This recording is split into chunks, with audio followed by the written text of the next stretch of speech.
A woman never belongs to you. It's just your turn. You lost your edge, she lost attraction for you. That's how it works. What'd you think she was gonna do?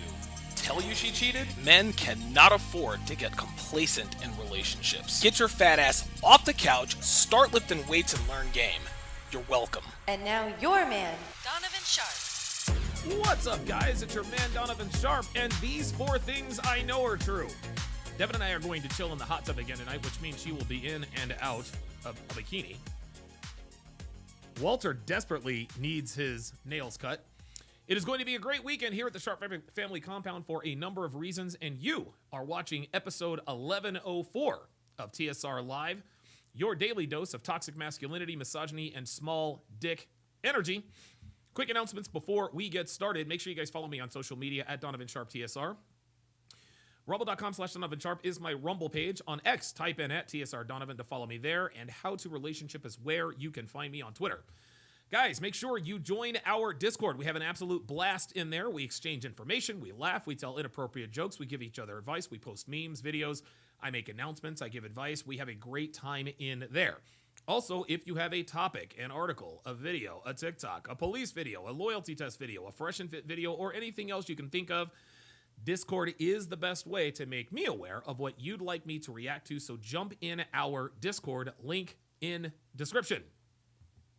TSRacademy.com is where you can get your hands on my 3 free ebooks. Anyone new to this community is always looking for a place to start because there's so much information out there, so many videos, so many articles, it can be a little overwhelming. Well, consider these 3 ebooks sort of a quick start guide to the Red Pill community, if you will.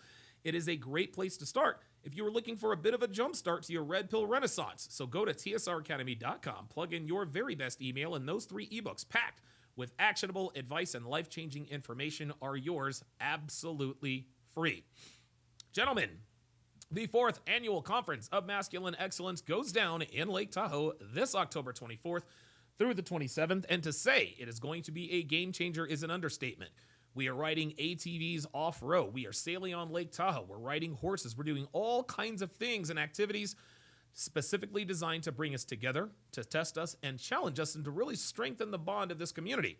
This is the CME that I am looking forward to the most. And if you have ever thought about attending, this is the year. Give me 2 seconds here. Go on, little fella. Sorry about that. That's Walter, of course. Anyway, remember, if you are a patron, you get 20% off of your ticket. So head on over to masculineexcellence.com to reserve your spot now, because we are only selling 50 tickets.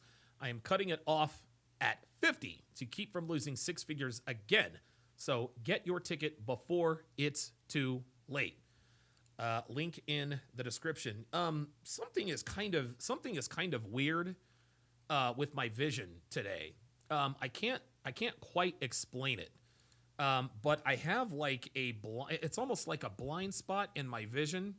Like I can see and I can read and I can do everything, but for whatever reason, and this happens to me every once in a while, is like it's very hard to describe, but I'm looking at myself on the screen and there are I don't know what's going on. But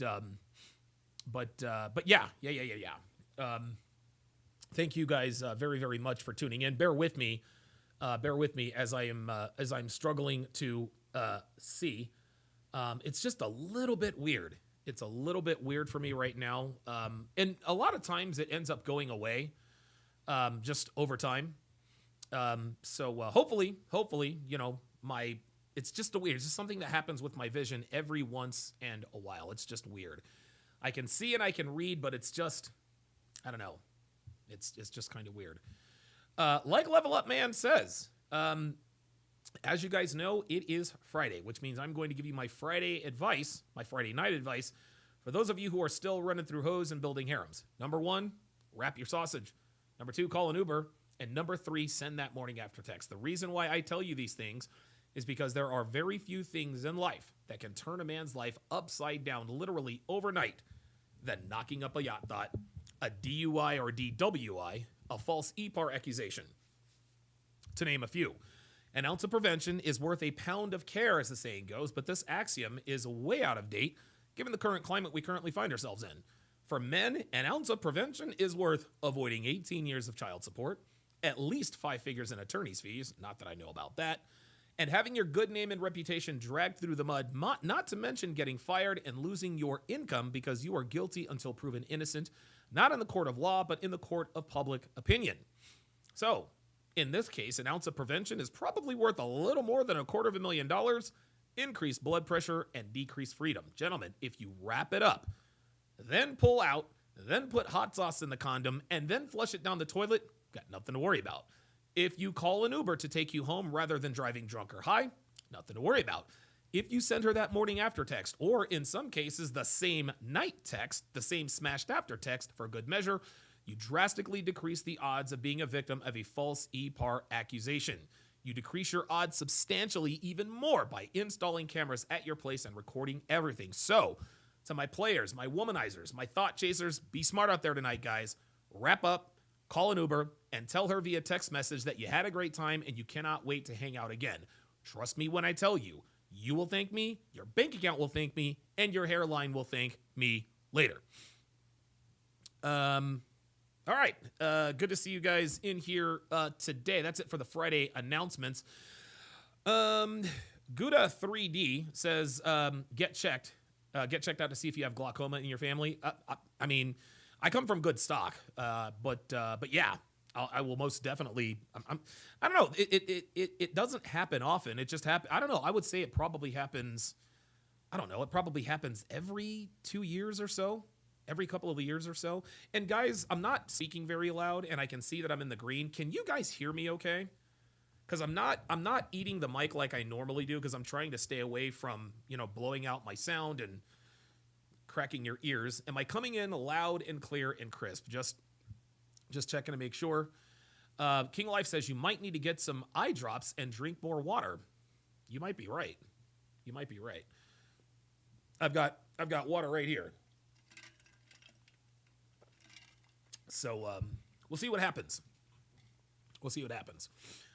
Okay, the sound is good. Okay, very good. Very, very good. Excellent. Says you're a little low, but we can hear you. Yeah, I'll probably turn up the gain a little bit. Like I said, I don't want to blow you guys' ears out. But by the same token, I want you guys to be able to hear me. So let's turn this up to. Let's go to 18 decibels. I think that's good enough. And if I have to go all the way to 26 for the video, then I certainly will too. Yanika XD says, I recommend to drink a lot of water. Mic volume seems lower. Intro was a lot louder. Okay. All right. I'm good with that. Yes, do as Devin instructs, gentlemen. Like the video. Listen, the like button is the most important metric that YouTube looks at that determines who gets pushed up in the algorithm. Turn that down just a little bit. We're actually getting into that time of year. It is absolutely gorgeous. It is absolutely gorgeous here in Reno, Nevada. And by the way, they're making serious progress with the wildfires. The wildfire is now, I think it's like 57% contained and counting. So evacuations are no longer imminent. Everything is beautiful here. We don't smell the smoke. And they seem to be doing a really good job containing the fire, cutting lines, et cetera. So listen, many thanks to the first responders and the fire department, the Reno Fire Department. Devin was actually on Reddit earlier. People here in Reno, we take very good care of our first responders. So much so that the fire department has urged the public. They have said, hey, listen, we're good on donations. So the entire county of Washoe County, Reno, has donated so much food and water to the firefighters out there fighting that wildfire that the Reno Police Department is like, hey, we appreciate it, but we're good. We don't need any more donations. We appreciate you guys looking out for us. So that's a very Reno thing to do. So shout out to the RFD, the Reno Fire Department, for for their work and keeping us safe, and hopefully they continue their progress as the fire continues to burn. Okay, okay, very good. So you guys are saying that that's a lot better. Okay, very good. Excellent. Yeah, I don't want to yell too much. I have my, full disclosure before we get started, I have my lower aligners in, so I'm going to probably have a little bit of a lisp until I get used to it. The reason why I put my lower aligners in is because I have a bad habit. Like when I brush and floss my teeth, I have a bad habit of sort of rubbing my tongue against the back of my bottom teeth. For whatever reason, for whatever reason, I like to, I don't know, I press my tongue up against my teeth, and the opens, in between my teeth kind of pinches my tongue, and I just kind of, it's weird. It's weird. But I don't want to do that. I don't want to do that. I certainly don't want to do, I certainly don't want to do that because it will cause me to have a headache. So I've got my lower aligners in so that we can, so that I don't give myself a headache. So please bear with me as we get through this. Phone lines are open. Oh my God, you gotta be freaking kidding me, dude. Who the hell? Oh my God.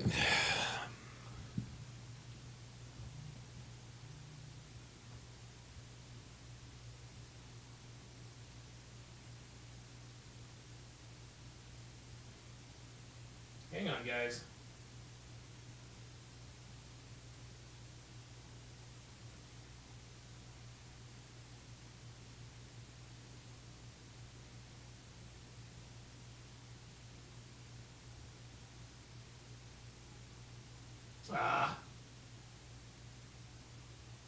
Come on.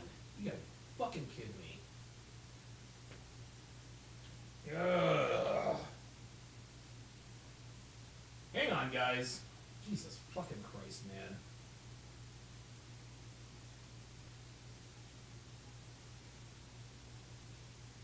Okay.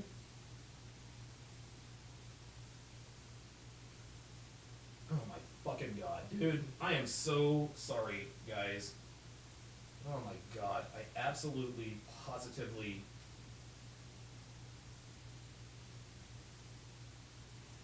Oh, yeah.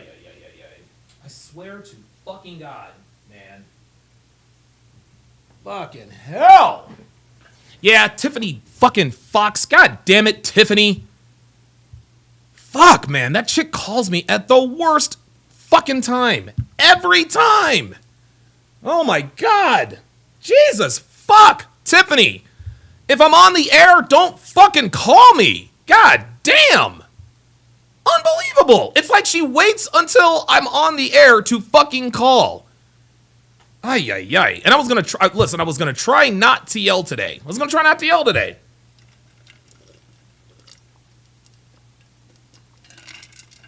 Actually, you know something?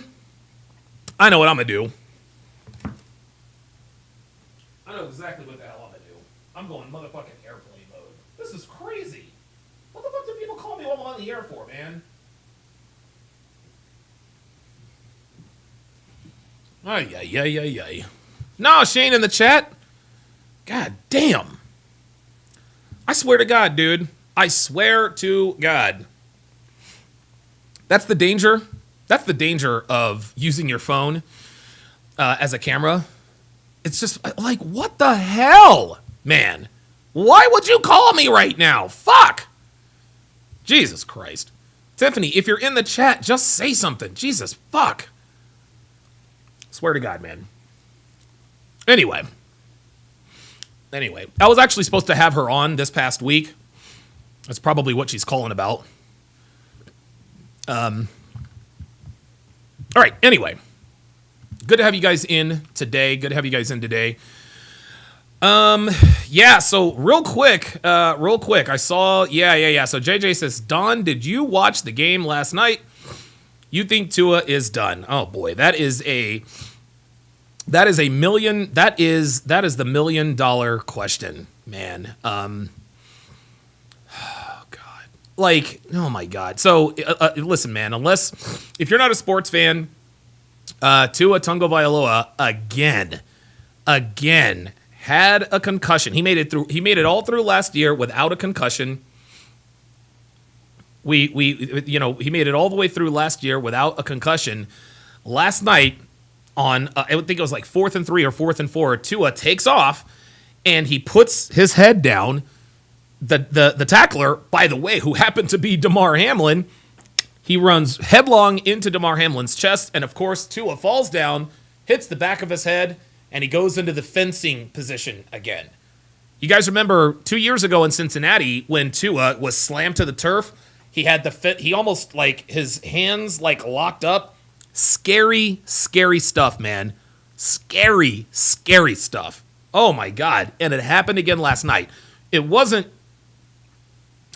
quite as bad last night as it was in Cincinnati 2 years ago because he actually got up and walked off under his own power. But the reason why Tua got up and walked off under his own power is because he wasn't dealing with a concussion. You guys remember the week before, as a matter of fact, it was just a few days before. So they played the Buffalo Bills on a Sunday. Tua gets slammed to the ground. He gets right up. And as he is walking back to the huddle, he stumbles and falls down. And one of his offensive linemen had to pick him up and put him back in the huddle. Tua goes back to the locker room. He's out there in the second half. And we're all like, wait a minute. We saw this dude stumbling around. Why is he back in the ball game? Sure enough, 4 days later on a Thursday night, he gets slammed again. He goes into the fencing. That was the worst. Dude, I'm going to tell you what. That was some scary shit that happened in Cincinnati that night. And it's interesting.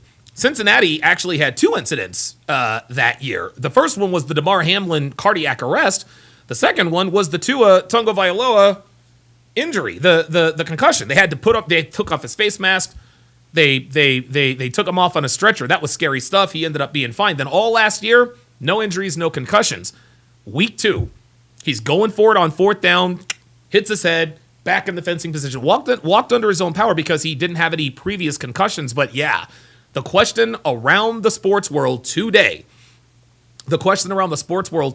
is, should Tua Tagovailoa retire from football? Very, very good debate on First Take today.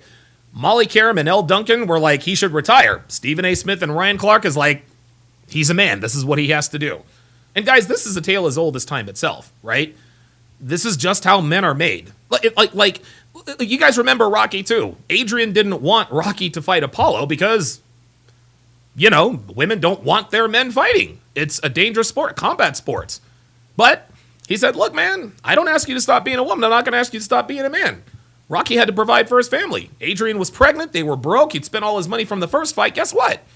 Apollo Creed was feeling some type of way. He says, Rocky, get your ass in here and fight me again. A rematch would be worth millions. Adrian said no. Well, eventually, Rocky said, look, man, I got to do what the fuck I got to do. I got to do what I got to do. Of course, we all know the story. He gets in. He becomes heavyweight champion of the world, blah, blah, blah, blah, blah. This is just how it is. This is how men are made. And at the end of the day, should Tua walk away? I don't know. I'm not the Tagovailoa family, but I do know this. He's probably not going to. He's probably not going to walk away. And I feel for the kid. I really do. Because this kid has had, 5 concussions in 4 years that we know of? So this will most definitely be a topic on the Chop Block Sports Talk podcast this Saturday. So definitely stay tuned for that. Let's go to Phoenix Light Games on the phone lines. PLG, what's on your mind, buddy? Hey, how you doing, Donovan? How's the preparation for the stream going? It's going good, man. So far, so good. What's on your mind? Well, it has nothing to do with the show. I was just offering a suggestion for you. Sure. What's up? Yeah. I noticed that throughout the entire year, ever since I've been watching you, you've been I'm not trying to jinx you or anything like that. Sure. But you've been having problems with your voice and something like that. Yeah. And you had what was that throat problem you had last time that you needed to take a break for? Yeah, it was. I don't know what exactly it was called, but I remember I yelled a lot. And there was like a 1 or 2 month stretch where I was struggling to talk. So I had to take a week off. And there was actually a time where I thought I might actually lose my voice. Thank God that didn't come to pass. But yes, that was, I don't remember exactly what I called it, but yeah, I did have some trouble with my voice.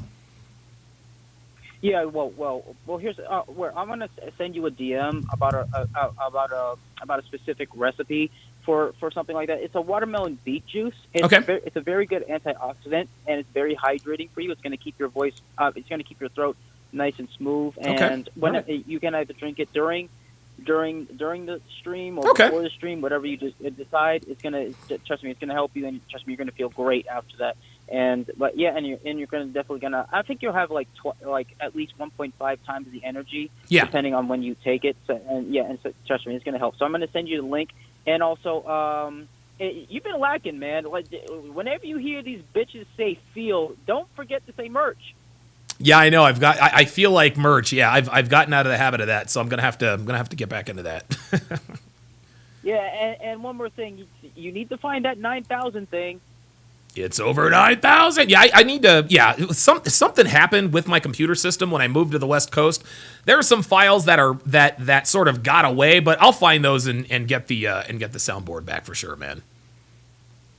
Yeah, no problem. I'm just here to give you suggestions. So anyway, I'm looking forward to today's stream, and and lately everything has been skyrocketing this week. Hell, ever since you moved. So I'm glad to be a part of that. Yeah, so, absolutely. Have a great stream, man, and just take care of yourself, all right? Absolutely. Phoenix Light Games, I appreciate the thoughts, and feel free to call back in because we've got a myriad of topics today.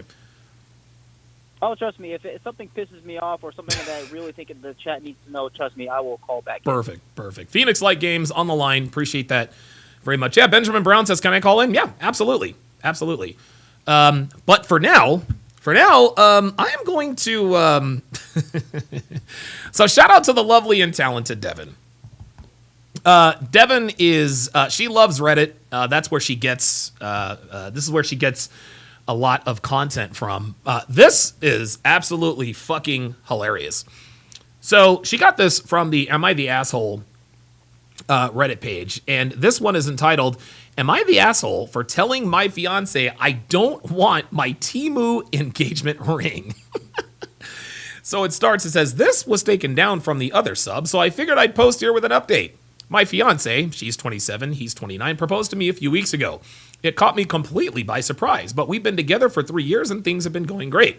So I was really excited and said yes. I really liked the ring when I first... Well, Jesus Christ, my vision all of a sudden has gotten much better. Wow. Okay, so my vision is fine now. All right, very good.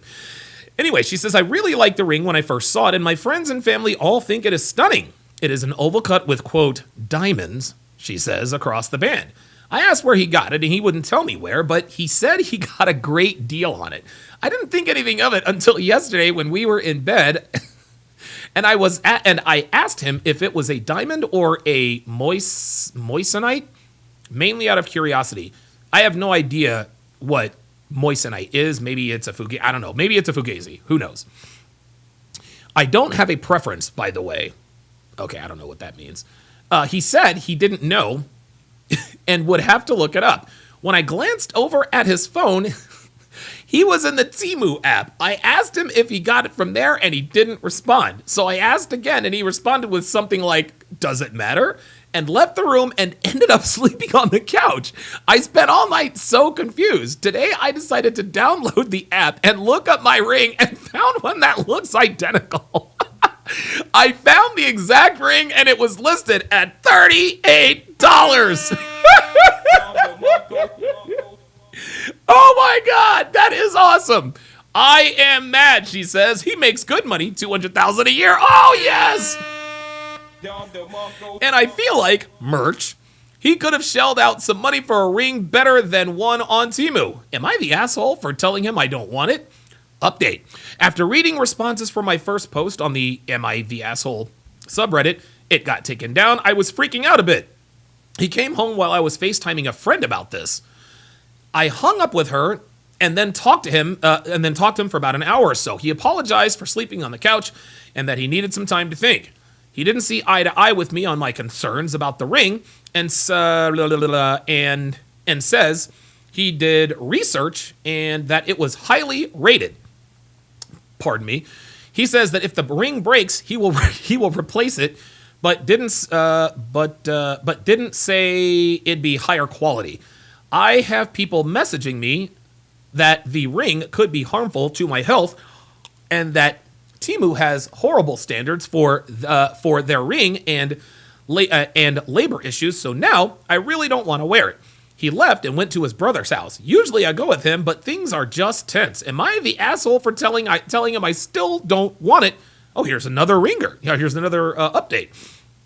Another update. He came home this morning while I was in a WFH meeting. I don't know what that means.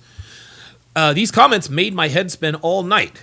I got like 3 hours of sleep, so I admit I may be in the wrong for bringing up his finances, but I did. Regarding the gold digger rumors, when we met, I was making more than him and often paying for his things. His high-paying job is a recent development. I have my own money and don't need his. She continues, I asked him what was going on, if there was anything he needed to tell me, if he said he was, quote, testing me by doing this. Well, that really set him off. So she asked him if he was testing her. What kind of person do you think I am? You think I'm a cheapskate, a liar? You obviously think really poorly of me. But he still never gave me a reason. So I asked why he was deflecting every question to victimize himself and to avoid my questions. He tried to leave again. So I tried de-escalating and told him, I see where he's coming from, but I need to know if he still loves me. He was immediately apologetic and still wants to get married. He said, I can just pick my ring out and buy it with my own money. There you go. There you go. He said he is sick of talking about it, and it's, quote, water under the bridge now. He's acting like his normal self again since this conversation. I hear him out there skipping around and humming to himself all happily, and it's actually pissing me off. Maybe I'm being a bit dramatic, but I don't think I can handle a marriage with someone like this. Unbelievable. Unbelievable. So, because this dude decided to get her a $38 ring on Temu, she's decided that I don't think I can handle a marriage with someone like that. Here's the problem. Here's the problem with this thinking, Miss Lady. You are not going to find another 29-year-old who makes $200,000 a year. You're just not going to do it. You're just not going to do it. And you know what? We're going to prove that. You want to know how we're going to prove it? We are going to go to the female delusion calculator. We're going to go to the female delusion calculator. Let's go ahead and do a new search. He is 29 years old. Let's just listen. Let's just say 29 to 45. Let's just say, and she sounds like a white girl because white girls bitch about that type of shit. Let's just say her minimum height is, let's just say 5'10", for the sake of argument, and let's just put the minimum income at $200,000 per year. $200,000 per year. Okay. Obviously, she wants to exclude married. My guess is that she wants to probably exclude obese. So let us look and see. Let's check the female delusion calculator to see what her chances are of finding a man just like the one she has. Not married, white, at least 5 feet 10 inches tall, not obese, earning at least $200,000 per year. Oh, well, she only has 4 out of 5 cat bags. The point is, gentlemen, is that she has a 0.16 chance of meeting another white man who is at least 5'10", who makes at least $200,000 a year. But she doesn't know if she can be in a marriage with a man like that. Well, listen, you might not be able to be in a marriage with a man like that, but I'll tell you this, if you decide to end this over that, that's an L for you, sweetie. That's an L for you. You're not going to find another man with those statistics, sweetheart. And guys, this is the problem with modern women. This is the problem with modern women. They decide to up and leave relationships for the stupidest of reasons. But the only reason why they decide to do this and up and leave is because they are absolutely positive that there are so many more men waiting for them down the pike. She has no idea that she is lucky. She has no idea that she's lucky. She's 27, so she met the guy when she was 24, and I guess he was 26. She's now 27, he's now 29. He is entering the prime of his sexual market value, and he makes $200,000 a year. Whether it was a recent development or not, the guy's making $200K. She can't complain. That's just all there is to it. So for her to say, well, I don't know if I can be in a marriage with this guy, this goes to show that, once again, the average rank-and-file American woman has a false sense of abundance. Because not marrying a guy because he didn't get you the wing that you wanted, that is a dumb fucking reason to call off a marriage. Wouldn't you rather him spend that money on maybe a down payment for a house? Or another appreciating asset? No. She wants the status. She wants the ring. Look at my ring, blah, blah, blah, blah, blah. Women want to get married, but they don't want to be married. The only reason why they want to get married is so they can show off all the frills. Look at my ring. Look at my wedding. Look at blah, blah, blah. Let's go to the phone lines. Area code 336. You're on live with Donovan. What's your name? Where are you calling from? Hey, Donovan. This is Ben. Hey, Ben. What's up? Hey, man. So I've been so I'm 24, right? My name's Ben. I'm out of North Carolina. Okay. I've been watching since I want to say I must have been 14, man. How long have you been on YouTube? 7 years. Okay, maybe So I've been watching you since you were like just starting. I've been watching a long time. I consider you like the godfather of Red Pill, like before Kevin Samuels, for all those guys, man. So I just want to give you your flowers. I appreciate it. And just let you know you're a part of YouTube history, man. Thank you. Yeah. But there's a thing. I don't really agree with like a lot of your views. I don't see the world the same way you see it anymore. Okay. Maybe when I was younger, and I really want to know. And I saw this clip of you talking about how you're not getting as many views, and the channel starting to, or what you're doing is starting to slow down. And I just want to know, is there anything you've learned, through this journey?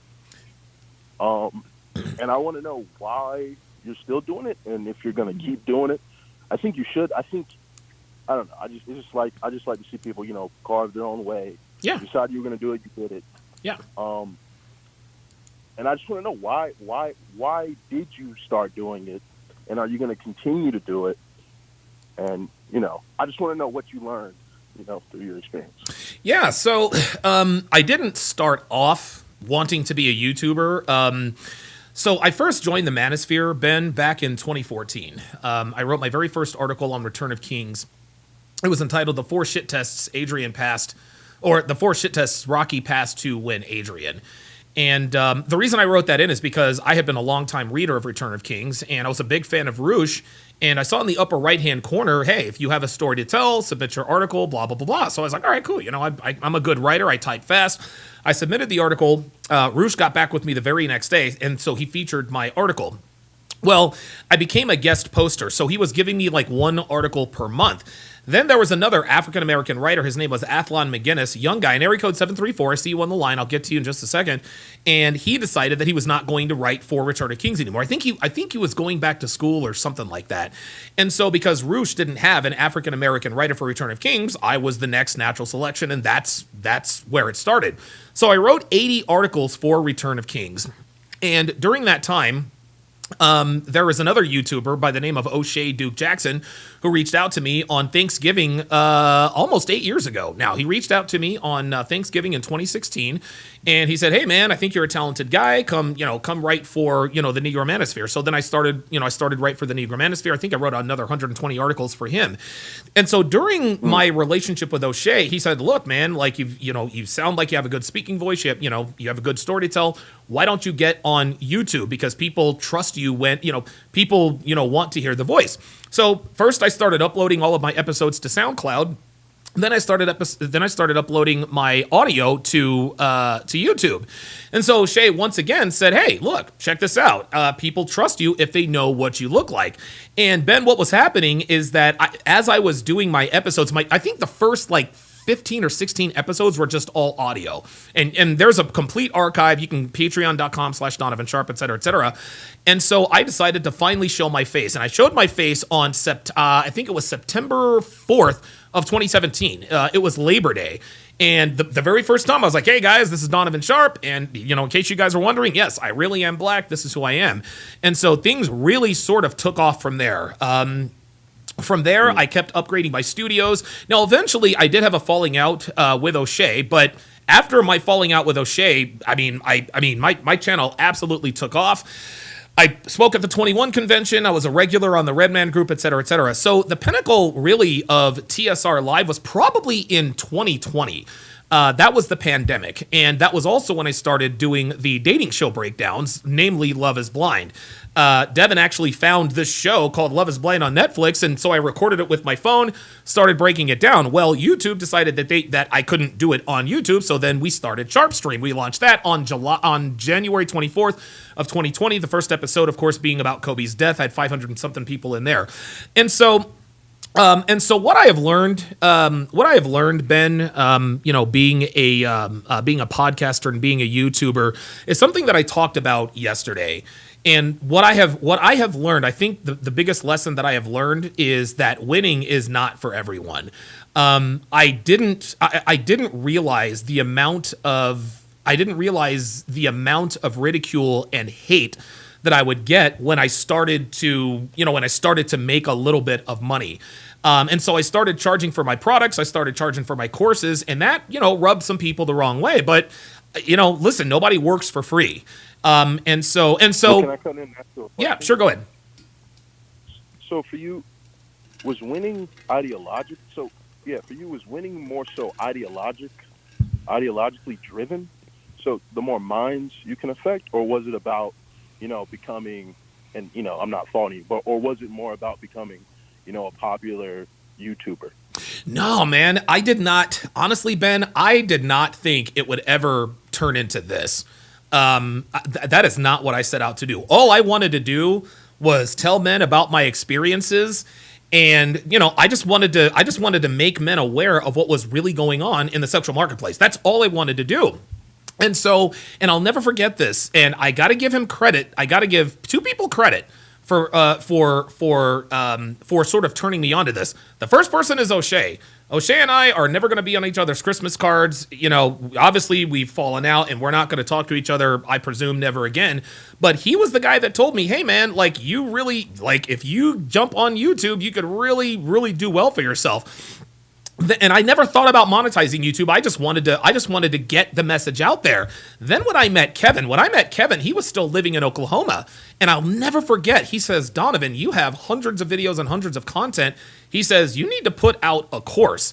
And I kicked around the idea for a little bit. And then, of course, I met MLD, and he was always putting out course, sort of the course guru. So I said, you know what?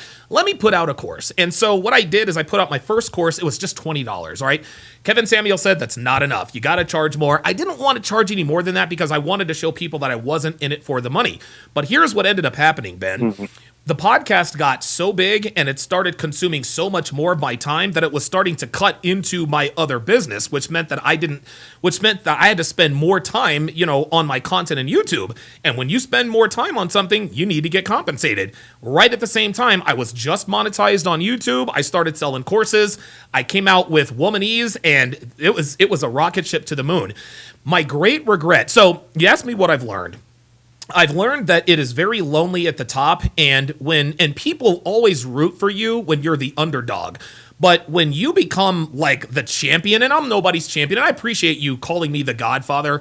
I know I'm one of the OGs, but I never set out to be the great Donovan Sharp. But when I reached what I believe is the pinnacle, that's when the hate really started to come. And that started when I decided to do my own CME, the Conference of Masculine Excellence. If you have followed me for as long as you say you have, you know exactly what happened there. Anthony Johnson put out a hit piece, and he still puts out all of this stuff. He smears me. He teamed up with Devin's ex-husband, and they just put out all kinds of stuff, and Anthony gets people to do hit pieces on me all the time.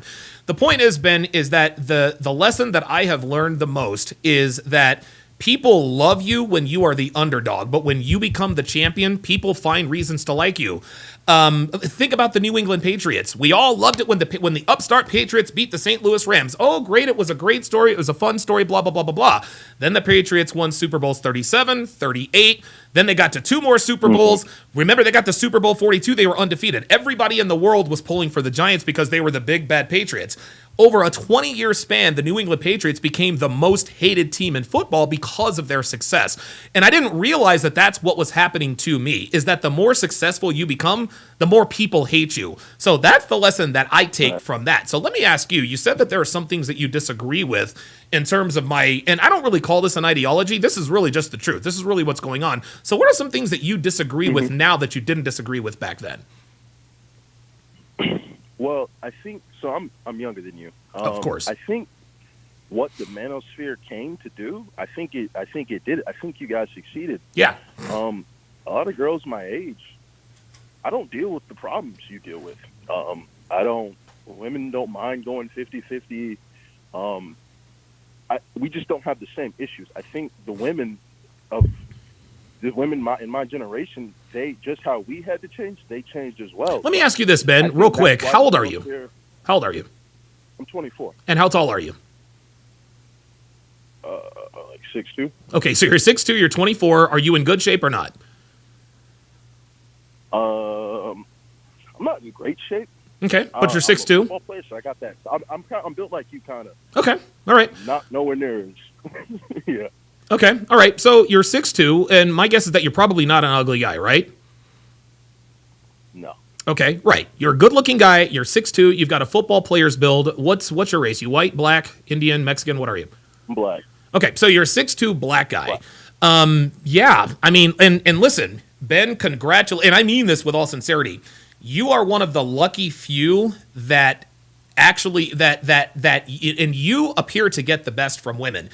But for the rest of us, we don't. And listen, I'm glad that there are some things that you disagree with. And the fact that you disagree with some things means that you have not had the experiences that we have had.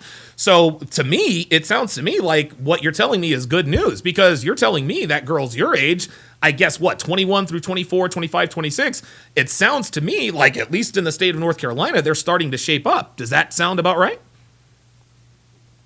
Yeah, that's what I'm saying. Okay, all right. And so girls never lie to you. They I mean, what is your relationship history like? Well, of course, women lie. But it's not. I feel like there's hyperbole in the manosphere. Something like what? So give me an example. And you're probably right, but just give me an example. An example.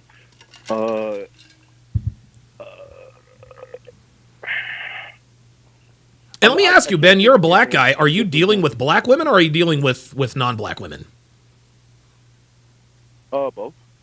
Okay, all right. I mean, okay, all right. I mean, it sounds like you're having a great experience, and you happen to be the exception to the rule. You really do. I mean, that doesn't mean that what you think or what you believe is wrong. It's based on your experience. And the thing is, Ben, is the manosphere is not for everyone. The manosphere is really for men who have heartbreak, sexual frustration, or both. I've had both. That's why I ended up here. Fortunately for you, you're 24. You haven't experienced those things, and hopefully you never will. And that's why I call it, because I respect you so much. Not necessarily because of your ideas, because, like I said, I don't agree with a lot. But you had an ideology, and then you were able to spread it around the world. And, whatever you believe, I think that's great. So, I'm not saying that how I believe is like 100% right. Sure. I think, but it's just nice, that you were able to have so much success that you had. And I was a little upset, I forget what I saw. I just saw a clip of you talking about it. Channel might be coming to an end, and it was It was upsetting because, I think people like you who are able to spread messages. That they believe, I think, they should, do that.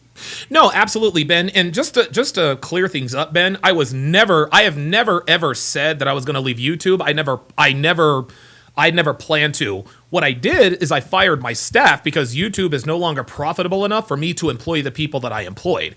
And so subsequently, it's just me and Devin. When we started out, it was just me. Then Devin was able to quit her job and work for me. The thing got so big that Devin could no longer handle everything on the back end, so I hired a staff. And so over the years, we've made money, we've been successful, we moved, we got this, we have this big new house. And just for the record, just real quick, Ben, the reason why we haven't purchased this house yet is because there's a lot of things that need to be, listen, this is a beautiful home, to be sure. There's a lot that needs to be taken care of before we think about buying this place. But I never, ever, ever, ever planned on leaving YouTube. And there are a lot of YouTubers out there that says Donovan is going to quit YouTube. That is absolutely categorically false. I never said I was quitting YouTube. I never said I was walking away.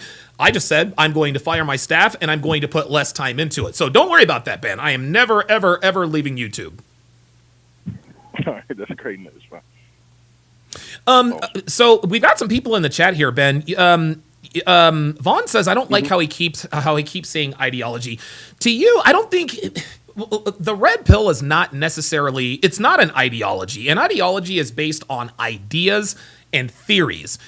We don't do ideas. It's also a framework, right? Yeah, right, exactly. We don't do ideas and theories here.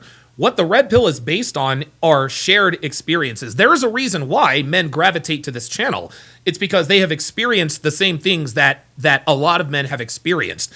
A lot of men, like I said, they find this community for a number of reasons. And so, like I said, is it an ideology? I wouldn't necessarily call it an ideology, but it is what it is. Let's go to Ben. I'm sorry, Ben in North Carolina. Real quick, just real quick, Ben. Ben in North Carolina. We got 163 people watching, by the way. Let's go ahead and hit the like button. Go ahead, Ben. I'll let you ask a couple more questions, and I'll give you the last word if there's anything else you needed to know. No, that's it. Okay. I was just calling in because you've never been accessible. It's not like I could call you and ask you what you think. To me, I'm a book nerd, philosophy buff, so that's why I'm using words like ideology. But sure. I just like great men through history like Castro or Stalin, Lenin. Even Hitler. They had big ideas and they changed the world. Yeah, these aren't these aren't my ideas. This is just what I've experienced. And the stories that I tell, men say, you know what? The story that Donovan told about Stephanie or the story that he told about his ex-wife Darcy, I've experienced that too. And the reason why the manosphere exists is because we're communicating with each other now. Before before the internet, all we could talk to about this stuff was our buddies.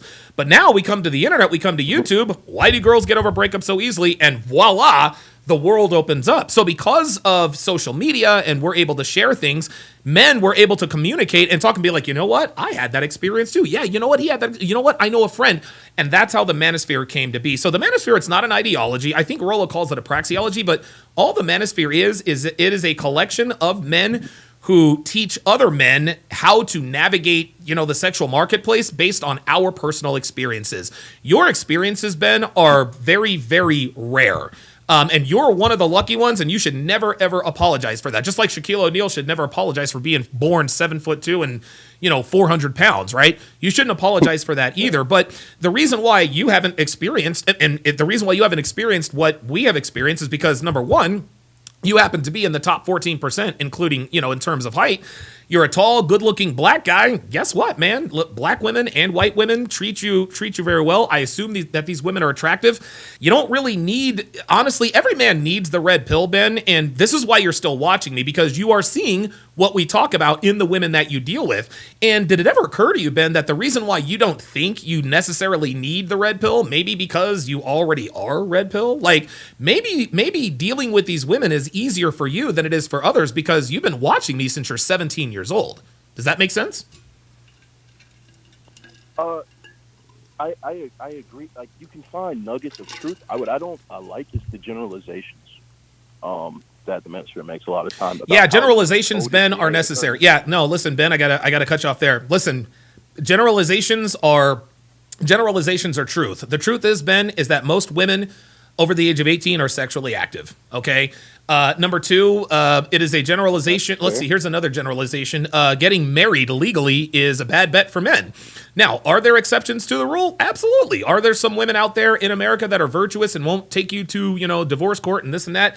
Absolutely. Are there some girls out there that are worth marrying and starting a family with? Absolutely. But we teach men to make decisions based on probabilities and not possibilities. And the only reason why we talk about probability and the way we talk about probabilities is that we have to use generalizations. Yes, there are exceptions to the rule, Ben, but the exception doesn't make the rule. For every Ben in North Carolina who has never really been burned by a woman, I presumed, there are, thousands and thousands of men who don't have your experiences. And that's what the manosphere is for. No, I respect it, man. Ben in North. Oh, sorry, go ahead. yeah, I think you should always have the right to spread your message. You know, keep doing what you're doing. I don't, you know, necessarily agree with everything you say, but I respect you a ton. Absolutely. Absolutely. Thanks for calling in, Ben. I appreciate it. Yeah, man. No problem. Yeah, you know, every once in a while, you know, listen, man, if I say this all the time, man, dude, I have one of my best friends, his name is Josh. Dude, Josh is 6'4", blonde hair, blue eyes, every white slut's fucking dream. Like, dude, my sister thinks my friend Josh is hot, right? When he sort of came to me about this whole red pill stuff, he's like, I don't really need it. Devin in the chat says that her two brothers, she says, my brothers also think, quote, the red pill is unnecessary. Right. Dude, Devin's two brothers, they're both tall, they're both good looking. Dude, one is a fucking Alaskan boat captain, the other is a fucking genius. And they're both, one is married to a beautiful woman, the other is engaged to a beautiful woman. Guys like Devin's brother they think they don't need the red pill, but whether you think you need the red pill or not, all the red pill is the truth. It's just the truth. This is the way women are, and this is the way to deal with them if you want to reduce the odds of getting burned by them. So, hey, listen, shout out to Ben, you know, for calling up and saying, hey man, I don't agree with everything you say, but you know, keep on keeping on. Cigarman85 says, some men are just blessed. Yeah, listen, some men are just blessed. Yeah, Edward says most people in the world are right-handed in general, you know, except for me, right? Right, that would be like Edward saying, well, you know, most people are right-handed in general. And I say, well, that's not true. I'm left-handed. I don't like the generalizations. You don't have to like generalizations, but the world operates on generalizations. That's just the way, that's just the way of it. The world operates on generalizations. Okay, let us go to the next topic and shout out to King Life, who made me aware of this particular situation. So the body cam footage of the pink cocaine girl has been released. Of course, you guys all remember, and I've already forgotten the bitch's name, some Instagram model. So she was on pink cocaine. She drove through a stoplight or stop sign and killed two people. Apparently, we've got the body cam footage of that, so let's take a look and listen. My understanding is you are in Fort Lauderdale, not too far from Miami. Just starting off, when we talk about 2C, when we talk about pink cocaine, is that prevalent in that area? Is that something that people talk about? Thank you for having me on, first of all. Well, Miami, the area of Miami, when it comes to the club scene, it does seem to have a history of being a leader in these types of the club drugs, which She didn't have any alcohol. Makes me think. Where's the? Her. I mean, there we go. Come out if there's a trial about what would. Actually, you know something? I actually pulled up another one. Let's see here. I don't have the complete body cam footage, but here we go here. Model Macy Lathers moments after a deadly crash in downtown Miami, August 10th. Let's watch and hear together. Oh my God. She is in obvious pain. Let's continue to watch. Hey, chill out. Relax. Oh my God. This is literally moments after the crash. Abraham Ishmael, his fiancée Juanita Hernandez, and his friend Jesus Rubio driving on their way to work. You can see them here in the picture. Abraham is without the sunglasses. That's when cops say Macy Lathers, whose license had been suspended since January, was speeding in a white Mercedes-Benz sedan south on North Miami Avenue just after 6:45 a.m. Oh my God. Cops say she blew a red light at 8th Street and slammed into a black Range Rover. The cars collided with a car carrying Abraham, his fiancée, and his friend. Abraham and his friend would die. Let's get back to the just released body camera video and continue to watch this together. And now we see police arriving. Cops say Lathers told them she was a time traveler and high on a party drug known as pink cocaine. Prosecutors said that Lathers had her foot firmly on the gas pedal, driving nearly 80 miles per hour at the time of the crash. In the body camera, you can see the result of the violent impact. Lathers' car crushed, and you can see Lathers. They put her on a gurney. She would wind up in jail facing a list of serious charges. Dude. Very dramatic video. There has been so much attention on this case, but when you are brought there literally seconds after and you see the suspect down there on the ground, a suspect who is now bonded out of jail, facing a whole bunch of charges. We have a bunch of video, and we'll bring you more video later on tonight on Local 10. For now, I'm live in downtown Miami. Rosh Lowe, Local 10 News. Okay. Wow. Man, oh man. Like, holy moly. Like, she was, dude, a trail of death and destruction in her wake. Because this woman decided to get behind the wheel. This woman decided to get behind the wheel and just absolutely, oh my God, I can't even imagine.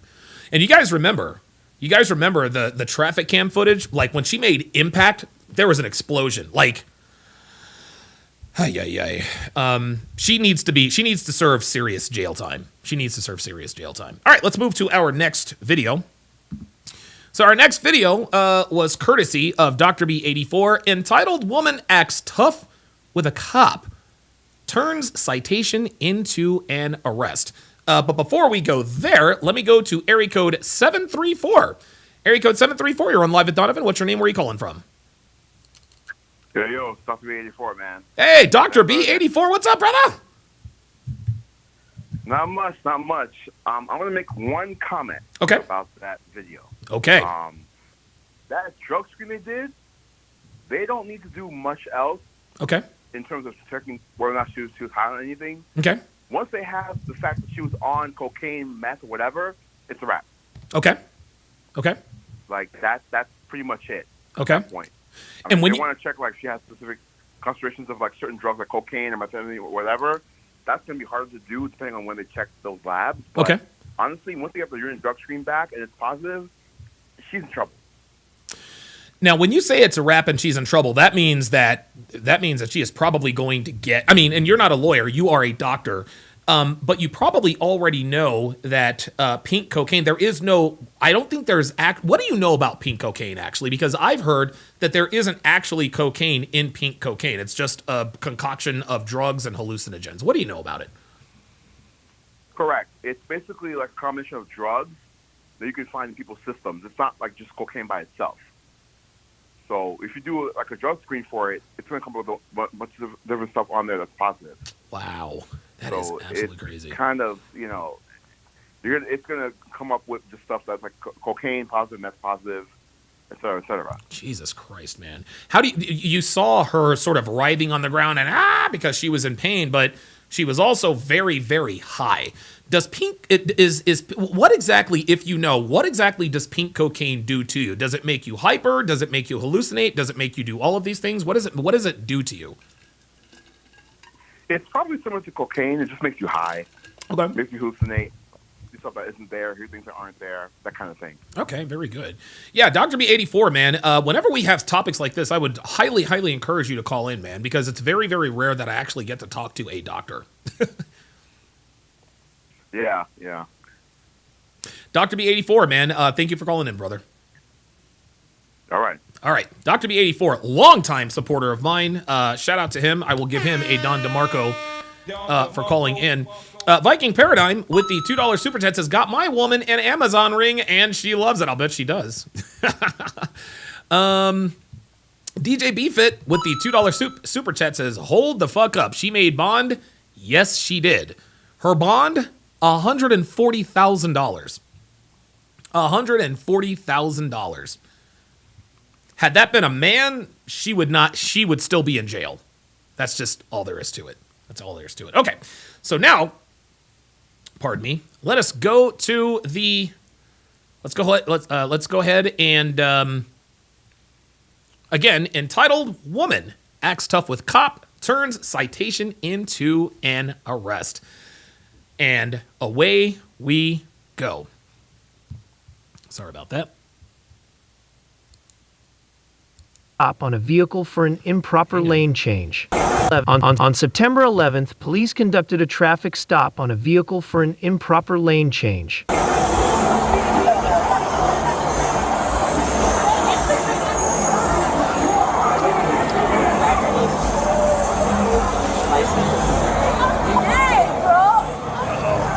Here we go.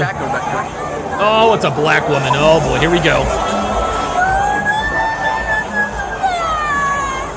Oh my.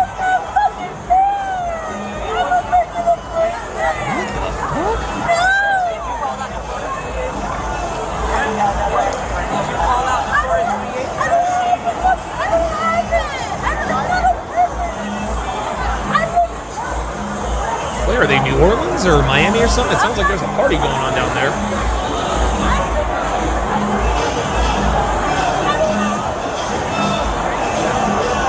What is she arguing about?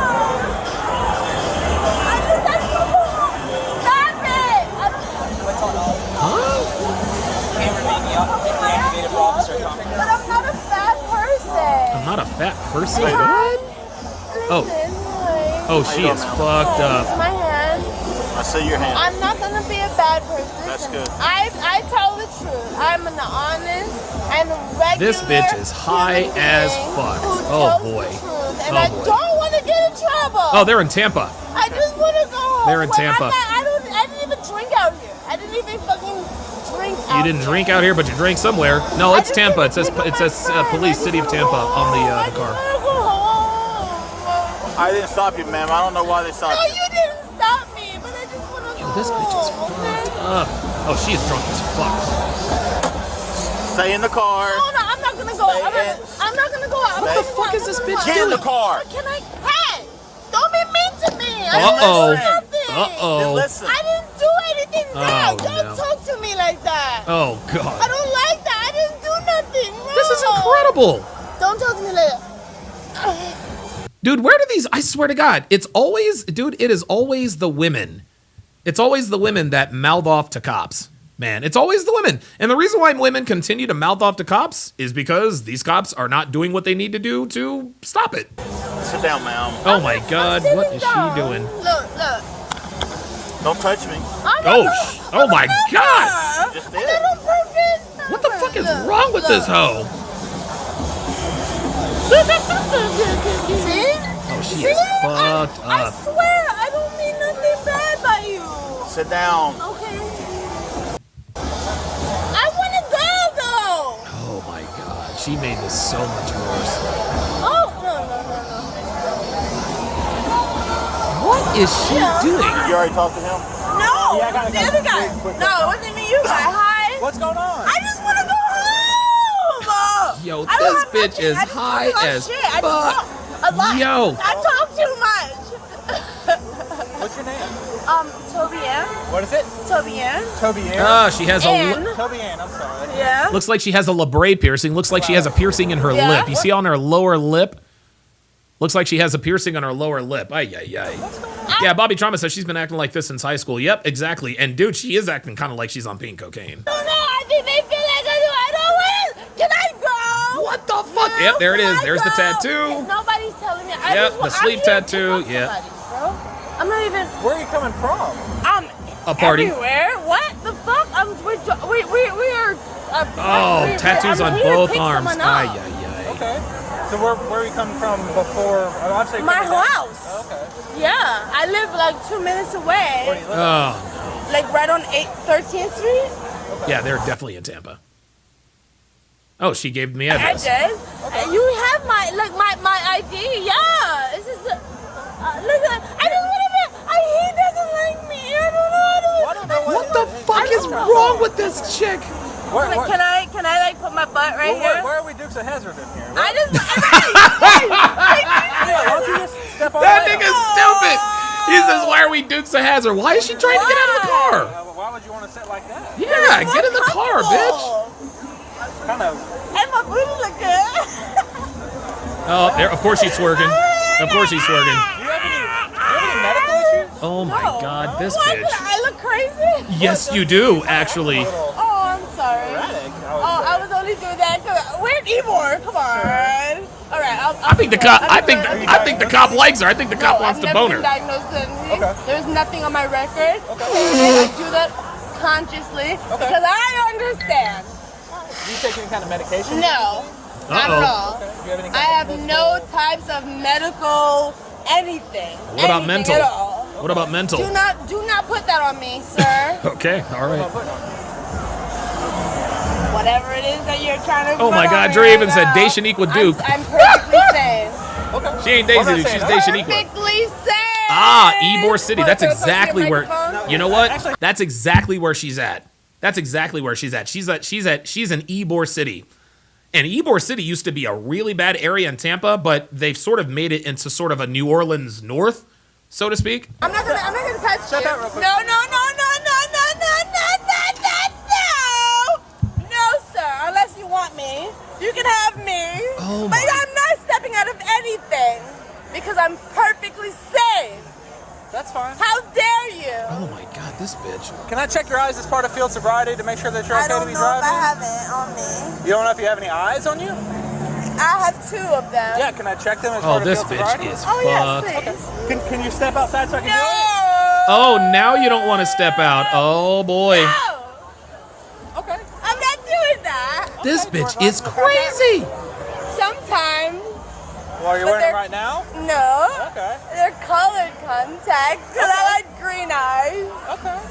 Stop fucking playing with me, sir. You have a fucking mustache and I don't trust you. Do you have a fucking cam on you? Yes. Because I want the cam to be catching all of this. And it is. I don't trust him. Oh my God. Listen, can you see my light right here? Yes. What color is it? Red. All right, what I want you to do is focus on my light. Should I? Should I? Should I? This bitch. Yeah, you'd like me to, but I don't want to because I don't trust Well, you. here's what's going on, okay? Right now, Okay, Oh, this is touch me. crazy. there's a possibility that Can you're I impaired. help you? No, So I'm I not would- even the driver. Well, I would like to check your eyes as I'm part of not field the sobriety. driver, so you don't get to determine whether I'm impaired or not. Listen, I'd like you to do Am some I field sobriety impaired? Or exercises. does it actually fucking matter that I'm actually impaired or not? Yeah, actually, it I'm not kinda the does. driver of this car. If you don't do the exercises, what it does is it I'm puts not me in a the- position to where I'm I'd have not to make the- a decision I am to not- arrest you or not. Based off of everything I am I've not seen thus far. impaired. I am not the driver of this car. So will you participate in the exercises for me? No, because you. Oh fuck me. Okay. Oh my God. She's like, oh, fuck me. Yep. Yep, that's it. Putting on the handcuffs. But if I chose to actually attack or whatever the fuck it is that you're asking. Dude, this bitch brought this on Let me herself. go. I'm asking a real ass question. No, he can't let you go, sweetie. Like, you are fucked up. No, I want to ask you a question before I do that. No, I'm not under arrest. You are. Yes, you are, sweetie. That's what handcuffs mean. No. She said, I'm not under arrest. He's like, yes, you are. That's what handcuffs mean. Why am I under arrest? Why? Because you are Okay, I'm fucked not up. Driving? No. DUI means driving under intoxication. No, it means driving under the influence. Intoxication. I was not driving. Hey, Yeah, let me go. Do not bite me. Let me go. Let me go. Oh, I was boy. not driving. I was not driving. Dude, they're just gonna have to stuff her ass in there. Oh my God. Yeah, of course. Oh, there it is. Got to get her on the other side. Drag her ass in. Wait, he's on the other side. Is it really that serious? I was not driving. Yes, you were. You were in the driver's seat. Lean her on the side. I was not driving. I was not. All right, can you hear me? Of course I can fucking hear you. Okay. I'm Officer Baden of the I Tampa don't Police give a fuck Department. who you are. I'm now Fuck requesting that you fucking submit piece to a of lawful shit. test of your breath I for the hate purpose you. of Oh, determining wow. alcohol Oh, content. boy. I hate you. If so you fail to fucking submit much. to the I test I do requested of nothing you, to you're privileged to operate a motor Wow. vehicle. Oh my Suspended God. for a period of 1 year for a first refusal, or 18 months if your privilege has been previously suspended as a result of refusal to submit to a lawful test of breath, urine, or blood. Additionally, if you refuse to submit to the test I requested of you, and if your driving privilege has been previously suspended for a prior refusal to submit to a lawful test of your breath, urine, or blood, you'll be committing a I don't misdemeanor. want to fucking talk to you. Refusing to Fuck submit to you. testing is admissible as evidence of no criminal proceedings. Yo. Will you provide a breath sample? You want to provide a breath sample? Fuck you. Okay. Oh my you. God. I didn't do anything to you. Hey, will you sign one for me? I didn't do anything. I can't hear you. What? Yeah. I'm gonna be here for a minute. I'm just gonna drop her off on this side now. I didn't do anything. Oh my God, this bitch is fucking crazy. Ow. Ow. Ow. Agent Cappy says, I thought it was spit or drool. Nah, oh, yo.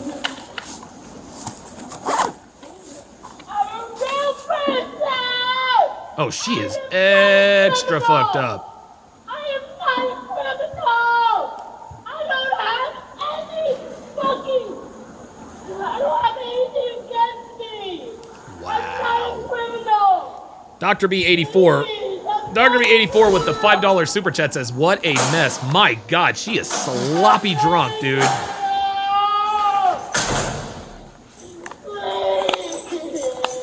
So she's got one Batleo already. She's on some kind of something. She's all over the place. So. Toby was charged with battery, resisting arrest without violence, and driving under the influence.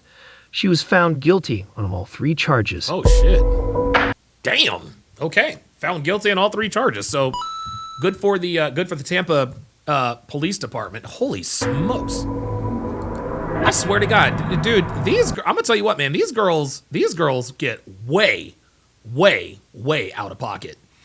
The next video that we are going to react to, it's from a channel called Girlfriend Guide for Guys.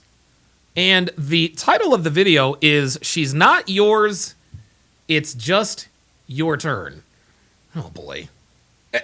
Guys, I hear variations of she's not yours, it's just your turn. That's what Richard Cooper says, and he heard that from me, but that's not the way it goes. It's a woman never belongs to you, it's just your turn. She's not yours, it's just your turn is a stupid way to say it. I don't know why it bothers me, but it does. Let's go back to the phone lines. I think this is Edward Cross who is on the line. Edward, you got me? Yeah, I do got you, Donovan. So what's up, man? What's on your mind? Yo, like, the police videos are too funny sometimes. I think people neglect to, like, actually give time to say thank you to you for going into great detail. I watch those videos for, like, a decade, and it's a bunch of pausing and rewinding, writing things down. There's a lot of detail in there, and you always seem to capture it. It's crazy. I like when you play these videos because everything that they do, this is what not to do. Shut up, shut up, shut up. Yes. Don't drive drunk. Yes. Just keep cool. Like, come on. Like, what are we doing? It's funny, Edward. When cops tell you you have the right to remain silent, people don't realize that it also means you have a right to shut the fuck up. Because the very next sentence in the Miranda rights is, the reason why you have a right to remain silent is because everything you say can and will be used against you in a court of law. And people just freak out because they think they can somehow talk their way or scream their way or bite their way out of an arrest. It's insane. It is insane. And the crazy thing is that you just dropped a gem right there. People don't know that. If you honestly know people who have dealt with the police before, having lawyers and everything else like that. I've only known one dude to have a lawyer on retainer, and he didn't say nothing the entire time that they locked him up. They got all the way to the police station, and they said, okay, you can make your phone call. And he said, I want to call my lawyer. That's all he said. He made one phone call. He didn't say shit. The lawyer came down and bailed him out. Nothing. Not a word. I want to call my lawyer. That's all he said. Shut up. That's all you got to do, man. Let me ask you a question. Go ahead. Go ahead. Oh, sorry about that. Okay, all right. Well, Edward Cross with his thoughts. I actually was going to ask him something that had to do something with something else, but I can save that for another time. So let's go back to this video. So this video is entitled, She's Not Yours, It's Just Your Turn. So I guess this woman is trying to be sort of a red pill, like, woman. Let's take a look and listen. To me and say, he's not yours. It's just your turn. Oh my God. Oh my God. So now women, it's so funny when when the red pill came out, when the manosphere came out, of course, we knew that women were going to copy, right? We knew that women get all their ideas from men. They want to do what men do because we do cooler shit. That's just all there is to it. Women don't like each other. They hate each other. They really just kind of tolerate each other between fights. But when they give advice, all they're doing is just sort of mirroring the advice that we give to men about women. He's not yours. It's just your turn. That's ridiculous. Men and women are different. Nice try. Just as easily as somebody can turn to you, especially in the manosphere space online, and say, she's not yours. It's just your turn. But what does this mean, this phrase? She's not yours, it's just your turn. Oh my God. There's something about that plays into our fears so well within the mind. Oh my God. This fear card coming through. Oh my God. Oh, Jesus. There's something about that the mind just wants to cling to it for that sense of safety, for that sense of confidence. I don't have to get hurt, right? If I don't try at all. I don't have to ever fail if I don't even try. I don't have to stay with somebody. I don't have to find love.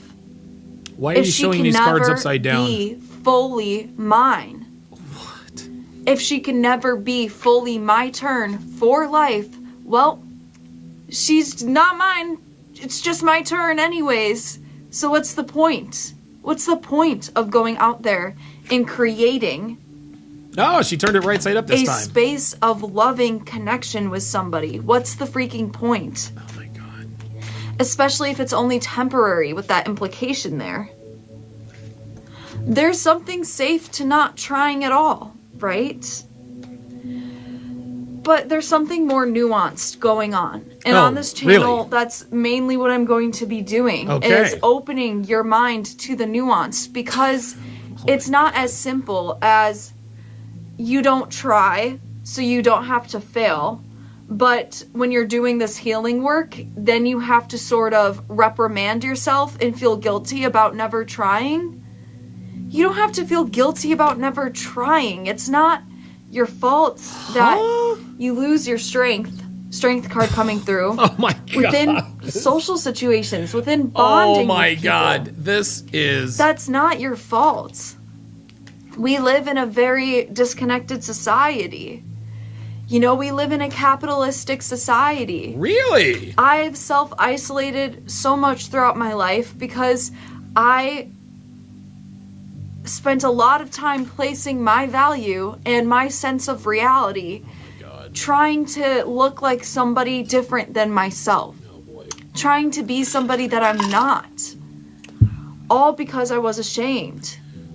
So, you know, if I'm trying to heal, and I have to come to terms with the ways in which I socially isolated and never put myself out there and never tried to date. If I'm trying to heal, this is crazy. And I have to look back at myself and reprimand myself and say, hey, oh my God, you isolating yourself in your room because of your body insecurities, that's your fault? What in the fuck?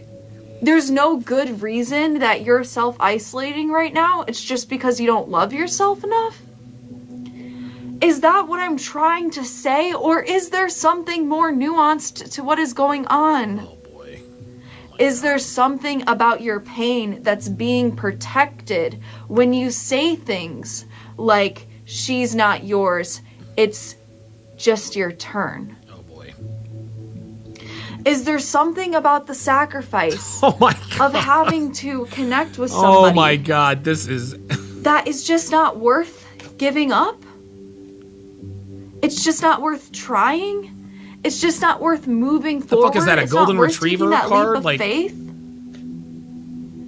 But hey, it's because there's something about that that's protecting you. It's not that we live in a world full of broken, bad people. It's that we live in a world full of people, and human beings are utterly flawed. Oh, really? And sometimes they are going to hurt you. Oh my God. But that does not mean that you deliberately hurt yourself by isolating yourself. You didn't mean to do that. You were merely just protecting yourself. This language that we preach in the manosphere all day long. Oh my God. All women are like that. This, They that, are. and the third. Oh, wow. There's something about this that's deeply protecting us. Oh my God. That's deeply protecting you. Oh, Justice card coming yes, through. yes, Justice card coming through. This is... You have to have a sense of compassion for yourself. For, in a sense, feeling like you betrayed yourself. Because that's the hardest part to overcome. Yo, this is the most But if ridiculous only thing. you could see how much you were up against since you were a child, you could have that compassion and you could have that empathy. But it's hard. This isn't just as easy as love yourself, okay? Oh God, this is... It's not. It takes patience. It takes time to overcome these fears of self-sacrifice, to overcome these fears of the self-sacrifice. There we are. There it is. So it sounds to me, like she thinks she's a part of the manosphere. And she is trying to convince men not to adopt the mindset that a woman never belongs to you. It's just your turn. Well, the reason why I preach that is because it's true. A modern woman never truly belongs to you. It really is just your turn. Number one. Number two, you can't own a woman. Just because I don't own Devin. Devin is free to do whatever the hell she wants to do. Now, obviously, there are good and bad consequences to her actions, and she can make those decisions based on, whatever her circumstances at the time.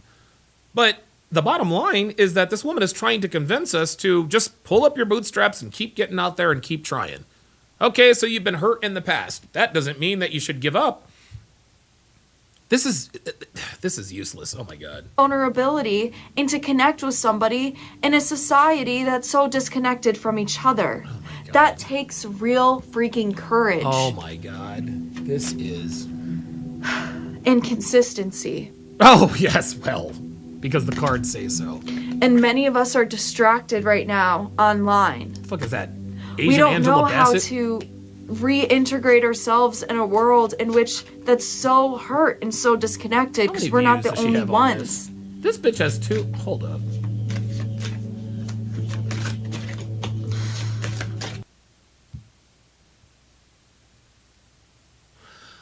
Gentlemen, that is 6 minutes and 10 seconds I will never get back. I have no idea.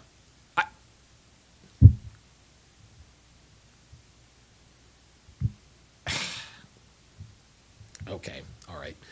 Dr. B84 with the $10 super chat says she doesn't know that the phrase only applies to men dealing with women sexually. No, exactly, and that's really the case with most women. Dr. B84 with the $10 super chat says the rest of this garbage is pure bitch babble. Absolutely. Viking Paradigm says gaslighting plus tarot cards. That's a new one for me. Ay ay ay ay ay. Jerry Raven with the $2 super chat says, not gonna lie, this kooky chick is just my type. Yeah, she's attractive. She's attractive, but she's trying to be another attractive woman who is red-pilled. Oh my God. Ay, ay, ay. DJ BFit with the $2 super chat says, meditated tarot crystal cards are the biggest 304s. Absolutely. Absolutely. Weaponry Fitness says she's wearing red. She's ovulating. Yeah, maybe. Maybe. Oh my God. Oh boy. Javon says, I love the way Donovan says, it reminds me of when Kevin used to say that to women. Hilarious. Yeah, man, that was a giant waste of time. This next video is not a giant waste of time, actually. So this is another video. This is another video of an incel. The title of this video is I'm 35 years old and I've never had a girlfriend before. Eesh. Let's take a look and see what's going on here. Oops, sorry about that. Here we go. Hey, nobodies. It's me here once again, here with my co-host, Mr. Nobody.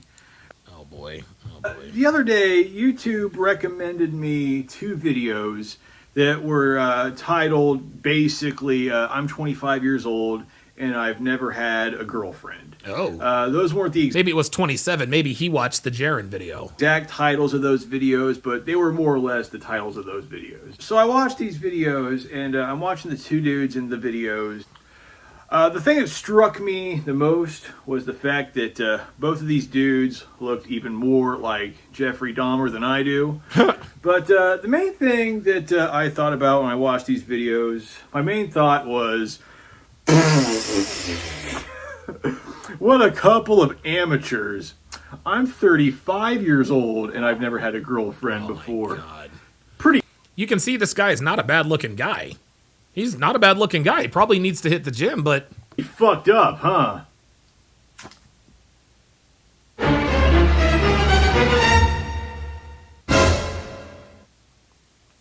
Yeah, that's my new intro. Pretty annoying, isn't it? Anyway, yes, as I said before, I'm 35 years old and I've never had a girlfriend. Oh, boy. Which I don't really feel too bad about my situation because, I know there are other guys out there who are older than me who've never had girlfriends. In fact, I know a guy personally who's 63 and he's never had a girlfriend. I mean, he's gay, but he's never had a girlfriend. Jesus Christ. But anyway, how did this happen? Well, I guess we got to go back to my early teenage years, back when I was in junior high school, about 13 or so. I, like a lot of kids my age, were really getting into girls and, asking girls out and going on dates and stuff. And I noticed that a lot of the other boys in school at the time were having girlfriends and stuff. But here's the problem. This is at any age, really. But if you're a guy and you want to date and you're fat and you're nerdy and you're socially awkward, that's pretty much the kiss of death if you want to have any sort of... It's not the kiss of death. So let's go back. You want to date and you're fat. See, if you're fat, you can do something about it. You can hit the gym. There are things that are... There are certain things about men that are outside of our control. Right? You can't control your height. You can't control male pattern baldness unless, of course, you get some sort of hair transplant like Myron, MLD, Minister Jap, etc., etc. Who knows? I might do the SMP, the SMP where they basically tattoo in your hairline. I might do that. We'll see. I don't know. I think I look fine bald. I don't really care at this point.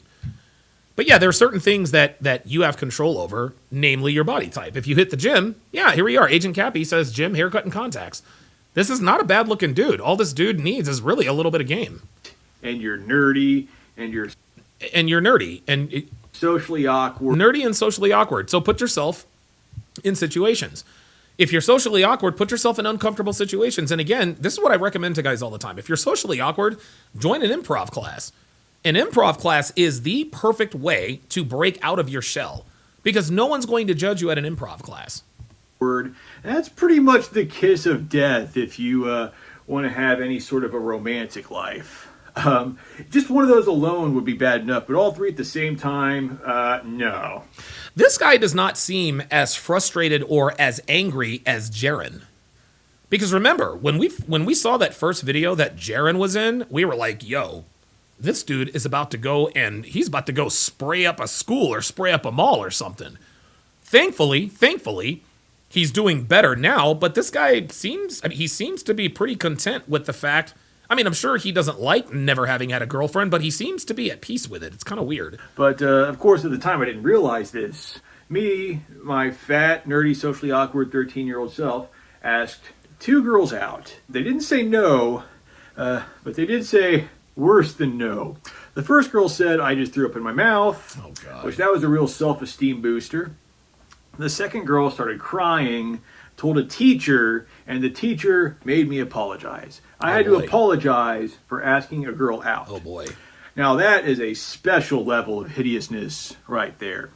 And when I got a little bit older and got into high school, my situation... Bobby Trauma with the $2 super... Or Bobby Trauma with the $2 super chat says, big facts. Focus on what's in your control. Absolutely. Didn't really improve either. Because it became a lot more normal for, people my age to have girlfriends and stuff, and it just wasn't happening. Like, even the other ugly, nerdy, unpopular girls weren't into me. For example, there's this one girl who I went to high school with. She was very, very fat. She was as fat as I was. Her and I, we were like the two fattest kids in school. Oh boy. And all the kids in DJ BFit with the $2 super chat says, Don, look into stem cells to get your hair back. Yeah, I'll look into all that good stuff. But honestly, listen, I'm bald. I'm black. So, I really don't mind going with this look for the rest of my life. Bald black guys are all the rage, I hear. in school used to joke that maybe I'll get electrolysis. Who knows? Her and I should date just because, I don't know, we're both so fat and people who are ridiculously fat should date, I guess. I don't know. I mean, I don't think a bed could support the both of us unless it was made out of titanium or something. So I don't know. But people were joking about me and her dating and whatnot. And one day, she walks up to me. Before I had a chance to say anything, she says, "David, I just want you to know that I find you disgusting and I would never date you." And she walked away. So, yeah, once again, another self-esteem booster right there. The fattest and one of the most unpopular girls in school thought I was disgusting. My senior year of high school, Listen to what he said. I decided to... Listen to what he said. The fattest and most disgusting girl in high school thought he was disgusting. Well, of course. Whatever your name is. Girls are going to think you're fat and disgusting, even if they're fat and disgusting. That's just how that works. Go on a big self-improvement kick. I lost the weight. Okay. I got myself a job at Walmart. From that job at Walmart, I greatly improved my social skills. Things were going good. I even started to date a little bit. The thing is, these dates didn't really go anywhere, which didn't really bother me at the time, because it's like, whatever. But I got a little bit older. I got a much better job in my early 20s, which I'm still working at today. I started going on even more dates, and they also went absolutely nowhere. The women who I dated kind of thought of me as just like the funny friend for the most part. Of course. But some of the women I dated, they just kind of like thought I was repulsive, and they couldn't even stand being around me. They couldn't even see me as like a friend. And I get it, I'm awkward. This is why you got to hit the gym, guys. That's why you got to hit the gym. Awkward and annoying and stuff. I mean, and then also another problem with me is, because I don't really have a whole lot of experience doing like physical stuff, like making out and whatnot.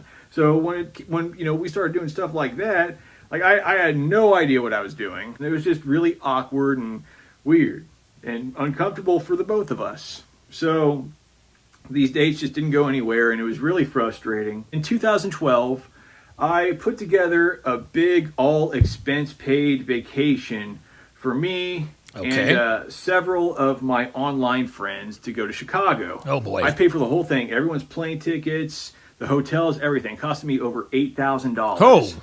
And the reason why I did this was because I wanted to impress a girl who was one of my online friends. And, I had had a crush on her for a long time. We had been really close.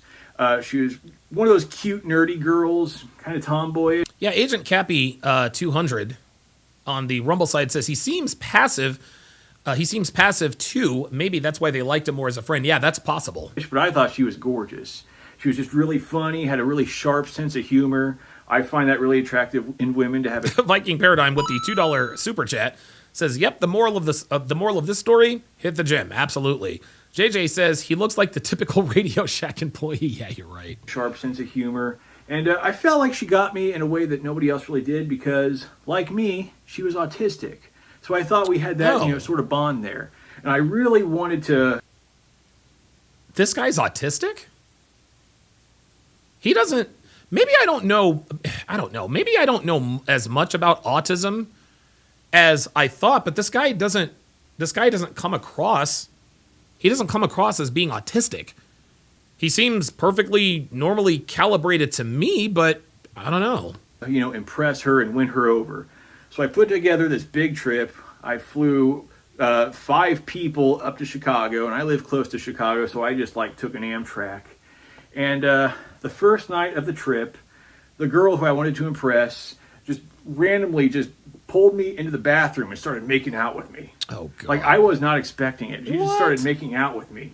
And I almost... Okay, so yeah, I guess he's on the spectrum. H.MPEG says, "Love the sarcasm." Yeah, he sounds to me like... Yeah, sounds like he's accepted his fate. I lost my virginity that night. But I didn't go that far. We were in the bath. D. Gonzo says, "Back in my day, we just called them R-tards." Jesus Christ. You're right, we kind of did. Bathroom of the hotel room, and all our friends were sitting right outside, so I didn't want them to hear. So I just kind of assumed that I would have an opportunity later. So I was like, okay, yeah, we're not doing this right now, but hopefully later. So, but I felt great. I felt amazing. I'm like, oh, I finally got the girl. And I was like on cloud 9 for the next day. Yeah, the next day I was feeling pretty great. And then this is not a bad looking guy, guys. He looks like he I don't know, he looks like a big dude. He looks like he's over 6 feet tall. Jadawa says, do you really need a gym to get into shape? Wouldn't calisthenics be just as good to get in and be in good shape? Yeah, absolutely. Jadawa's correct. Dude, if you guys go on YouTube or Instagram and just look up calisthenics, God, dudes that do calisthenics are they are ripped. They are shredded. Dude, calisthenics gives you flexibility, muscle tone. This is why gymnasts are always in the most fantastic shape, because gymnastics is literally calisthenics. That's all these girls do. That's why gymnasts' bodies are that's why gymnasts have the greatest asses. Devin, she was a gymnast when she was a teenager. And so she had that gymnast, she still has the gymnast body, of course. When her tits grew, that's, kind of what ended things for her. But yeah, I totally agree with you, Jadawa. Calisthenics is an excellent way to get into phenomenal shape. Calisthenics is good for the flexibility. It's good for strength. So yeah, Jadawa, I'm going to give you a Don DeMarco for that. Gentlemen, and this is, I'm glad, you know what? I'm glad you said something about that, Jadawa, because I was actually going to mention this a while back. And this was months and months ago. I was actually in my gym when we lived in Cherry Hill, and I remember I came across a calisthenics video, and I actually started watching it because Olivia at the time had come in and said, "Hey, I think I want to start doing calisthenics," and she pulled up a YouTube channel, and all of these dudes were just absolutely jacked. It was unbelievable. And so I was going to go on and I was going to say, "Hey guys, look, you don't have to have this big expansive gym like I do to get into good shape. All you really need to do is calisthenics and you will get into great shape." So yeah, absolutely, man. So yeah, calisthenics is absolutely a great alternative way to get into phenomenal shape. Real talk. That night, the girl who I wanted to impress had sex with one of the other guys on the trip while I was in the room. Viking Paradigm says lifting heavy is better for hormone health, but when we say, quote, hit the gym, the key thing is to get active so you're in shape. Absolutely. And the reason why I like to lift weights is because I'm strong, but lifting weights gives me endorphins. Like, it's weird. It's weird. Like, when I deadlift, oh my God, the endorphins are ridiculous. $8,000 to hear the girl of my dreams get railed by another guy. Oh, wait, what? And then that night, the girl on cloud. But I felt great. I felt amazing. I'm like, oh, I finally got the girl. And I was like on cloud 9 for the next day. Oh, boy. Yeah, the next day I was feeling pretty great. And then boy. that night, the girl who I wanted to impress had sex with one of the other guys on the trip while I was in the room. Oh my God, while I was in the room. Oh no. So this dude fucked up and invited one of his homeboys who happened to be a Chad. And get this is why I tell you guys, never ever trust men who aren't good with women. The guys that he brought clearly knew he had a crush on this girl, but they were probably just as desperate as he was, and the girl just happened to want to fuck the guy that was the most attractive of the least attractive. Ay. $8,000 to hear the girl of my dreams get railed by another guy. Fantastic. What happened was a couple years later, when I was about 26, I kind of went through a dark phase where I got really into drinking. I was drinking, getting drunk pretty much every day. I was drinking Caliber vodka, which is like the shittiest, cheapest, bottom shelf vodka you can get. But it's cheap and it gets you drunk fast, so that's why I drink it. So I would drink I actually that like every this day. guy. I would eat pretty much nothing but junk. Listen, man, I'm gonna tell you what, man. If ever there is the best way to be an incel, this guy would be it. Like, I don't know. I guess he's on the spectrum, but he's got a great attitude. Like, he's kind of, he's like, okay, I'm pathetic, but he's also sort of laughing at him. He's also laughing at himself. I ain't mad at that. Food. Like, my diet was probably 80% pizza, and I'm not exaggerating. I would chain smoke 2 packs of cigarettes a day, and I did this every day for about 5 years.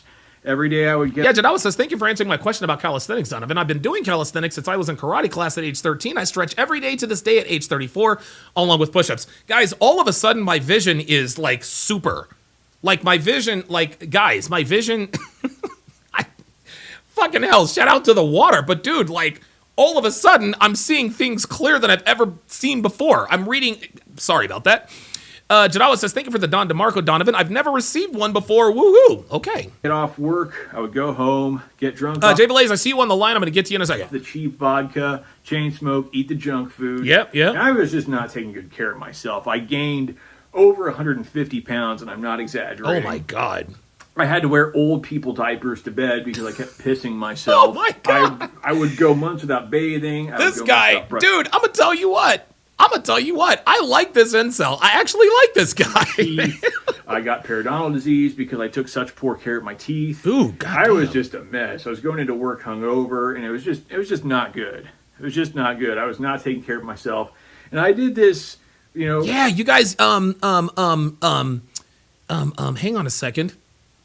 Somebody in the chat says this guy has good comedic delivery. He absolutely does. Robert Eliza says this guy would be perfect to try stand-up comedy. He's naturally funny, and it would skyrocket his self-esteem. I'm trying to tell you, this guy really does need to try his hand at stand-up comedy. All right, guys. So I'm an incel, and let me just tell you a quick story. So the girl of my dreams, I decided to try to impress the girl of my dreams. I flew all my friends up to Chicago, including this girl, and she actually dragged me in and she kissed me on the lips. I'd never been kissed like that before in my life. I was like, wait a minute, is there something wrong with her? Does she think I'm somebody else? But no, she knew it was me. So we all fly to Chicago and we're having a good time. And I go down the hallway to grab some ice, and I come back into the room and I hear these rhythmic slapping sounds.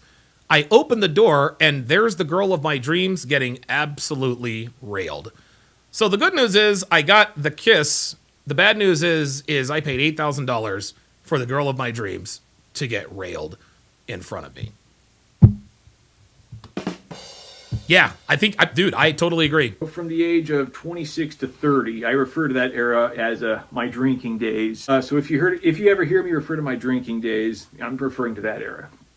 But anyway, one day when I was 30, I was starting to develop some chest pains. I went to the doctor. Oh my God! And he took my blood pressure and did some other stuff and asked me some questions. And he point blank told me, yeah, you're going to be dead by 40 if you don't start making some serious life changes. Holy shit. That was pretty terrifying. And what made it even more terrifying is that two really close online friends of mine around this time had died in their 30s doing the same things I was doing. The first friend of mine who died was extremely overweight. Like 600-pound life size. I mean, Dr. Now would have had a field day with this guy. He got really Dr. big. Now, this guy's awesome. He was in his early 30s too. Just in consciousness with the $5 super chat says W Donovan. Appreciate that. My other friend, also in his 30s, was a massive alcoholic. Yeah, the jump cuts are very on point. He ended up dying of liver failure. Oh yeah. My God. So I took that news from my doctor of me being told point blank that I'd die at 40. I saw my friends dying. Well, I didn't see them dying, but them dying combined with that news. Bobby, oh my God. Okay, so you guys, so Robert Eliza says this guy kind of reminds me of Seth Rogen. I'm sorry. Yes, Seth Rogen mixed with Jon Favreau's character from Swingers. That's a good one. D. Gonzo said, or like a humble Farva from Super Troopers. Gentlemen, Super Troopers, that is the funniest movie I have ever seen in my life.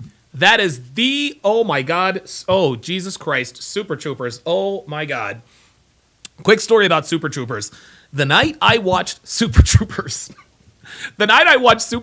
that was the same night that I hooked up with my ex-wife, Darcy. We had all gone to my friend James Jasper's house, and dude, we had a 48-pack of beers. We were pounding beers, laughing our asses off, watching Super Troopers. It was honestly one of the most enjoyable nights of my life. I went to sleep at 6 o'clock in the morning. Guys, I didn't wake up until midnight the next day. I slept 18 hours straight from 6 in the morning Past noon, past 6 at night, all the way to midnight. Oh no, Edward Cross says a Super Trooper is more funny than. Oh no, oh no, oh no. Oh my God, is it funnier than Tropic Thunder? Oh, ooh. That's a good question, Edward. That's a very, oh my God, oh no. Oh my God. What made Tropic Thunder was Tom Cruise's character, Les Grossman. Les Grossman is, anyway, I'm sorry. Stop getting me off track. God damn it. I can't answer that question. I'm glitching out because I don't know which is funnier. Super Troopers or Tropic Thunder? Oh my God. Yes, Devin, put it on the poll. Which movie is funnier? Super Troopers? Oh my God. Oh my God. Oh my God. Oh my God. Oh my God. Oh my God. Oh Jesus fuck, dude. Super Troopers made me piss my fucking pants. Dude. Super Troopers. That is the craziest, funniest movie I have ever. I don't know which is funnier. I can't decide because Tropic Thunder was legendary, but so is Super Troopers. Ay. Okay, let me finish this up because I got Jay Blaze in the line. Sorry, guys. Sorry. Ever since then, I've just tried to have a new and positive outlook on life because the thing about life is, yeah, it sucks sometimes and it's annoying and, it can be unfair, but I like life. I figure I'm 35 now. I got another 40-something years, give or take, in front of me. Why not just see what happens? So, yeah, I mean, I decided, start eating healthier, lost the weight. Okay. I quit drinking. Okay. I quit smoking. Okay. And, I just try to focus on doing things that, I just enjoy and have fun with, like video games and movies and whatnot. Just try to live a better lifestyle and, not worry too much about things that, you guys are killing me. I don't have, and just try. Alaskan K says, "Hey Farva, what's the restaurant you like with all the bullshit on the wall?" To enjoy the things I do have, but Yo, I guess Farva was. Oh, I'm some sorry. People would probably see as a cope. Which, Oh Jesus, I mean, you guys done fucked up now, man. Whatever. I mean, I would rather cope than wear old people diapers to bed. Personally, I'm just gonna sit back and let the chips fall where they may, right. And who knows what'll happen. Okay, that's pretty much all I got to say in this video. I guess I'll see all you nobodies later. Look, man. Hey, I'll give this dude a Don DeMarco. This guy has never had a girlfriend. He's sort of making fun of himself. If ever you are going to be an incel, take this guy's attitude. Let's go to Jay Blaze, who is on the line. So, Jay Blaze, I have no idea what you want to talk about, but it could be any number of things. Go. I will say first, Chris Area has the best calisthenics channel on YouTube. Okay.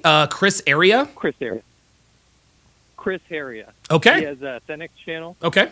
And so, dude, this guy, if he didn't get, shot down, mercifully in, high school and stuff, dude, he would have been, a Chad because, yes. Dude, have you ever heard the term, weaponized autism? No, I've never heard that before. Because some people with autism, they get hyper-focused. The guy who's, they'll go after certain, channels and stuff or certain objects, and that's all they can think about. So if you give this guy red pill channels, dude, he's going to use the weaponized autism to figure everything out. And, dude, he said he's in Chicago. He could have taken the Amtrak down and, absolutely, got developed his skills in the comedy scene there. That would have helped him immensely. Yeah. And, dude, if you look at the guy, you take away the glasses. Yeah. You fix his haircut a little bit. Yeah. Dude, he's Chris Hemsworth. He's like a dollar store Chris Hemsworth. Yeah. The guy has potential. And I have reason to believe he looks like a big guy. Because, obviously he said he lost a lot of weight, but he looks like he could be over 6 feet tall. I think he's 6'3". I think he is. He's a big dude, man.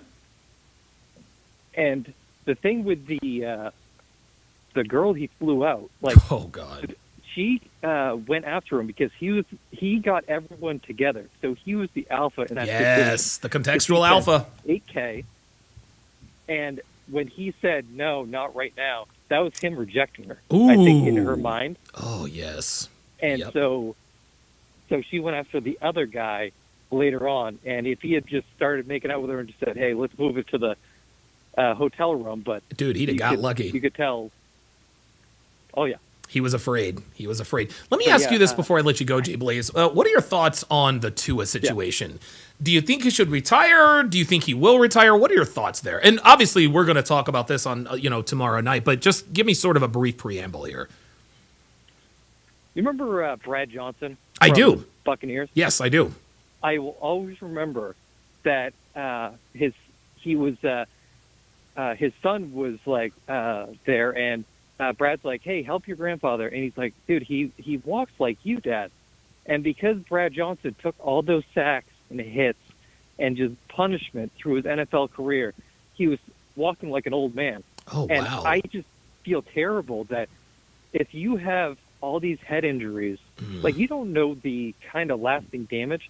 And dude, like we were chatting about it earlier, like he's not going to make it until 35 in the NFL. There's no way. No way. Dude, he has his first big contract. He has the guaranteed money. He should really think about because he could be a coach, an assistant coach like that, because he has the stuff with Alabama. He's a smart guy. Yeah. And you have to think about it. Like, dude, you're going to live until hopefully you're 70 or 80. Yeah. And why would you want to have like head injuries and just have that issue with your head for all that long? And he's already had at least 3 or 4 concussions. Dude, and those are the ones we know about, man. Those are the ones we know about. Like, we don't even know what happened in Alabama. Like, he had that hip stuff. Yeah, dude, it's like the brain is not something to be messed with. Yeah, no, I agree. I'd rather walk like Brad. I would rather walk like Brad Johnson than to suffer from CTE, which is chronic traumatic encephalopathy. Yeah, we saw the Junior Seau stuff. That was tragic. Jesus Christ! Oh my God! And think about the OJ stuff. Like, dude, you can't tell me OJ was like that when he left the NFL for the NFL. Yeah, it changes his whole personality. Like, it's just that stuff can happen because of that stuff. Not something to be messed with. Thanks for calling in, Jay Blaze. We will definitely have a much more extensive conversation about this on the Chop Block podcast tomorrow night. Thank you. Yeah, that's it's a I don't know, man. It's tough.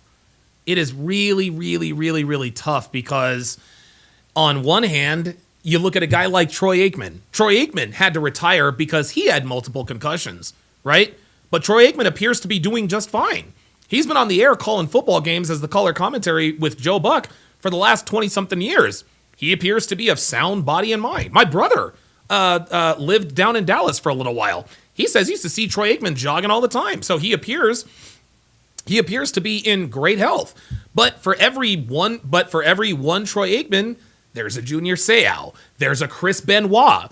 There's a Dave Duerson. There's a Justin Strelzik. There's a Javon Belcher. There's an Aaron Hernandez. It's Cigar Man says he has 4 concussions total so far. Dude, Tua has more than 4 concussions. He had concussions at Alabama. And remember what I said earlier, guys. The 4 days before, on a Sunday, they were playing the Buffalo Bills in Miami. He gets turned around, slams his head. He pops right back up. He's walking back to the huddle, and he stumbles and falls. He goes back to the locker room. He clears concussion protocol. He comes out and finishes the game. Thursday night, exact same fall against the Bengals. Slams the back of his head. He goes into the fencing position. Like, dude, we all saw his hands lock up. Dude, that was scary as fuck. That was scary as fuck. And we saw it again last night. And the crazy part about it is it wasn't even that hard of a hit. It wasn't even that hard of a hit. He was 90 seconds. He was the one moving forward, and the guy who happened to tackle him was Damar Hamlin. And oh by the way, remember when Damar Hamlin had a heart attack on the field, cardiac arrest? What happened was a helmet to the chest. It was either T. Higgins or Tyler Boyd, helmet to the chest. Damar Hamlin fell down and had a heart attack. So Tua's head hits Damar Hamlin in the chest. Thank God nothing happened there. But man, I don't know, man. 60 seconds. I don't know, man. If Tua, oh my God, listen, you can never tell a man what he should or shouldn't do. It's easy for us to say he should walk away, but I mean, I think he's made over $30 million in his career so far, which is generational wealth. If he were to walk away from football right now, the Miami Dolphins still owe him $93 million. He has $93 million guaranteed if he leaves that right now. If he leaves right now, he's got 93. So at that point, that puts him at roughly $120 million. That takes care of the whole Tagovailoa clan. So I don't know, man. I don't know. Oh, looks like Jalen Hurts is engaged. Oh, good for him. 10 seconds. Yeah, Jalen Hurts is the one black man on the Philadelphia Eagles who's actually engaged to a black woman. Ay. Yeah, Devin in the chat says it could have all been bad. All right, let's check the poll here. Let's go ahead and end the poll. Oh boy, this was split right down the middle. Which is funnier, Tropic Thunder or Super Troopers? Tropic Thunder got 51%. Super Troopers got 48%. Listen, they were both funny. They were both absolutely funny. Both classic movies. All right, guys, it is now time for the main events, plural. Main events. We are going to witness 7 Frank Castles.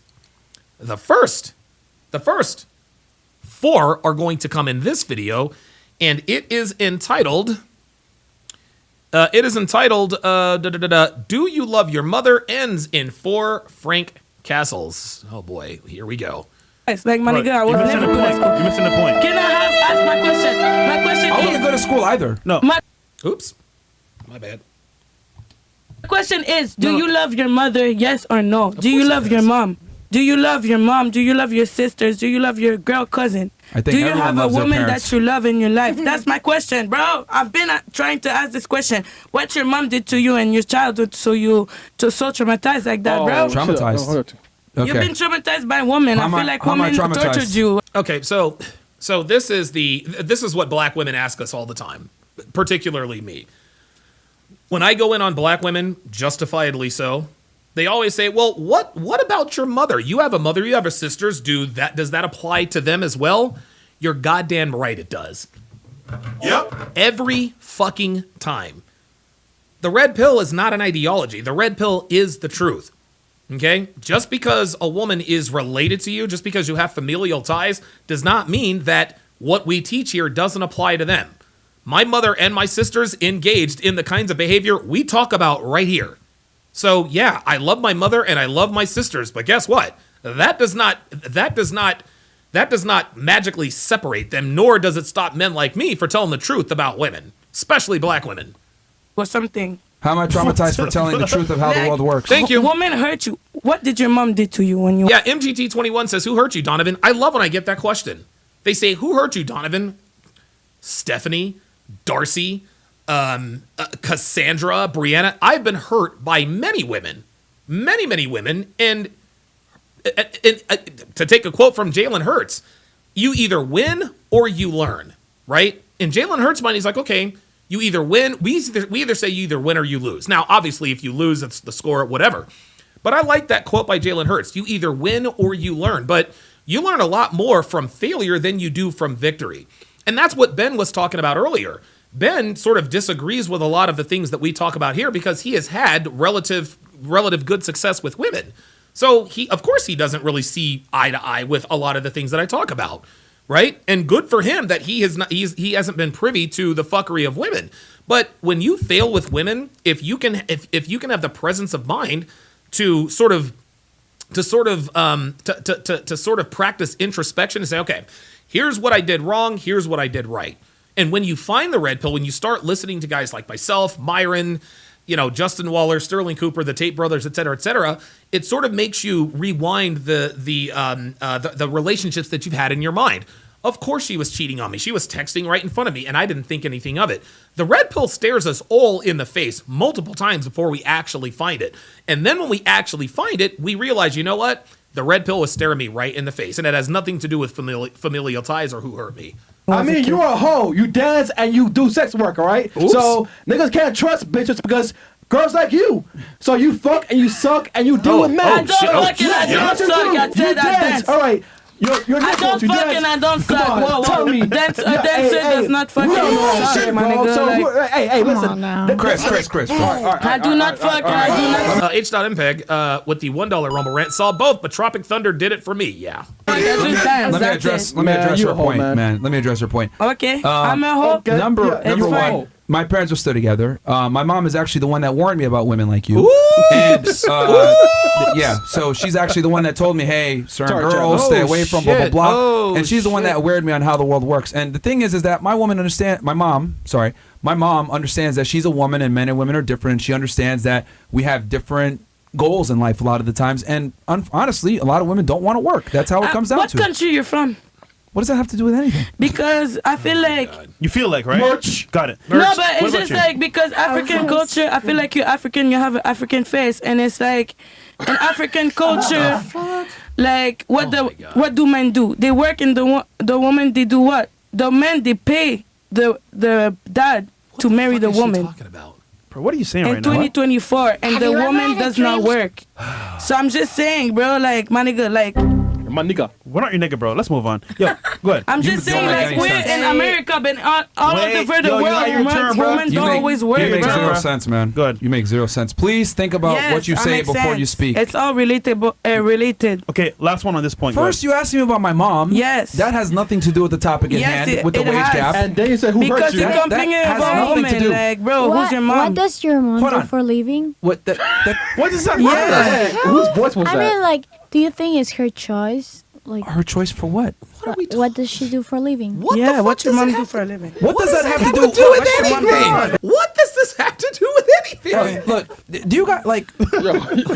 I'm just asking. Do I have to be a mathematician to tell you 1 + 1 is 2? No, I'm just asking. Why? But you guys are taking away from the argument. The debate is strictly that the wage gap. There is no wage gap because of sex. That's what the argument is. Oh, there is wage gap. I've realized, right? Who said there is? When women have no points, I just refuted everything you said with that. You can refute, but that doesn't mean I agree. You don't agree with the truth? I don't agree with what your statement is saying. It's an opinion from your mouth. It's not a statement. Okay, let's pull up an encyclopedia or a trusted source. Pull up the Google thing for her. Let's do that. Women get paid. The thing is that if you equate everything, men and women get paid the same. If not, women get paid more. Oh. No. There's like Here we some go. points I wanted to bring up. Hold on, you're saying no because you know or because you feel like? Because I know. How do you know? Bitch, you don't know. These are years of research. Years of perfect. Science. So we have that too. Let's pull up the resources. He's about Please show me and I'll shut up. Do you know where the wage cap? Wait, hold up. Let's pull up the resources. He's about Please show me and I'll shut up. Do you know where the wage cap comes from? Once I see the facts, hold on. I shut Do you know where the wage cap comes from? This is shut the fuck up, like disrespectful. Do you know where the wage cap comes from? No. Can you enlighten me? Since you know. Of course I not. feel like you guys don't even know The wage history. gap comes You don't even know. from gender. Gender. These bitches are so Construction. stupid. Oh my God. Men Wait, hold up. will get more money. Of course. Period. Yo. But You stupid. we can go in. Show me the resources. You say you know. You say you know the resources. Put it on the table. This is embarrassing. I said earlier. Ken Rose with the $5 Rumble rant. Oh my God, this is crazy. Embarrassing. I said it earlier. What's embarrassing where the wage is cap I comes asked from. for a resource and I don't see that. See, here's the thing. Okay. If you had listened earlier, I literally told you where the wage gap myth comes from. I told you it takes all working men versus all working women, but it doesn't account for careers worked. Doesn't account for education. Time. Doesn't account for experience. Overtime. Doesn't account for overtime. Doesn't account for any of these things. It just comes from all working men, from all working women. How long women So you been can shut the working, fuck though? up when I'm talking. Anyway. Thank you. Right? Yeah, because you keep What talking, the hell's bitch. wrong with you? Okay, so You're giving your side take. Phoenix Light Games with the $5 super chat says the reason they're asking about Myron's mom is because they're trying to agitate him. They don't really want to know. They don't care. It's just to throw him off. Well, of course. Of course. And here's the reason why women ask who hurt you. The reason why women ask who hurt you, women ask who hurt you when you are telling them the truth about themselves. When they figure out in their minds, oh shit, this dude knows exactly what the fuck he's talking about and he is standing on his square, let's point out the fact that he has failed with women. Who hurt you is not really a question. It's really a statement. You have failed with women. You have been used. You have been cheated on. You have been played. You have been lied to by women. Ha ha on you. You have been played by women. Who hurt you?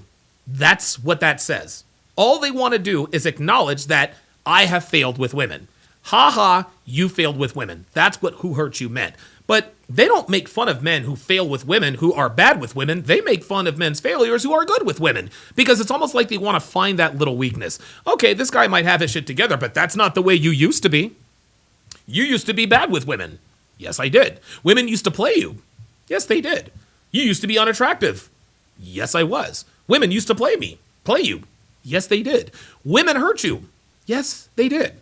They expect, it's almost like they halfway expect us to be like, no woman has hurt me. No. I own my successes and my failures, and women can't stand it when you do both. I'm trying to make a point here. You look like Jafar from Aladdin. I don't give a fuck. What'd you say? You look like Jafar. Get the fuck out of here, bro. Get the fuck out of here, I don't bitch. give a fuck. Come on, stop. Really? She said Aladdin? You got a hole in your pants, too. Get the fuck out of here. You look like Aladdin. Get the fuck out of here, No. Oh, no, I see what you're grabbing. Goddamn, that's Ray Castle number one. What the fuck? There's Ray Castle number one. You stupid ass bitches, man. Oh, man. I mean, now you retarded as fuck. The whole show, bro. We give her so many chances, too. Giving ad-libs and shit. Like, nobody gives a fuck what you got to say, man. Shut up. Anyway. So That's one, Frank Castle. It comes from all working men versus all working. Okay, so there's one. We got three more to go. Phoenix Light Games with the $5 super chat says many successful men have failed with women. I have failed, but I don't bitch about my failures. I learn from them. I possess more wisdom now. Nice try. Exactly. When women ask who hurt you, they want you to deny it so they can be like, oh, you're a liar, blah blah blah blah blah. Who hurt you? Well, women have hurt me. That's why I'm good with them now. Women, it doesn't count for all the other shit that I mentioned. So, if you account for everything, I told you already, women get paid more. So you're arguing something that you don't even know where it comes from. I've seen the statistics. No, I'm talking to her. That's what I'm saying. That's the definition of arguing in bad faith. Like, if you don't know, then you don't know. Just admit you don't know. But don't sit here and try to argue with me on something that you know nothing about, which you clearly don't, because you don't even know where the wage gap comes from, where that myth comes from. You have anything to say to that? Next person. I'm done commenting. Yeah, there it is. Next person, I'm done commenting. Translation, I don't know shit. So Myron once again has won another debate with a vapid, dumb-ass woman, and so no, I have nothing left to say. Yes, you lost. Take this L. That's the problem. You're commenting versus actually researching and speaking Just from... like you, though. I just told you where it Where's came your from. resource? I asked for your resource. You asked or axed? I just told you where it comes He said from. he would present one. I wrote a book on Maybe this not shit. from you, but he said he would present one. And Why women deserve less. I wrote a tried book to on put this. it on the table. Like, do you not understand that you're not equipped to have this discussion? I literally wrote a book on this. Could you bring it up, Bills? Yeah, Mark, here. Like, you're just straight up wrong. No. Silence is always better. Yeah, especially when you don't know what the fuck you're talking about. Because you're wrong. No, because I don't argue. Oh, you do argue. You just did. You just literally did. Especially over Without knowing opinions. anything. No. I asked for a resource. Yeah. Opinions. No. The wage gap is not real. I think there's All right, he's a gonna pull up right reliable now. resource. Pull up Bills and Yeah, Chris. pull it up, man. Ammo. This girl retarded, bro. Oh my god. God damn, man. Like, yo, this shit, like, I will get up and walk away. You call me retarded. I didn't call you're you out of fucking your retarded. name. Get up and get the All fuck right, I'm out. gone. How about that? Frank And that's Castle why number you 2. Fuck up outta here. have the issue with every female that fuck up comes outta in here. here. No, he has an issue with every black female that comes in here. I swear to God, it never fails. Anytime there is a black woman on Fresh and Fit, there is a better than average chance that she is going to be Frank Castle. It never fails. That's why you dance and you're a stripper and you're single, all right? So leave. Yeah, all right, go I ahead. didn't Bitches trying to come in here and tell us what the fuck it is, man. Hey, listen, your man. podcast. Hey, You're all listen. ass. Get the You're fuck up out of here, Keep man. dancing, Okay, all right? get me the Keep fuck outta dancing. here. Yo, Yeah, keep I'm gonna dancing, keep right? dancing. I Hey, should don't dance worry, on the man. table and You get weigh the 98 fuck on the pounds, table. right? Hey, Fuck yo, all I see girls, man. Come on, man. Oh, Come on. now she's gonna be destructive. Yo, You that stupid. girl. You Okay, stupid. all right. You You got no titties, you have no ass. How you dance? You are a pole. There we go. There she goes. There she goes. You are a Yep. pole. There it is. There it is. Now Ponson's going in. Do it. Somebody call Icy. Somebody call Icy. Where's Icy? Uh-oh. Icy Melissa, what's up? Yo, What's up? Hey, Fresh, man, chill, man. Yo, man, I can't be petty as fuck, man. All right, man, go ahead and leave, man. Fucking shit. Yo, Chris be castling these bitches like a motherfucker. Fuck, man. Fucking like how you dance? See, yo, chat, bro. Anyone can be a dancer, bro. She had no tits, no ass. What the fuck are you thinking paying for, bro? Personality? She's still talking. Why you so loud, Still man? fucking talking. Get the fuck out, man. Like, what the fuck are you guys paying for, God, man? she's still You got nothing, man. Buy me out, man, with the money, man. What the fuck? Oh my God. Yo, I swear to God, bro. Yo, Myron, look, Myron's having a fucking, Myron's having a heart attack. It's Myron's birthday. Oh no. Myron's birthday. This nigga said she danced all the bullshit. He said what? This nigga said she danced all the bullshit. Oh my God. She is the stripper pole. Oh my God. Edward Cross, with the $5 super chat, says, if science was really right, then how come they don't listen to the OBGYN? That's a good question, Ed. That's a very good question, actually. Bro, all right, just leave, man. Nigga called her a pole. You're a pole, man. He called her a stripper pole. Oh my God. What, girls dance on you? Wow. What's she weighing, like 90 pounds? Hey, oh my God, the bitch. Man. Oh my man, you know what? Can you hear her? Yo. Oh my God, the bitch is. Hey. Oh my God. You be a fat ass, but you got no ass. Oh my God. Oh, Jesus Christ. Massimum Streams. He called Chris the Black Boomhauer from King. Man, you're the government, man. Wow. Hey, sorry, my She's birthday, still man. talking shit. Yo, Is she okay over there? I'm fucking crying, bro. This nigga, I used to get her. This nigga really said. I used to get her. You said how you dance on the pole, but you are the pole. Bro, man. Yo. Yeah, shorty tweaking though, bro. I did not expect this. Hey, man. You did not expect this? Anytime you have a black woman on Fresh and Fit, like I said, there's a better than average chance that this is going to happen. Alaskan K on the Rumble side says Poghauer. Yeah, dude. Real talk. We're having a great time on the show. Yo, Toxin absolutely went in. Oh my God. She's still yelling. She's still yelling. Why is she still here? Oh no, man. Oh my God. Dude, she's so leave, man. Why is she still talking? Yo, Paul, get on. Phoenix Light Games with the $5 super chat says, Donovan, they gotta have Chris on the panel whenever there is a percentage of black women there. He goes in on them and it's hilarious. Chris is awesome. I think Fresh and Fit needs to have Chris Pogson host the show once a week. I think, dude, honestly, they Fresh and Fit, they've got to do something like guest hosts, because they do guest hosts, right? Like me and Tommy will, guest host the Fresh and Fit podcast. I think that would be awesome. I think that'd be great. Get out of here, Paul. Yeah, man, come on, man. The black pole. Slide on out, man. Oh my God, this bitch. This nigga Chris, man. Bro, Chris, do not put on me, man. Yo, do not put on me. She's still here, bro. Yo, those two girls left. Yeah. Huh? Yeah, they said they didn't like what happened. Who? That's fine. I'm from Peru. Those That's chicks- fine, bro. These bitches are I'm on the way. Yeah, no, leave, bro. Who cares, man? We'll go fuck. That's fine, bro. We get it. Yo, you know. this shit is hilarious. Yo, this stream is crazy, bro. Yo, the stream is always you wanna hear a fucking joke, bro? crazy. All the girls that I didn't even notice they left. Damn. The bitch just got up and left. It had no impact. She's still yelling. Chris, This shit is comedy. Chris, you want to hear a common theme between all the girls that left? What's They up? had no ass. Bro, it's like, Oh shit. it's fine, bro. No ass. God, Well, like, happy God, what's up, birthday fuck, to man. you. Wait, Welcome to hey, Miami. hey, don't want girls. Yo, this shit is funny. Listen, I know we triggered you, but you're cool. Thanks. Bro, why is she still here, bro? Yo, bro, it's funny. Yo, Chris. What, man? W rant, by the way. W rant. Hey, listen, man. I'm telling you right. Hey, yo, chat. Okay. Is she gone yet? No. Nah, man. She's You can still still here, hear man. her. Oh my Man, God, it's her, she's man. still there. That poll comment really pissed her off. Yeah. Like, trust me, man. I am petty, bro. Like, Still in the hallway yelling. Bro. Isn't it? when you say, "Oh, Chris, man, you should rank fresh." Listen, I love my boss. I love the people who I work with. I'm not a mean person, right? But if I don't know you, man, all hell breaks loose, bro. It's true. Nah, the girls be coming in trying to try us, bro. It's Bro, true. hey, It's hey, true. hey, They be hey, listen, wild, man. disrespectful and shit. And listen, So it's like, If I don't know you, bro, I'm going for the throat, bro. y'all hate Chris's rants, but they're funny as fuck, bro. Yo, I this love shit this funny, dude. man. Dude, I'm This all. shit Dude, comical. I love Chris's Okay, rants, dude. is she gone now? We're all cold. Bro, She's still there? Okay.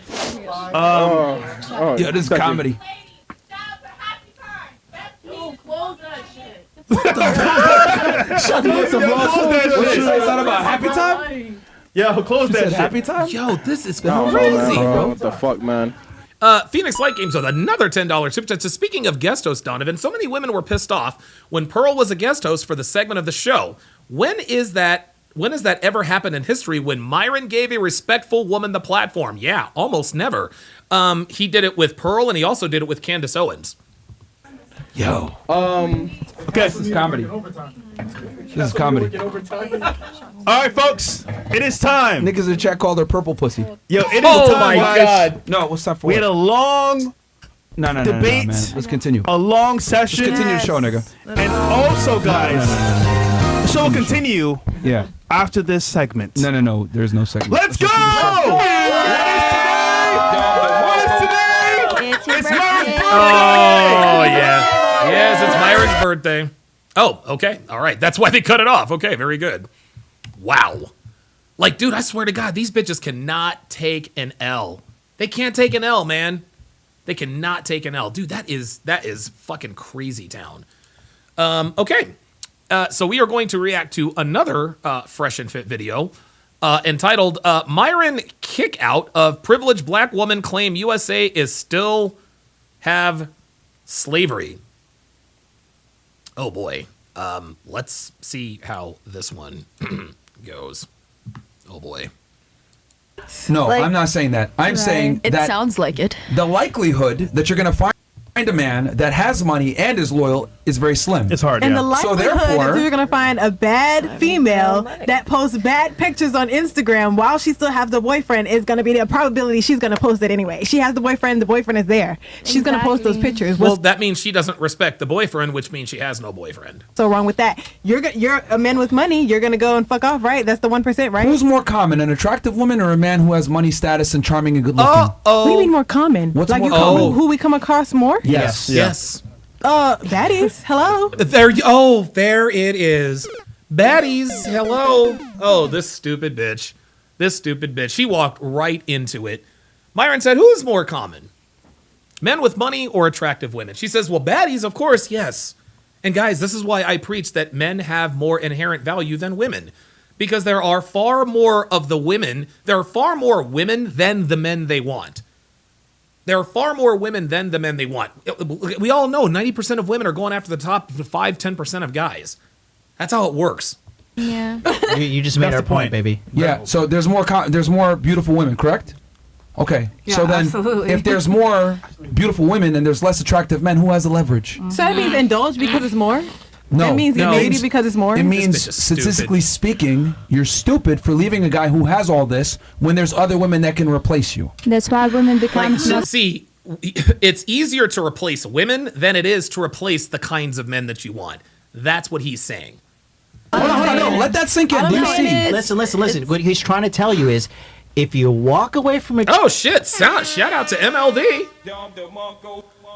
cheater, you're just walking into the arms of another one. 100%. Quite frankly, That's so painful, but it's the fucking truth. it is. It and is. so is everything else about this life. This it's not fair. comes from this grandiose thing. I hate to say this, but you women all think you're the main character. I know. You're not.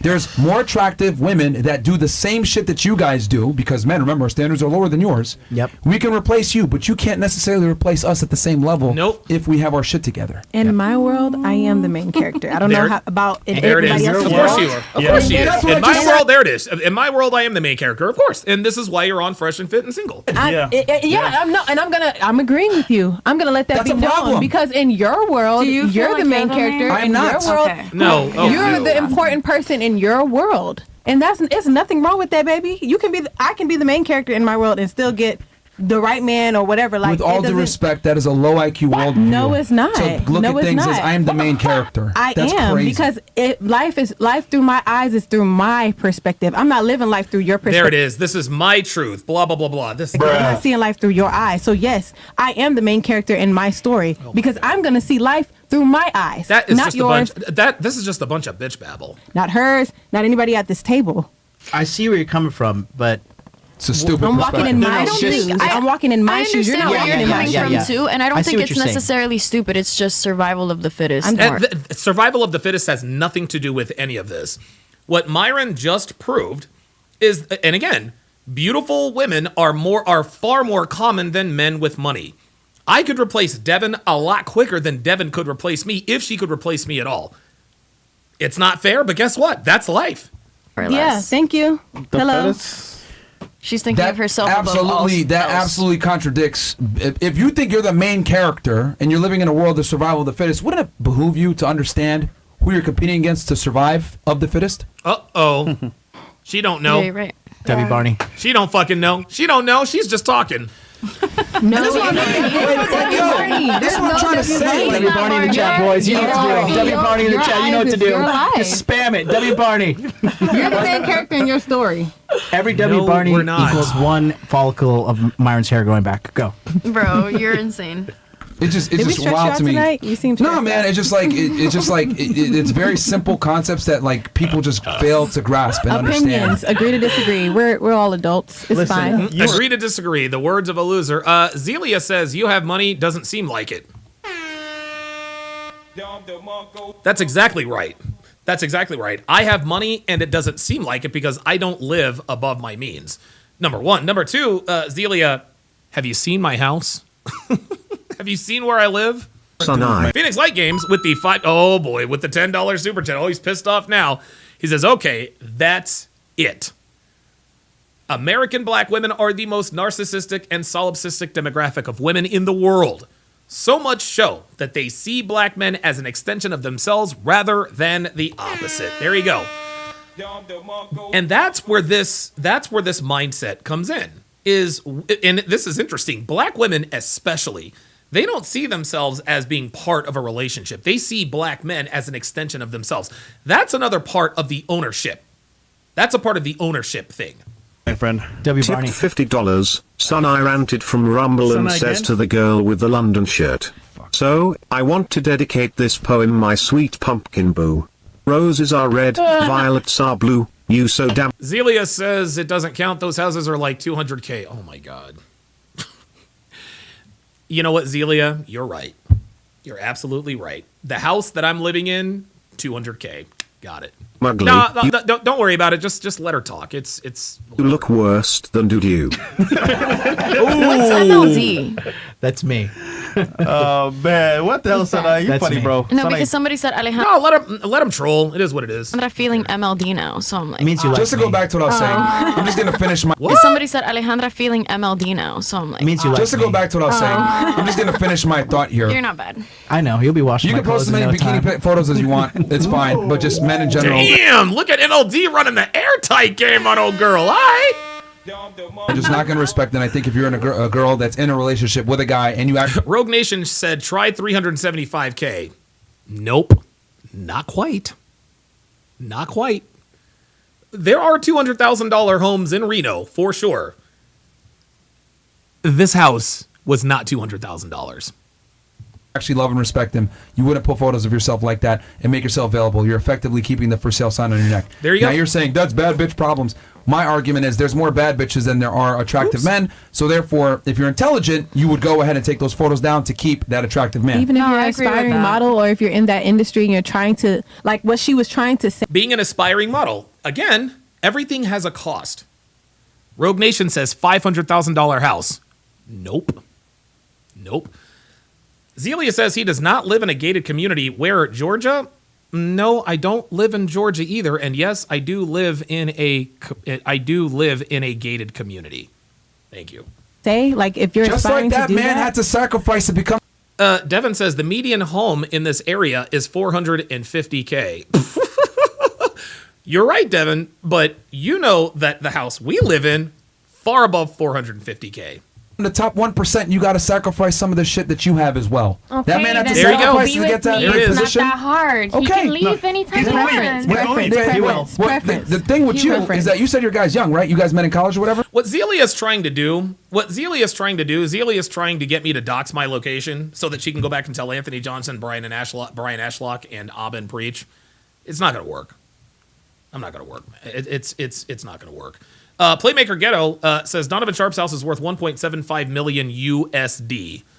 Not quite that high, but close. Yeah. Okay. What is college? He's of lower status and he's young. He doesn't. He hasn't created his value yet, so he will sit there and deal with that. How old are you and how old is he? But I'm telling you, as you get 22. older and you deal with more attractive men that have their shit 22. together, they're going to have a point of contention with that profession. How old is your I How old is feel your what you're boyfriend? saying. 22. I feel what you're saying. So I don't he's like how only it's coming out tolerating all that the way, because but I feel you. it. They're both 22, Myron. Yeah, I know. She has more sexual market value than him. Yes. She bosses him around. That's There you why go. he takes her photos. There you go. She's the leader in her There relationship. it is. That's what I told you guys before. She doesn't respect him. That's why. That's why she is acting the way she is. And that's Right what now. it is. Yeah, yeah. Right You now. say so. I know so. I know so. Just from your demeanor, the way that you speak, etc. Like I How know do that I you run that speak? relationship, and that's fine. But I know you run it, and that's cool. And then Yeah, with it is you, what I it mean, is. bro. She's dating the game. Yeah, Yep. man. And you should take. Yeah, she's dating the game. She's dating the game. She belongs to the game, y'all. She belongs to the game. It is what it is. Some game. You find a guy that's higher status. No, Doug, you're I not am. special. You didn't even hear what I just said. Like You and I will I'm date taking each in other. what you're saying to me. I might not like how it's coming out. Like Good some luck. of the stuff is like, Uh-oh. damn. Like, would you say that to your mom? Would you say that to your grandmother? Here Would we you say go. that to your sister? Here we go. Whatever. Yes, Here we actually, go. I did. I had a very But I'm tough thinking discussion with about my that. sister. I told her stop being a stupid bitch because she was a med school and had a mindset just like her that she thinks I can wait it off and I'm blah blah blah all this other shit. There it is. See that? And she- Once again, the black woman asks the black man, well, would you say this to your sister? Well, you're goddamn right I do, and I have. Matter of fact, my sisters are pissed at me for the shit that I have said to and about them on this very podcast. So yes, I do. Phoenix Light Games, another $10 super chat, says pursuing a modeling degree is an excuse women use to continue being a hoe. Most IG thoughts are not models, they're sex workers. If most of your audience is men, you are a sex worker. If it's women, you're a model. Absolutely. I have said this for years. The difference between a model and a sex worker. A model markets to women. Claudia Schiffer, Kathy Ireland, Cindy Crawford, and I'm not up with the models now, the supermodels now. What's her name? Giselle Bundchen. Maybe it's Maybelline, Revlon. All of those beauty and makeup brands. They use those models. They're marketing to women. Okay, if you are using your looks to market to women, you are a model. Okay, women want to emulate you. That's why it's called a model. You are a model. You are the model they want to use so that women can look like the model we are using. But if your beauty and brand appeals to men, you are a sex worker. There's no such thing as a stripper who's also a model. A stripper is a sex worker. Daisy Fuentes, there you go. Daisy Fuentes is a model. She is, all of her commercials market to women. That is the main difference. If most of your fans are men and you use your looks to get fans, you are a sex worker. If you're like a beauty influencer and you do makeup and stuff and you are a model, you are a model. You are marketing to men or you are marketing to women. She ended up saying, you know what, you're right, and she found a guy before she turned 30. Thankful to that. But I had to let her know, you're not the main character, you're not that fucking special, we don't give a fuck about your career, your education, your status. No. You need to find a guy who's still young and attractive. Yeah. She took my advice. Like, hey. Yeah, Phoenix Light Games, I did get your email. It's not going to sound good, but the things that typically are good for you don't sound good. Yeah. Like medicine. I mean, you literally just said, I'm the main character in my story. And I am. With all due And I respect, will be. That is a retarded worldview. No, because at the end of the day, I came. What y'all mama used to tell y'all? You came in this world alone. You're gonna go alone. What does that main have to do character? with anything? You are the main character in your life. What? Main character is You're walking in your own shoes. Nobody. See, this woman does not understand what main character syndrome is. Main character syndrome means that everything around you is all about you. Main character syndrome are people who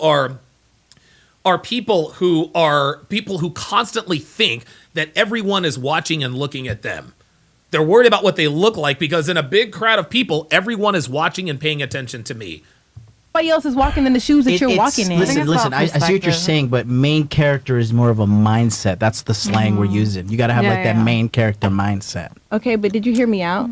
Yes, Oh, we I'm heard you. listening. Then I'm trying to explain to you. I see what you're saying. We heard Yes. you. I see what you're saying. You're like, oh well, my perception is making me main character. It doesn't, because everybody has their own perception of reality, but motherfuckers still act like NPCs. You know what an NPC is? Yes. What is it? Those characters like A non-player character. What does NPC stand for?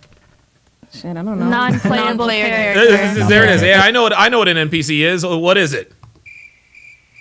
Typical stupid bitch. Sim. Man Up Academy with the $5 super chat says, just because he wants to give you the D doesn't mean he will give you the C.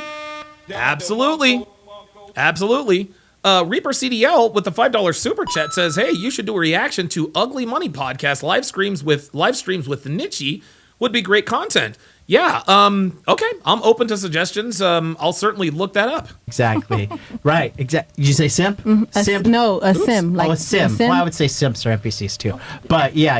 Exactly. Yeah, they So are. it's more of a mindset. That's what they're trying to say. Not because you have an individual perspective of reality, therefore you are the main character. Right. Yeah, I don't think that I'm not trying to say that I feel like it's all about me. Well, that's not what I'm literally trying to say. what but you at the end said. of the day, I am living my life. No one else can live that for me. And I if you can't- meet a I guy can't that's clock actually out. worth the shit, I can't clock out of my life. He's the main character, is what I'm trying to explain to you. Actually, you can't clock out. And men clock Once out you more meet than that women. guy, he needs to become the main character. That's right. And that's the problem, is that you guys think you're special and I'm the blah, blah, blah, I'm the No. prize. No, if you meet a guy that meets your requirements, he's effectively the prize because you're the picky one. Oops.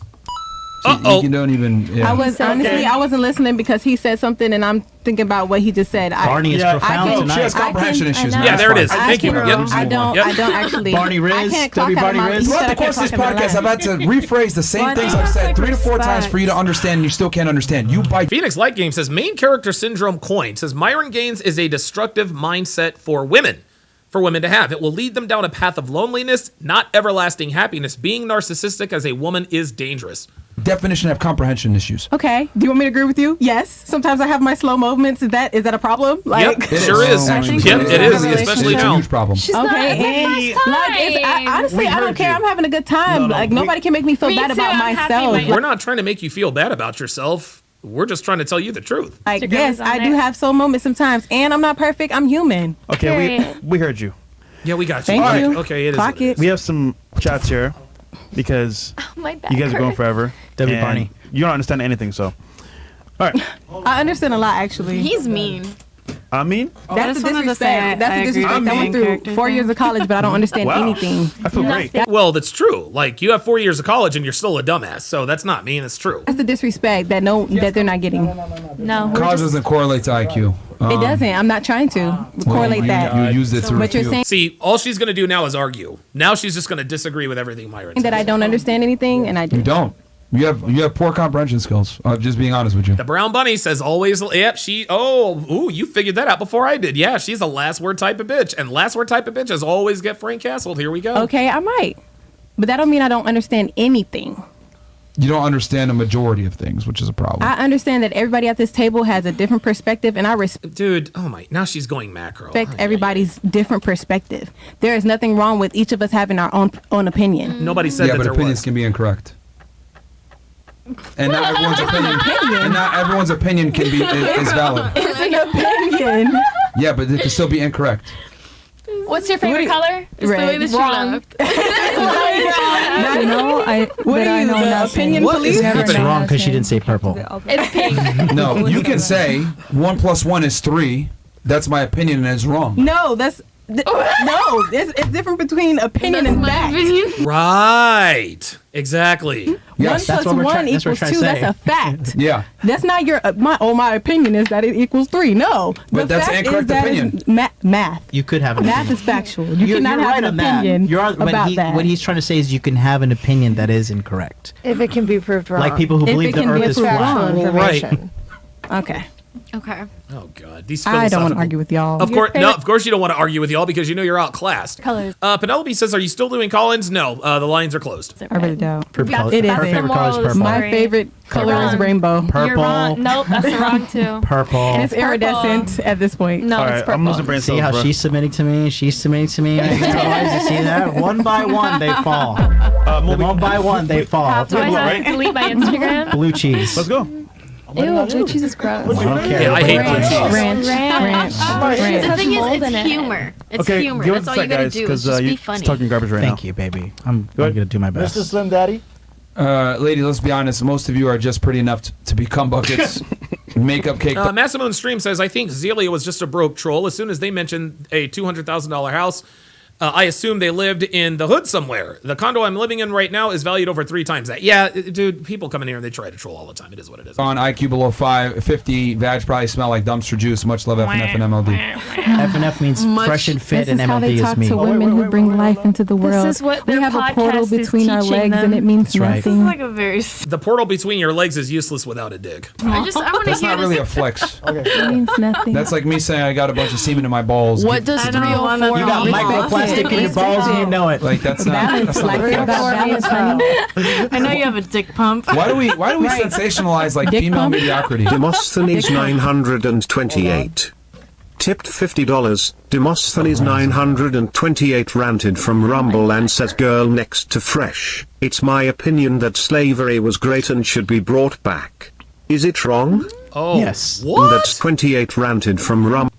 Tipped $50. Demosthenes 928 ranted from Rumble and says girl next to fresh. It's my opinion that slavery was great and should be brought back. Is it wrong? Yes. Ooh. He's asking you. Slavery still exists, honey. Oh. You know, he said he thinks it's great and it should be brought back. Do you think Your he's right or opinion wrong? is your opinion. Slavery still exists. Oh my god. Oh my god. Oh my god. Slavery still exists. You stupid. This is a black woman in America on a podcast run by black men, and she says slavery still exists. No, it doesn't exist because slavery is illegal. And how do we know that it's illegal? Well, the 13th Amendment made it illegal. The 13th Amendment in the Constitution, the Bill of Rights, abolished slavery, also known as involuntary servitude. It is illegal to have slaves, according to the 13th Amendment. There is no slavery. So her opinion that slavery still exists is wrong. Oh, this is about to get sideways real quick. In America? It does. No. It's just in a different way. People in here for It's just in a different way. It's a different, but not like. How's it in a different way? She's How's talking it- about like how's it in a wage different way? slavery. Yeah, wage slavery She's is a a real wage thing. slave. That's what she's saying. Yeah, but you work. Like that's your choice to work that job, right? What does 304 mean? It means ho, shit. How's that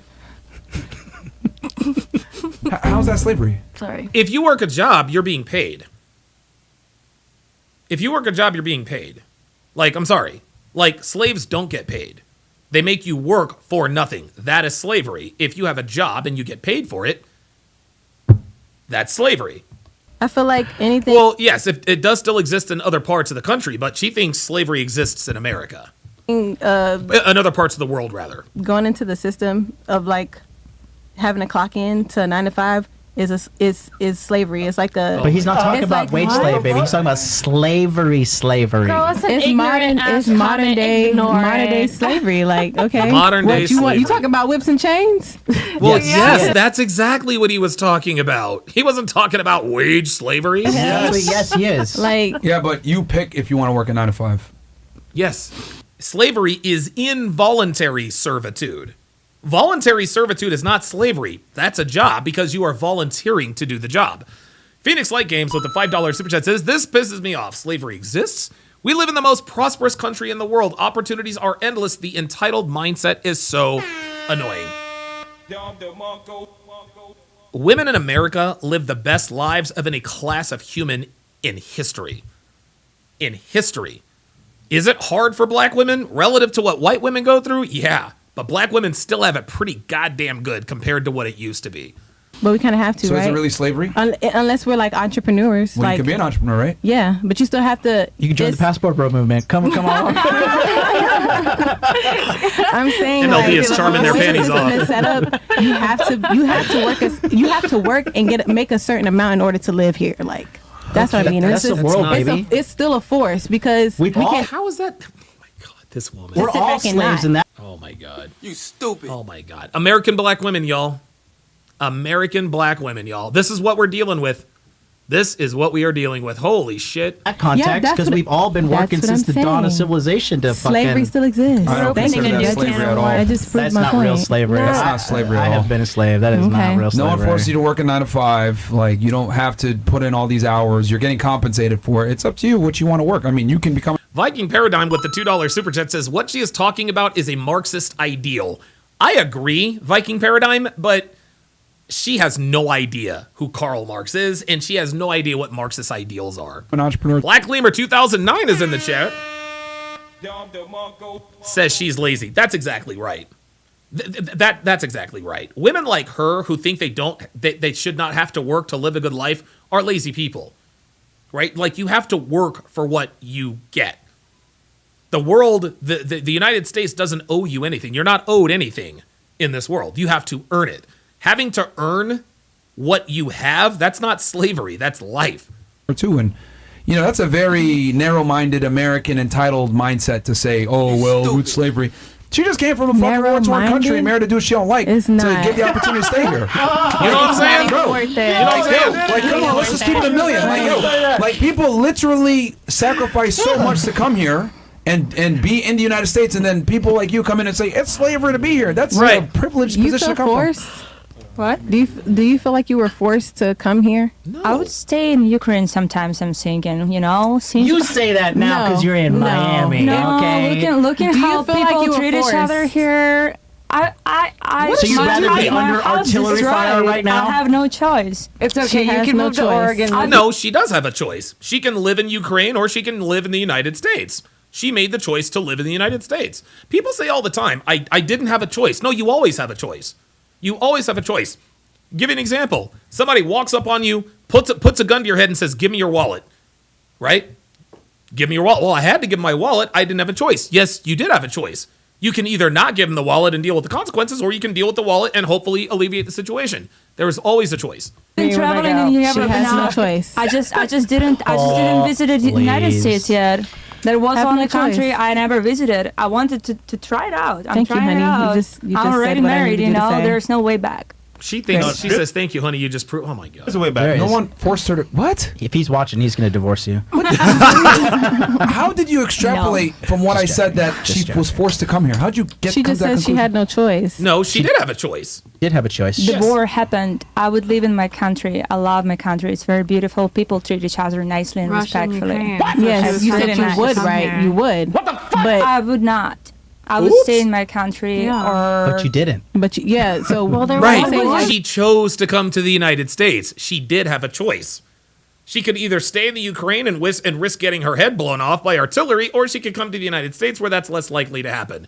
There's always a choice. So if you would wake up from the bomb in your window, would I you would stay? love to, of Would you course. stay? That's what I'm trying to say. Yeah, you would not. Okay, so you were forced to move, right? No, she was not forced to move. And if she was forced to move, that's Ukraine that forced her to move, not the United States. But otherwise, I would stay. Once again, your comprehension skills failed you. I said that she came from a war-torn country to get the opportunities that you're shitting on right now, saying, oh, wage slavery, blah, blah, blah. At least you have the opportunity, an American passport and American citizen, to be able to come with that privilege. I'm saying Americans are entitled, lazy, fucking brats to say stupid shit like that. Like, it's wage slavery. Yeah, you clearly she know came nothing from about another the country, Matrix. married a dude she don't even You like, definitely to be know able to nothing stay about here. the Matrix, and that's okay. You don't. I love my husband. Stop saying that. Anyway. Come on. That's okay. Okay, sure. I don't judge you. Yeah, look, no, you can call it the Matrix, but it's still respect you for better. defending his It's still honor. better Yeah. being I in respect you. Ukraine, a And war-torn that's what I'm country, or speaking on. Gaza. I'm just Yeah, so now she's about to get out of pocket. Sean Morris with the $5 super chat says, I live here in San Diego. We have Haitians coming across the border here. Does she have any idea what Haitians had to go through to come here through Tijuana? Dude, I'm trying to tell you. Dude, listen, man. Look. I say this shit all the time. Listen, we all know that immigration is a huge problem. We got illegals crossing the border every day, committing crimes, all that. But guess what? If I lived in Mexico, my ass would be crossing the border too. You're goddamn right I would be. Yo, I would be one of those motherfuckers running. You've seen those reporters at the border, and they see niggas running behind, jumping over the. I would be one of those motherfuckers looking at the camera, talking about peace. I'm going to the United States. You better fucking believe it. You better believe it. Phoenix Light Games with another $10 super chat says, black women know they have a choice. There's a reason why they are scared of traveling to foreign countries. They know they be able to get away with this shit here. Not over there. That's why they act like brats here. And this is what I say to people who complain all the time about being in America. Leave. If it's so terrible to live here, if it's so funny. We have people, the United States, for all of the greatness of the United States, we are the least patriotic country in the world. We really are. We have it so good here that we actually have people who live here who think that we're not the greatest country in the world. No. The United States is the greatest country in the world by far. We are the greatest country in the world's history. Okay? No other country has the border crisis that we do. If America were such a terrible country, why are people breaking down the borders to get here? Because they want the privileges and the opportunities that we have. That's why. America is it's so, as great as we are the least patriotic country in the world. It's incredible. We got people kneeling and leaving the court for the national anthem. Meanwhile, in third world countries, they sing their national anthem with pride, with tears in their eyes, under tyranny, under war-torn countries. They sing their national anthem with pride. We don't do that here. Just like Myron says, privilege is invisible to those who possess it. That's all there is to it. Saying that's a very entitled and privileged position to come from. It's not entitled, and I don't feel entitled. I definitely don't. That's an entitled statement. It's not. Yes, okay, it is. You know what? Your opinion is your opinion. You just got to respect it. It's a fact. That you have more opportunities. I do. I do It's a fact. respect that. It's a fact. You have more opportunities. Now she's being combative. And now she's being passive aggressive. Opportunities in the United States than most people in the world. Do you really? Y'all just said that like men leave the country to go find love. Like yes, but they leave the country to find love. Country before? No, I haven't. That's why you're fucking stupid and saying this stupid shit. Stupid? Yes. I just gotta say it. Now this is what we were talking about earlier. The disrespect. Be quiet for 2 seconds. This is what we were talking about earlier. No. You need to be brought back to reality. Look, I am here in reality. There's people right now being bombed in fucking Gaza, dying, don't have a choice. Are you here on the podcast being disrespecting women? And the difference between me and you is that I'm able to acknowledge the privilege that I have. I'm able to acknowledge that being an American citizen is fantastic. I'm able to acknowledge the fact that there's no such thing as wage slavery. It's your choice if you want to be a slave or not. Okay, it's your choice. It's your choice if you want to be a wage slave or not. The thing is, this isn't an opinion. This is a fucking fact. Okay, fact or not, okay, you don't have to live in the strongest country in the world. There it is. She lost the argument. Fact or not, you don't have to disrespect me. Yes, he does. You want to know why Myron has to disrespect these black bitches? Because black bitches only pay attention when you fucking disrespect them. You see, when you talk to a black woman like this, when you talk to her civilly, they get more masculine. So guess what? We got to call you stupid, retarded fucking bitches. We have to call you that. Because that's the only way that you're going to wake up and pay the fucking attention. So yeah. Yep. Yep. He's disrespecting you because you're not being respectable. You carry an American passport. Me to shut the state fuck your up when I'm talking, okay? See? Because this is my shit, not your shit, okay? But always the black woman. Here we go. Point. I'm going to finish my point. Because I'm tired of this stupidity, okay? I have not disrespected when people come in here and say ridiculous things, I got to fucking check it. I have not disrespected you. Carry the strongest passport in the fucking world from the strongest economy in the world, and you have opportunities here that other people don't. I have not disrespected you. Shut the fuck. See, she just keeps interrupting, and this is her way. This is her way of fighting back. When I'm talking, I have not disrespected you. You're disrespecting me now by talking when I'm talking. Yeah, calm down. This ain't your fucking podcast, and if you don't like it, you can get the fuck up and get the fuck out. Oh, I know. I'm so then shut up. So then shut up when I'm talking. Shut up. All right. Shut the fuck up. Yeah. Damn right. Because I've had to do this because we've been going out for 2-3+ hours. She keeps talking. Just get the fuck up out of here, bro. Get the fuck up out of here, man. Holy shit, man. Always black women. I'm the main character. Peace fucking out, mindset. Always black women. All of y'all are beautiful. Get the fuck up out of here, man. Turn the mic off. Just get out of here, bro. God bless you. Get out of here. Get out of here. I hate fucking entitled people. Always black women. It's always fucking black killed women, in dude. Gaza right now. 40,000 plus. You want to sit here and call people wage slaves? Get the fuck up out of here, man. Yes, they are, and it's a shame for them, and I'm praying for them. Just get the fuck up out of here, bro. Wow. We ain't praying for Get the nobody. fuck up out of here. Carrie, you live in the best country in the fucking world. Have the opportunities that you have, and your dumb ass gonna come here and talk about wage slave. Get the fuck up out of here, man. You're a wage slave by fucking choice. By choice, you're a wage slave. Well, I don't know why you're still talking. Get out of here. By choice, you're a wage slave. That's why you driving cars, can't even get a valet job. Get the fuck up out of here, you ass bitch. Yo, this shit pissing me off, man. These retarded ass girls coming on here, man. Or do you just want to finish it? Yo, just take your shoes and get the fuck up out of here, man. God damn. Okay. No, my mom isn't a fucking retard. She came from a poor ass country and understands the fucking benefits she has here. She never complains about America, not one time. Not one fucking time. You entitled fuck, man. That's the fucking problem. She's still talking. Still Mario, talking. You made a mistake, though, actually. One mistake. You said the American passport is the most valuable passport in the world. It's actually the Japanese passport. That's all I want to say. You know what I mean? Little world power. Oh, I did not know that. You know what I mean? I just wanted you to crumble under being corrected like the rest of the panel has. Oh my goodness. Okay. Listen, there she goes. She's still talking. All right. Let's go ahead and take this out. If anyone else wants to get up and leave, feel free to do so. Yeah. Go ahead. Any other girls want to get up and leave? Because you guys keep taking off your headphones and shit. Yeah, no, I don't feel good about it. Telling about my marriage not real. Dude, she continues to talk. Till 12:30. That's truly. Okay, get up and leave then. Yeah, you just get up and leave. If you want to leave, She's then still just talking. leave. Yep, it's fine. Don't fucking make a spectacle of it. You're offended because you married your husband in 6 months. That's fine. Well, you know. Yeah, fine. Japanese can go to Pearl Harbor, chat, you uncultured baboons. Look, you know how many Ukrainians I've arrested for fucking marriage fraud? You know how many? When I was on the job? That's why I know it's a fucking lie. Ukrainians, Russians, like I just go. Just get out of here, bro. Just go. You married a guy in 6 months, man. Like, come on, man. We're not stupid. We weren't born yesterday. Japan is the most. Look, and she made the right choice. Well, I always wonder if that's passport. possible. Fuck up out of here, man. Miami's That one of the people can, biggest. like, marry Miami's like one of the that biggest soon? cities for marriage fraud, bro. This girl thinks something stupid, like, bro. No fucking clue. I wonder. Crazy. I don't know. Crazy, man. All right, girls. Who else? No? You good? You know, I heard some advice one time from a great man. He said, when you argue with fools, they always win. Because they drag you down to their level and That's beat right. you with experience. 100%. That's exactly right. I have to pee. 100%. I have to pee. Please don't kick me out. Ay. Thank you for the public service announcement. Okay. All right. I am going to. You know what? It's interesting. It's very, very interesting. I'm thinking about. I'm actually thinking about this. Hold on a second. So I'm Dr. Orion. Wait a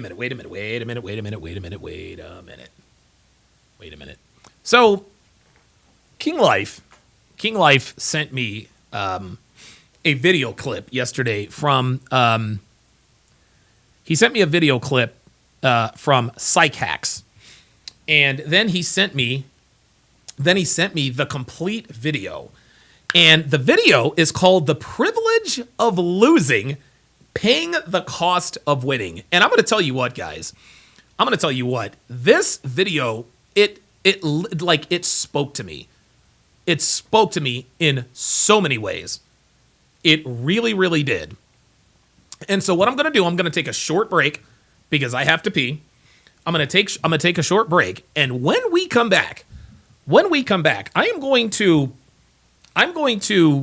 respond to this video, and I'm really gonna ether all of my haters and critics and detractors, because this video was so spot on, and it explained everything in terms of why there's so much hate for successful people.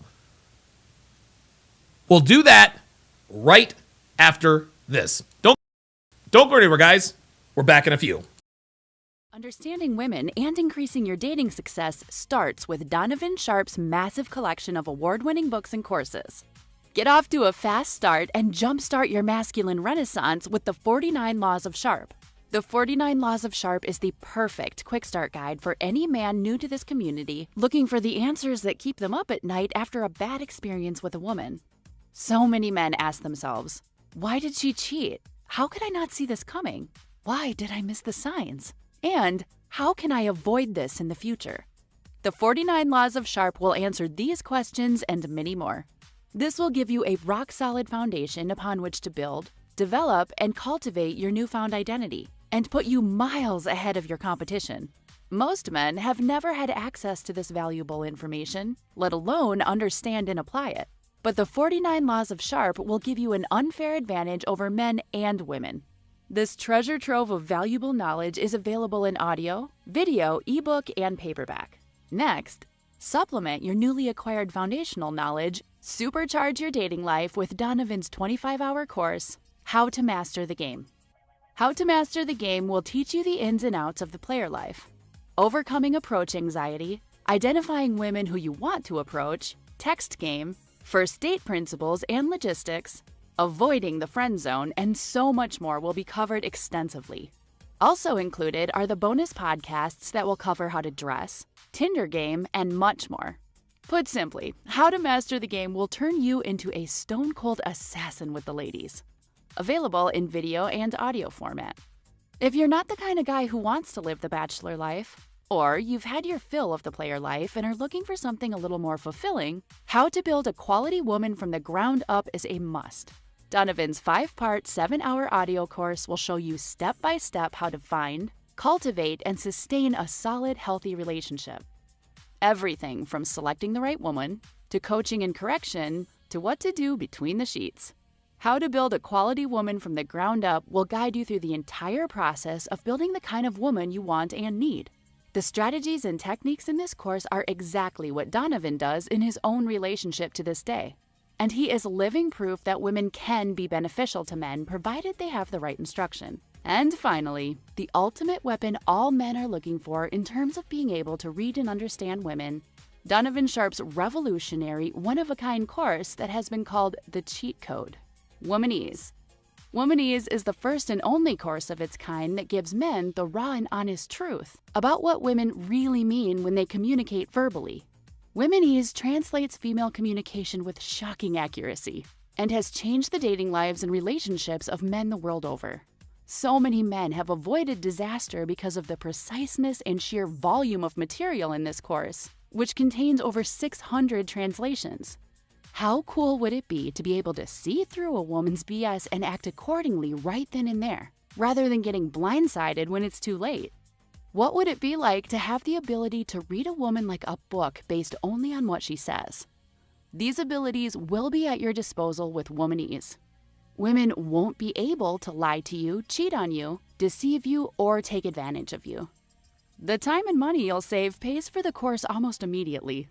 Womanese is available in video, audio, ebook, and paperback format, and can be purchased one volume at a time or all at once. Men in his community often state that the best investment a man can make is in himself. Donovan's extensive educational materials will take your life to the next level. And the only place you can get this life-changing knowledge is tsracademy.com. Link in description. The annual Conference of Masculine Excellence has been confirmed, and this year it will be held in one of the most beautiful places on Earth, Lake Tahoe. Its panoramic vistas, picturesque surroundings, and stunning views is the perfect backdrop for the theme of this year's event, which is less conference, more adventure. This year's event will be a very different experience, to say the least. And Donovan has spared no expense to make sure that you will have the adventure of a lifetime. Your adventure begins on the back of a state-of-the-art all-terrain quad as you ride through the high Nevada desert and the legendary pine forests of Lake Tahoe. This exhilarating experience will give you the best chance to see, smell, and wear some of the most extraordinary scenery on the planet. Together, you and your brothers in arms will feel the wind in your face and smell the aroma of sage and pine, all surrounded by the snow-capped Sierra Mountain Range, making this trek one of the most unforgettable journeys of your life. Next, saddle up, partner. It's westward ho, as you and the guys will mount up, regulator style, and ride through the Nevada frontier on horseback.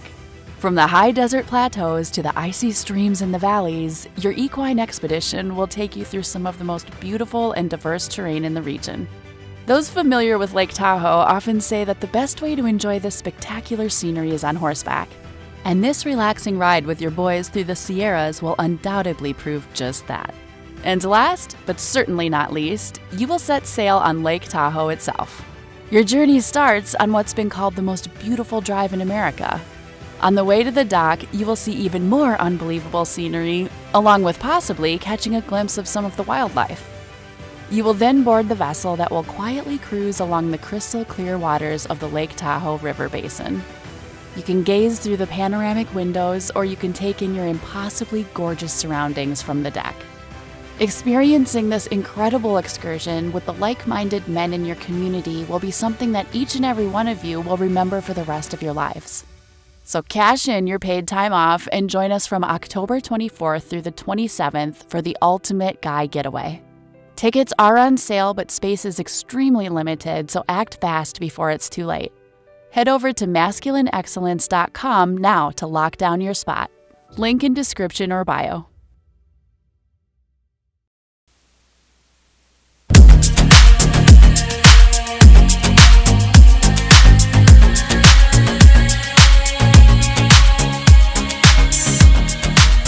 Welcome back to the show. Thank you guys very much for sticking with us. Be sure to follow me on social media at Donovan Sharp TSR on Instagram, rumble.com/Donovan Sharp on Rumble, at TSR Donovan on X, How to Relationship on Facebook. Guys, be sure to join our Discord. We have a lot of fun in there. And if you have anything you would want to submit that you want me to react to, Discord is the best place to do it.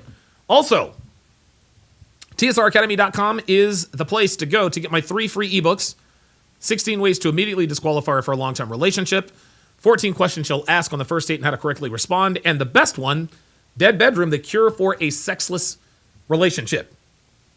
Just go to TSRacademy.com, plug in your very best email, and those 3 ebooks are yours absolutely free. So now I'm going to sort of react to a video that King Life sent me, and this video spoke to me in many, many, many ways. So no more talk. Let's get right into it.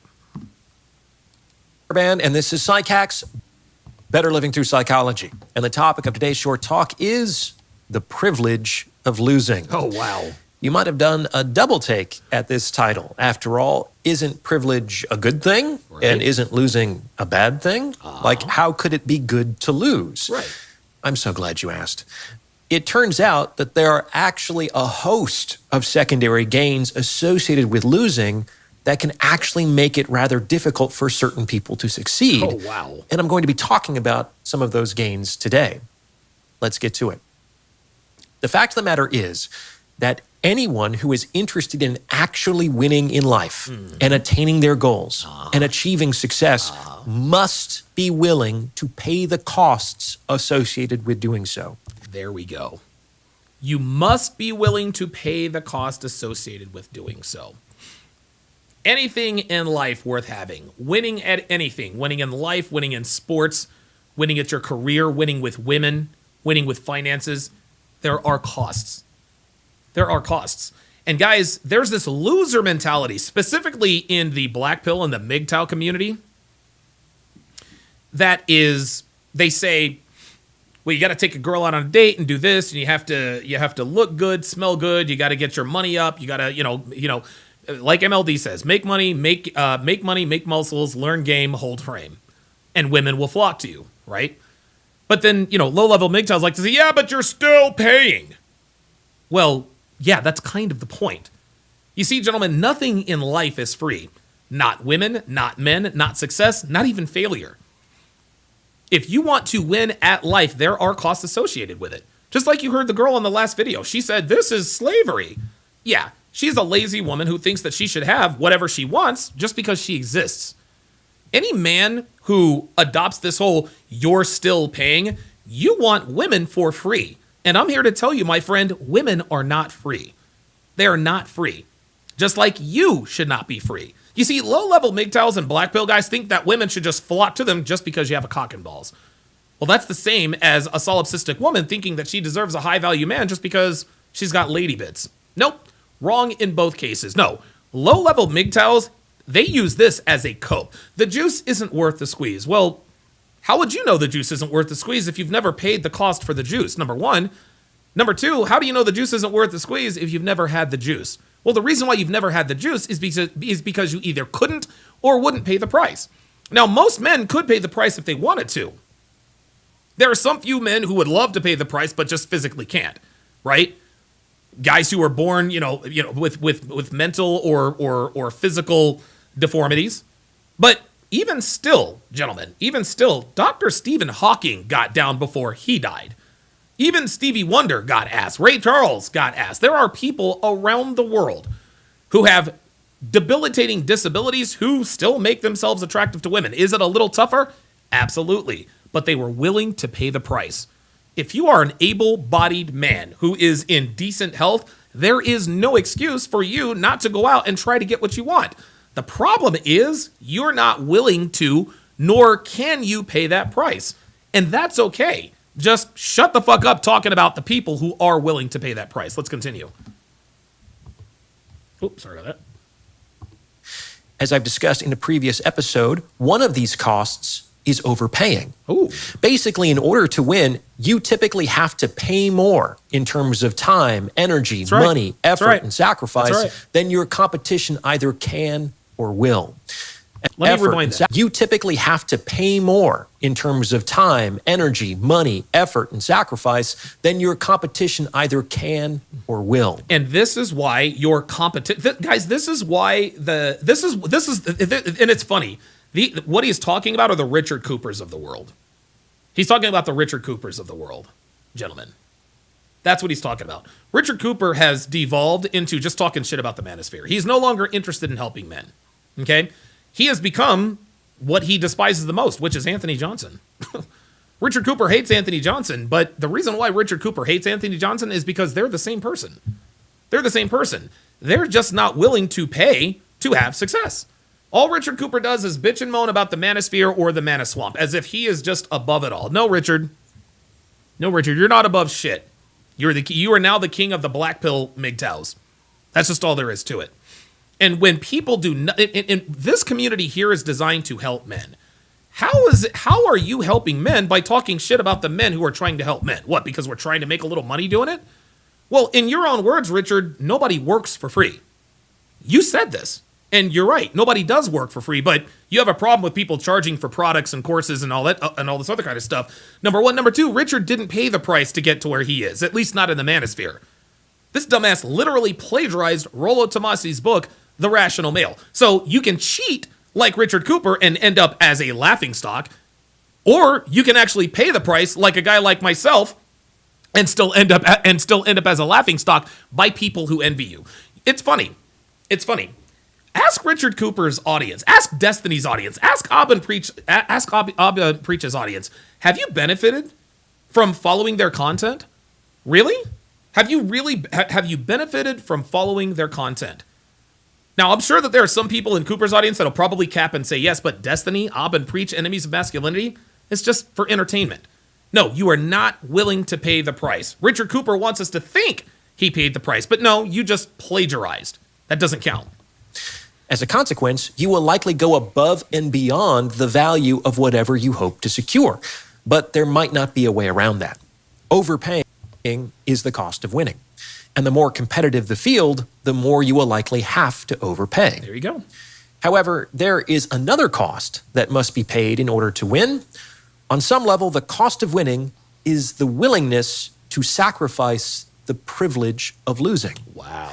And many people who have yet to achieve success often are in their situation because, consciously or not, they are not yet willing to sacrifice this privilege. There you go. There you go. Our critics and detractors are not yet willing to pay the price. That's why they talk shit about us. We were willing to pay the price, and we are reaping the benefits of paying that price. It's interesting. There's so many guys who come in here and they talk a bunch of shit as if to imply that they don't want 6 to 7 figures in the bank.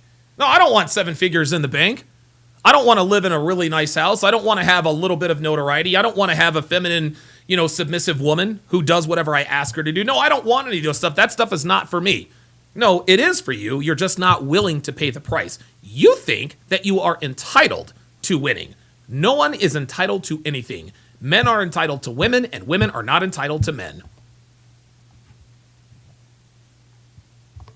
And there are actually many dimensions of this privilege.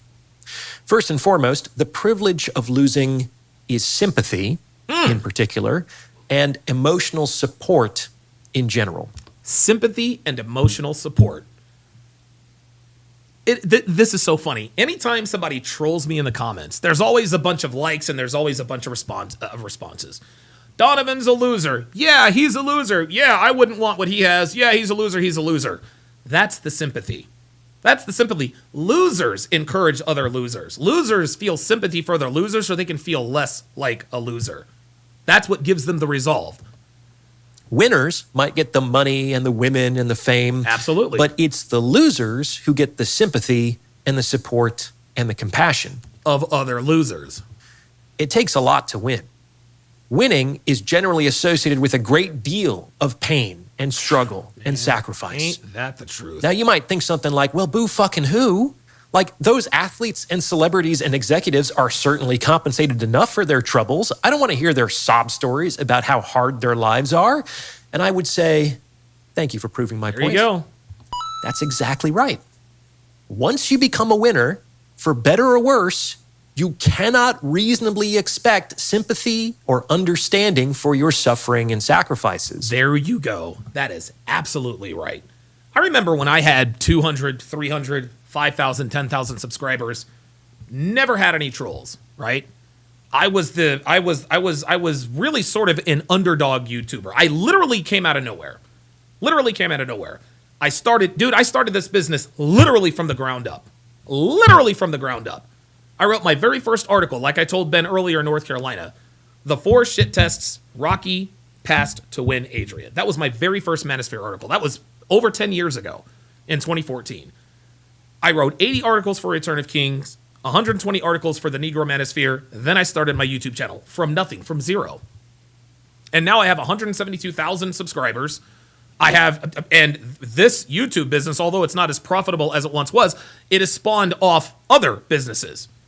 I built this from the ground up. I paid the price. But once I reached the top, once I had the Conference of Masculine Excellence, once that was all confirmed, I was no longer the fledgling YouTube channel.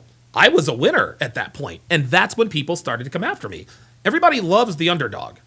But once you become the winner, people don't really like you as much, especially people who are not willing to, nor can they pay that price. Why else do you think the Patriots were the most hated team, the most hated team of the 2010s? Is because they were winning. The Patriots went to the Patriots went to 9 Super Bowls and won 6. They were in the Super Bowl literally every other year. And like I said before, it was Super Bowl 36, the upstart New England Patriots. They came out as a team. They're against the big, bad, greatest show on turf. Kurt Warner, Marshall Faulk, Oz Hakeem, Torrey Holt, Isaac Bruce, Mike Jones, that whole defense, right? We all pulled. It was an amazing story. Oh, my God, it was an underdog story. Okay. So they won Super Bowl 36. Then they won Super Bowl 38. Then they won Super Bowl 39, and that's when people started to say, okay, all right, we're a little tired. We're a little tired of this. And what happened after that? Spygate. The Patriots were doing what every other team literally does. Every team is taking people's signs. Every team steals signs. But the reason why did they go after the New England Patriots? Because they were on top. The New York Jets were stealing signs. Eric Mangini was stealing signs. The Cleveland Browns are stealing signs. The Philadelphia Eagles were. Everybody steals signs. Everybody films other teams. But why did they go after the Patriots? Because the Patriots were on top. They're not going to penalize a team that goes 3-13 back when there were 16 games for cheating because, well, the cheating didn't help. Same thing with Michigan, the whole Connor Stallions thing. Every college program has a Connor Stallions. But why did they go after Michigan? Because Michigan was on top. They tried their level best to invalidate Jim Harbaugh and what Michigan had done. Oh, Connor Stallions cheated. Everybody cheated. Everybody has a Connor Stallions. Ohio State, Indiana has everybody in the Big 10, Big 12, Pac-12. Everybody has a Connor Stallions. But the reason why they went after Michigan is because they were the winners. Everybody in baseball was doing steroids. Jose Canseco came out and said, yeah, 80% of players are taking steroids. But who are the players they went after? They went after 7-time Cy Young Award winner Roger Clemens. 7-time MVP and all-time Major League home run leader, Barry Bonds. The reason why they went after those guys, Mark McGwire, Rafael Palmeiro, 600 home runs, 583 home runs respectively. Sammy Sosa, 600 home runs. Alex Rodriguez, 600 home runs. They went after all those people. We didn't care about the Adam Pyetts of the world, who was a minor leaguer who got caught. We didn't care about him. No, we only care about cheaters when they win. Lance Armstrong. Blood doping in cycling is rampant. Everybody knows it. Everybody knows blood doping is. Everybody is on erythropoietin, aka EPO. Everybody's on testosterone and HGH in cycling. But why did they go after Lance Armstrong? Because he won 7 straight Tours de France. They only come after you if you are a winner. And here's the thing. Losers understand that when you become a winner, life gets a little bit difficult. Yeah, listen, you get the money, you get the women, the cars, and all that good stuff, but a lot of people who are losers by nature, they know that they couldn't handle what winners have to go through. And it's just like he said, the mindset of a loser is, oh, boo-hoo. You've got money and fame and you get women and all this other kind of stuff. Cry me a river about your fucking problems. And just like he said, that proves the point.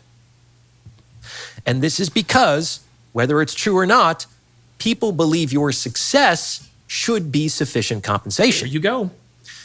Now, as a therapist, I understand that these two things are almost completely independent of each other. Like, there are successful people in mental anguish and unsuccessful people in mental anguish. And there are successful people who are peaceful and happy and unsuccessful people who are peaceful and happy. But this is not the general comprehension. And this is why winning can be a lonely and isolating place. Yes. Oh, my As they God. say, misery loves company. Woo! And this is because misery loves company. We've all heard that since we were children, guys. Misery loves company, and we see it all the time. There's never just one hater. It's always a slew of haters. They all bond. Losers love to bond over their hatred of winners. I love it. suffering is functionally universal, whereas success is not. No. Many people can't sympathize with success even if they wanted to because they haven't yet experienced it. Let's listen to that again. Whereas success is not. Many people can't sympathize with success even if they wanted to because they haven't yet experienced it. Exactly. And guys, I've talked about this for years. My critics and detractors, they think that I just decided to just... They think that I just had a camera and a smartphone and an opinion, decided to start a YouTube channel, and voila, 100,000 subscribers. Voila, 7 figures in the bank. Voila, big new beautiful house. Voila, 4 cars in the driveway. Voila, 300 pairs of shoes. What? No. That's what losers think. Losers think success is easy. This is why they talk shit about men like me.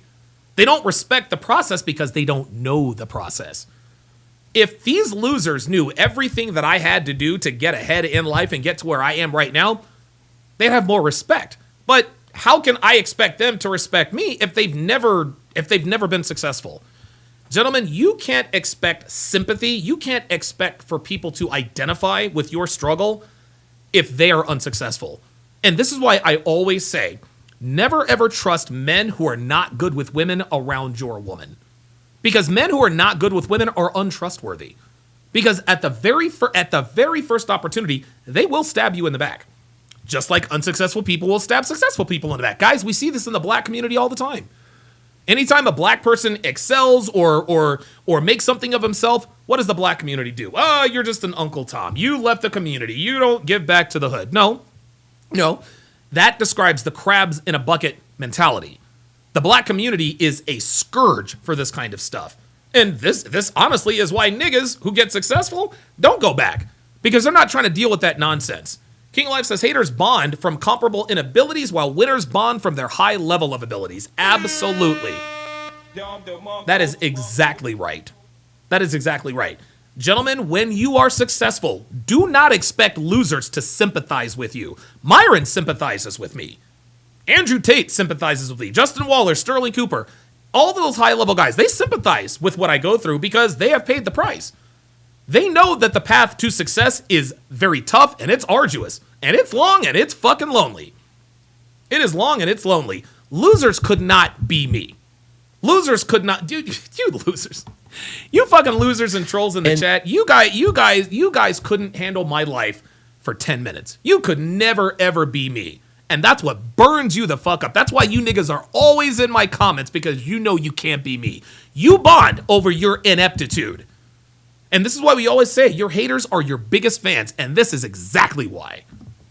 Even more are prevented by their envy from even making the attempt. Woo! And even more are Yeah, PLG, I know that there are super chats above. I'm going to let the video play. Prevented by their envy from even making the attempt. And many people would rather suffer in company than succeed all on their own. Woo! Wow! Many people would rather suffer in company than succeed all on their own. Correction. Most people would rather fail in a company than be successful all their own. This is why most people are not successful, gentlemen. Just like you said before, misery loves company. Success is guys, I'm telling you, success is lonely. For those of you out there who want to get out there and be influencers and that's fine, you can do that. And the rewards are innumerable. Trust me, I'm there. I can speak to all that. But believe me when I tell you, it absolutely has costs. It absolutely has costs. My success has cost me friendships. It's cost me family members. It's cost me money. It's cost me stress. There is a high price to pay for success, and most people either can't or won't pay it. They could never understand the plight of someone who is successful. Ever, ever, ever. Which is why many people actually sabotage their own progress so that they don't outgrow their current relationships. Winners also generally have to relinquish emotional support. Yes. Winners are celebrated at the moment of winning, but from that point forward, most people are going to be rooting for the challenger. There you go. Only a very small contingent of fans in Kansas City is interested in seeing the Chiefs win their third straight Super Bowl.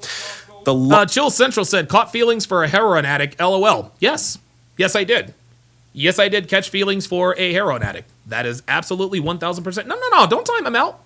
Don't delete it. He's right. I caught feelings for a heroin addict. Yes, that is correct.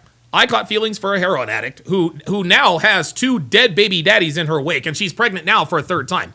Absolutely. Abso-freaking-lutely. Yeah, I'll own that. The longer you're on top, the more attractive the underdog becomes. The underdog, who remains the underdog as long as he doesn't win, is always the more romantic cause. Yeah, Michael Watkins says, watch out, quote haters, you're going to hurt his feelings and he's going to block you. I'm not going to block you. I leave that to my guys. Like, guys, just let them say whatever they want. Let them get it off their chest. Like, dude, seriously, like coming in here and trolling me, if that makes their day, fine. Like, dude, seriously, I'm being dead serious. Don't time these guys out. Don't ban them. Let them say what they have to say. They're just proving my point. No, it's okay. It's okay, Dre Raven. It's all right. It's okay. That's fine.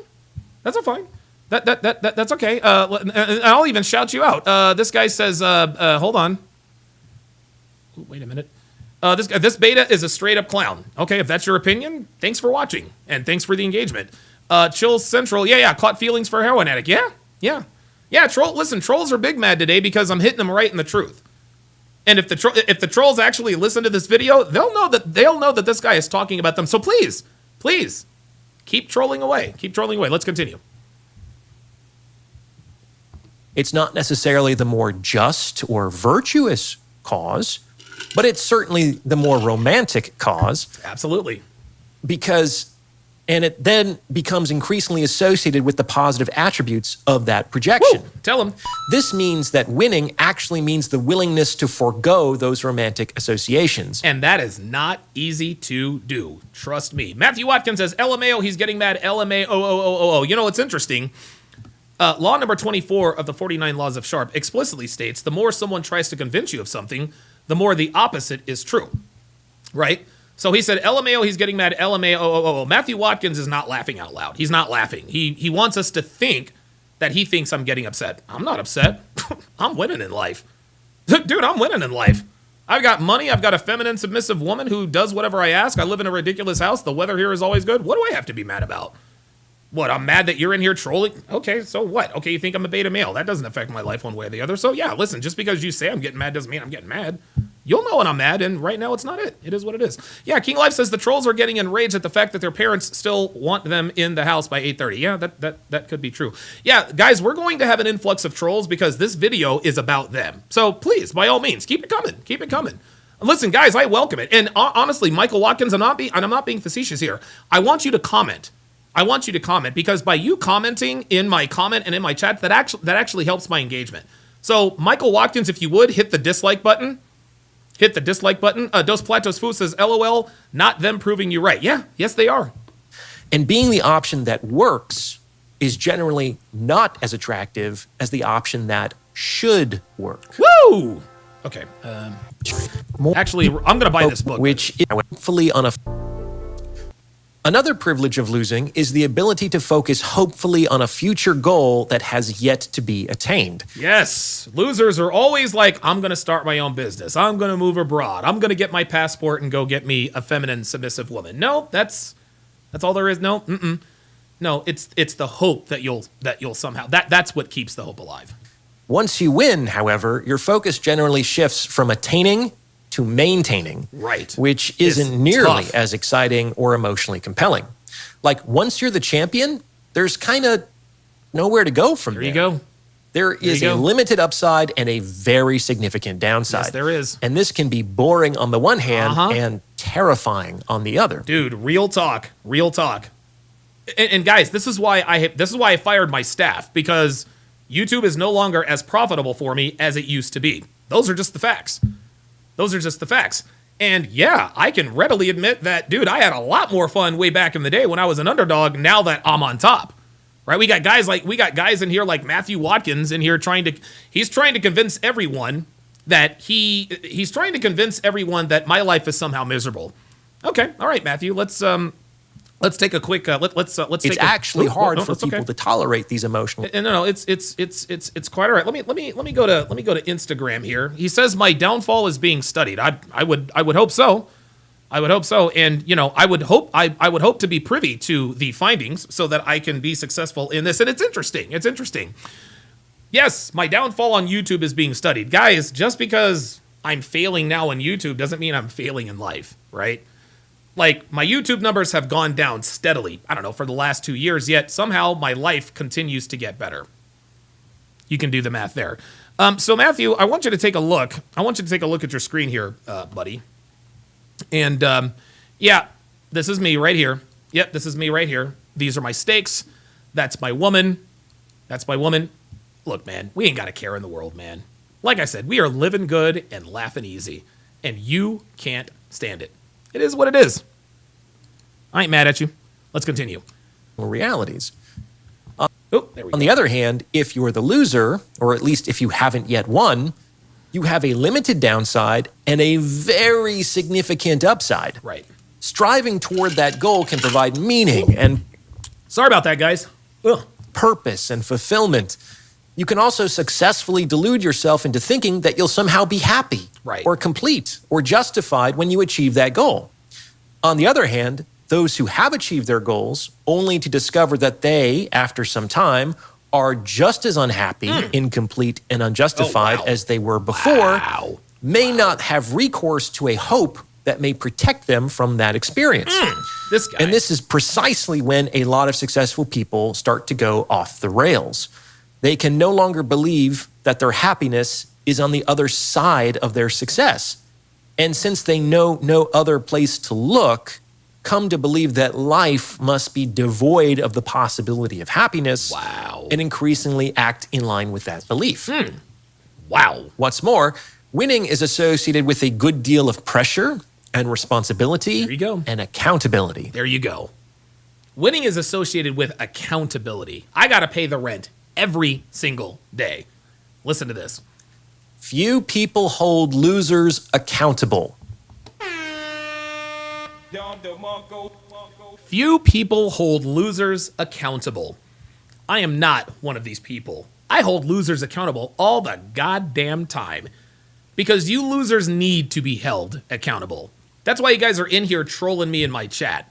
Because no one has held you accountable for being a loser. Why else do you think? Why else do you think one of my most infamous videos is about the quote unquote Sigma male? Right?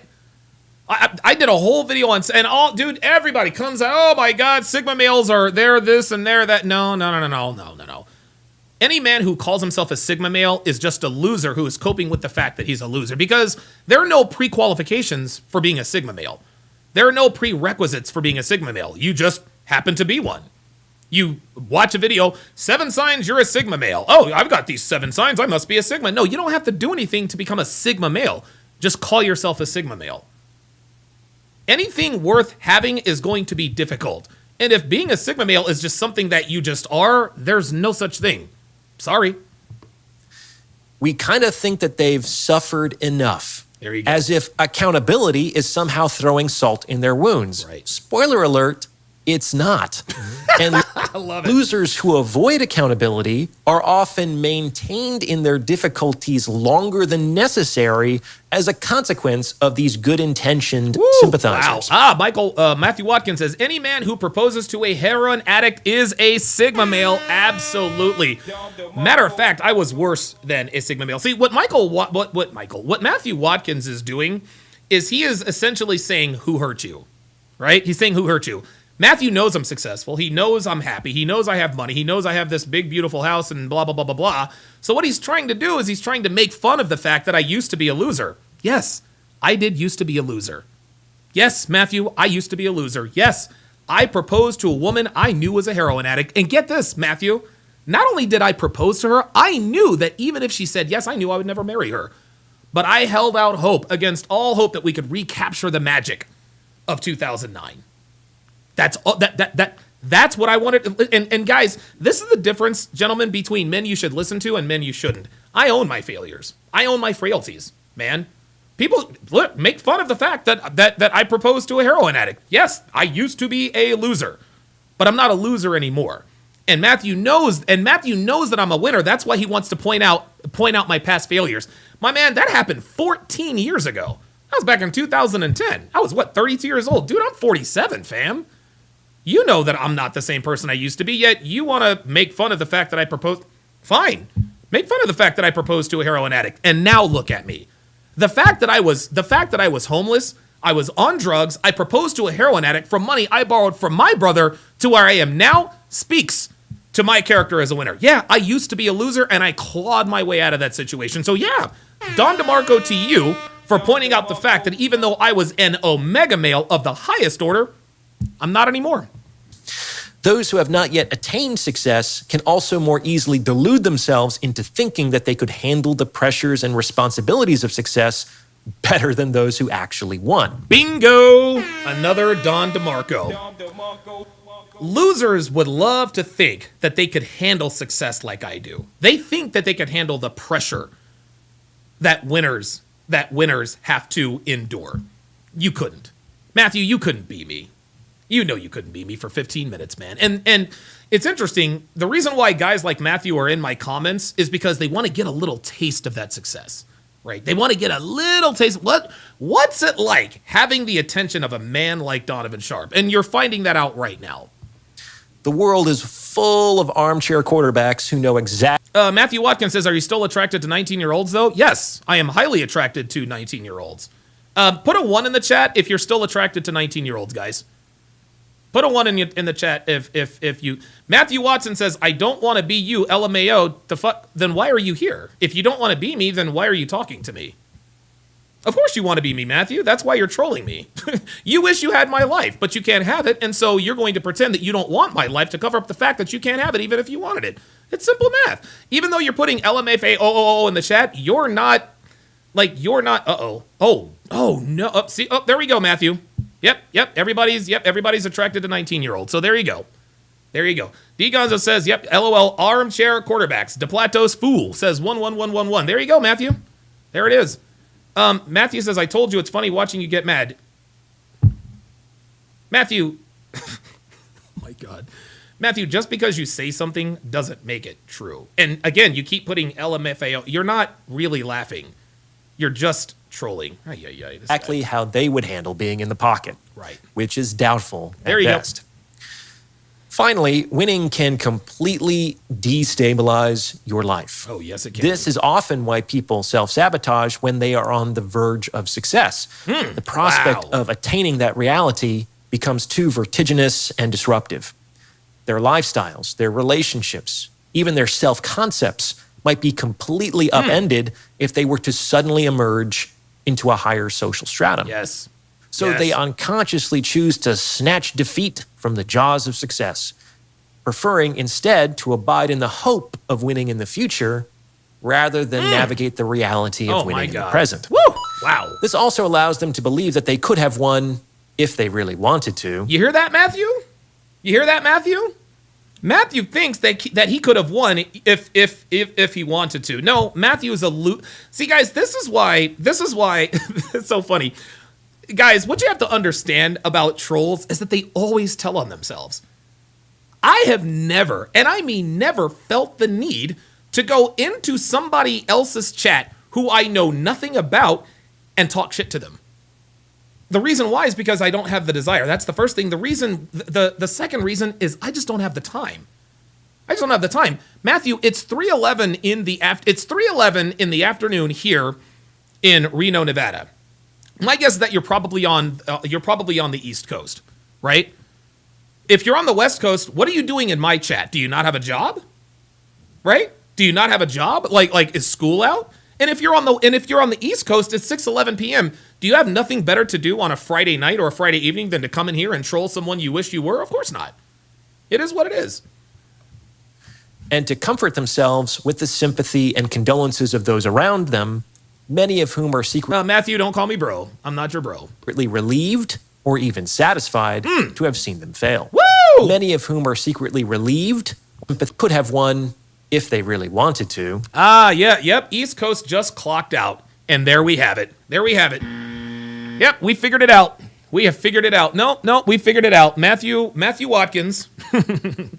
Matthew Watkins is another loser who works a 9-to-5, who hates his job and hates guys like me who don't have to work a 9-to-5. But here's what you don't understand, Matthew. Here's what you don't understand. I don't have the privilege of being a loser and only working 40 hours a week like you do. No. I got to put in 70, 80, sometimes even 90 hours a week. You couldn't handle that. Sorry. And to comfort themselves with the sympathy and condolences of those around them, many of whom are secretly relieved or even satisfied to have seen them fail. My point is that there are actually many privileges to losing. Yes, there is. And there are many privileges to losing, like having time to be in somebody's chat. In order to win, people must typically make a conscious sacrifice of these privileges. That's exactly right. But in my opinion, it just might be worth doing so. Why not explore the limits of that which you are truly capable? What do you think? Does this fit with your own experience? Let me know in the comments below. And please send this episode to someone who you think might benefit from its message. Matthew Watkins. If you would send me your email address, I'm happy to send you this video. I think it would help you quite a bit. All right, let me read the super chats here. Ugh. God damn, dude, I do not know why I've been yawning so damn much. Oh my god. No, I already read that one. My apologies, guys. Okay, Luke Perry with the $10 super chat says, the reason most of us in here don't argue with American black women is because we don't date them. Problem solved. Absolutely. Phoenix Light Games with the $10 super chat says, when Myron does an IRL in real life, or you have a call-in show, all the time I hear people saying how much your content has improved their lives. I'm one of those people. Who can say the same about Destiny, Abba, and Preach, etc.? Not many. Ken Rose has gifted a membership to Jermaine Habib. Jermaine Habib, you have been gifted a membership, as is customary of all first-time members. Let's do let me get my wires crossed. Let's do a chat-wide age and location check. Chat-wide age and location check. The reason I do this, guys, is because the question I get asked the most is, Donovan, how can I form bonds and communities with like-minded men? Well, if you are watching this video with other people, you never know. Somebody watching this video with you could live in your city. They could live in your neighborhood. They could live on your block. They could live in your building. You just never know. This is why we do a daily age and location check. So let's go ahead and do a chat-wide age and location check. If somebody lives in or around your area, I suggest you guys link up. Phoenix Light Games with a $5 super chat says, women who are losers, says women who are losers love to dog on women that winners or are winning at life. Do you think Pearl, Candace, Allie, Tallulah, Kat, and Devin get so much hate? Exactly. Well, why do you think that they all get so much hate? Exactly. Dude, women troll Devin mercilessly. Not because they hate her, but because they want to be her. Like, dude, honestly, the black women that troll me, they wish they were in Devin's position. You want to know why Devin lives such a great life. And please believe, she works for it. But there's something to be said about wanting to buy something and not having to check your bank account before you actually buy it. There's something to having and owning 2 luxury cars that you absolutely did not pay for. There is something to saying, hey, Donovan, can I have these new red bottoms? Sheepish, Devin, you know the answer is going to be yes. Use my card. Every red-blooded American woman would love to be in her shoes. And we all know that women secretly hate each other, especially when they're envious of each other. So Phoenix Light Games, you're on point with that. More super chats. Jordan Royale, haven't seen you in a while. With the $5 super chat, says Sigma male is like putting he, they pronouns in their bio. It doesn't exist. These people just say that they are GAY. There's either alpha or beta. Let's continue. The Level Up Man with a $5 super chat says, yes, even the mighty Donovan Sharp took an epic L. That's how he became Donovan fucking Sharp. And that's why we all listen to what he says. Absolutely. Appreciate that. Let's continue. Oh, wait a minute. Hold on. Weaponry Fitness with the $5 super chat says, keep it up. Appreciate that very, very much.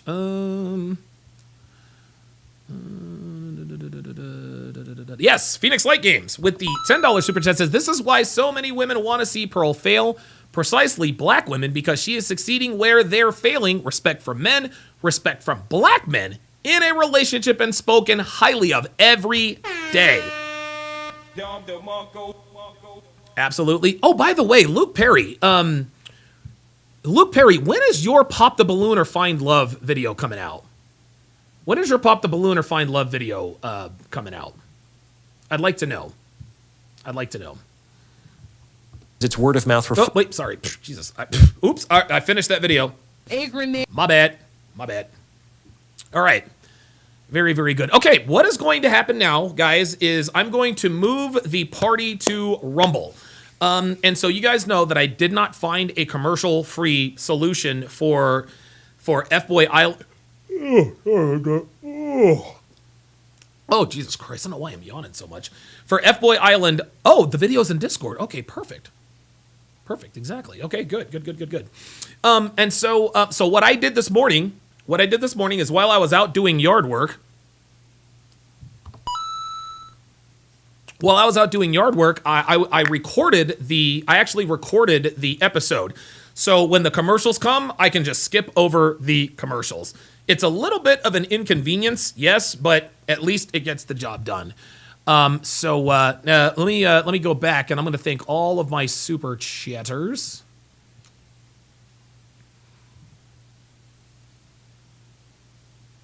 No, is that it? No, that's not it. Is it? No, that's no, that's the wrong one.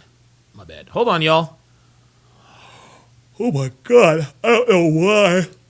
I don't know why I'm yawning my ass off right now. Jesus Christ.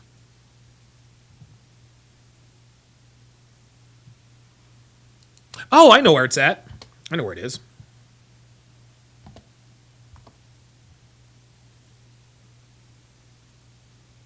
Where did it go? Where the fuck is it? I know I recorded it. Where did I...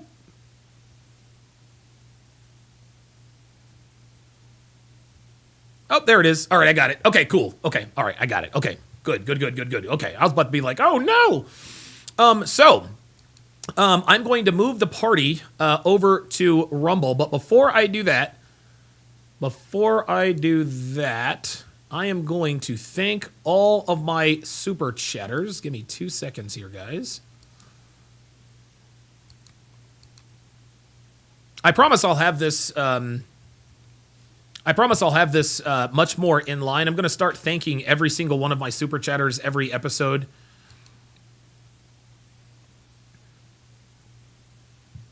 There we go.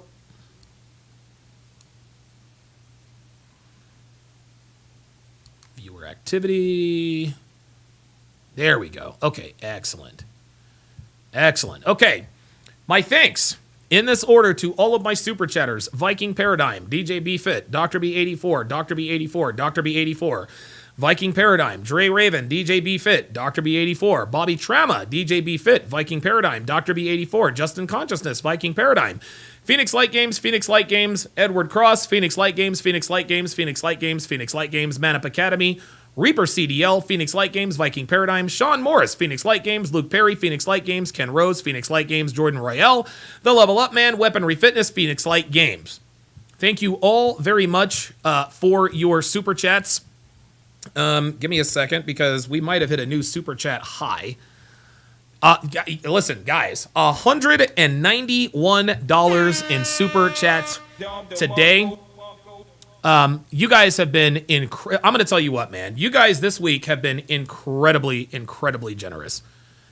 You guys really, really have. And to sort of to go back to, so Ben asked me the question. He asked a question that I didn't answer. On there, and I purposely waited until the end to tell you. So what he asked me, he says, Donovan, even though YouTube is not as profitable as it once was for you, why do you continue to do it? Because you guys are responsible for where I am today. Yes, I put in the work and all that good stuff, but guys, I really don't know how to express this, but a lot of times guys will say, Donovan, you changed my life. And I'm very glad and proud to know that. I'm very, very glad and proud to know that. But I really need you guys to understand, and I mean this from the heart. And you guys might not believe me, but dude, trust and believe. It is 100% true. It is 100% true. You guys have done so much more for me than I could ever do for you. Let me repeat that. You guys have changed my life. You guys have changed my life. You guys have changed my life in so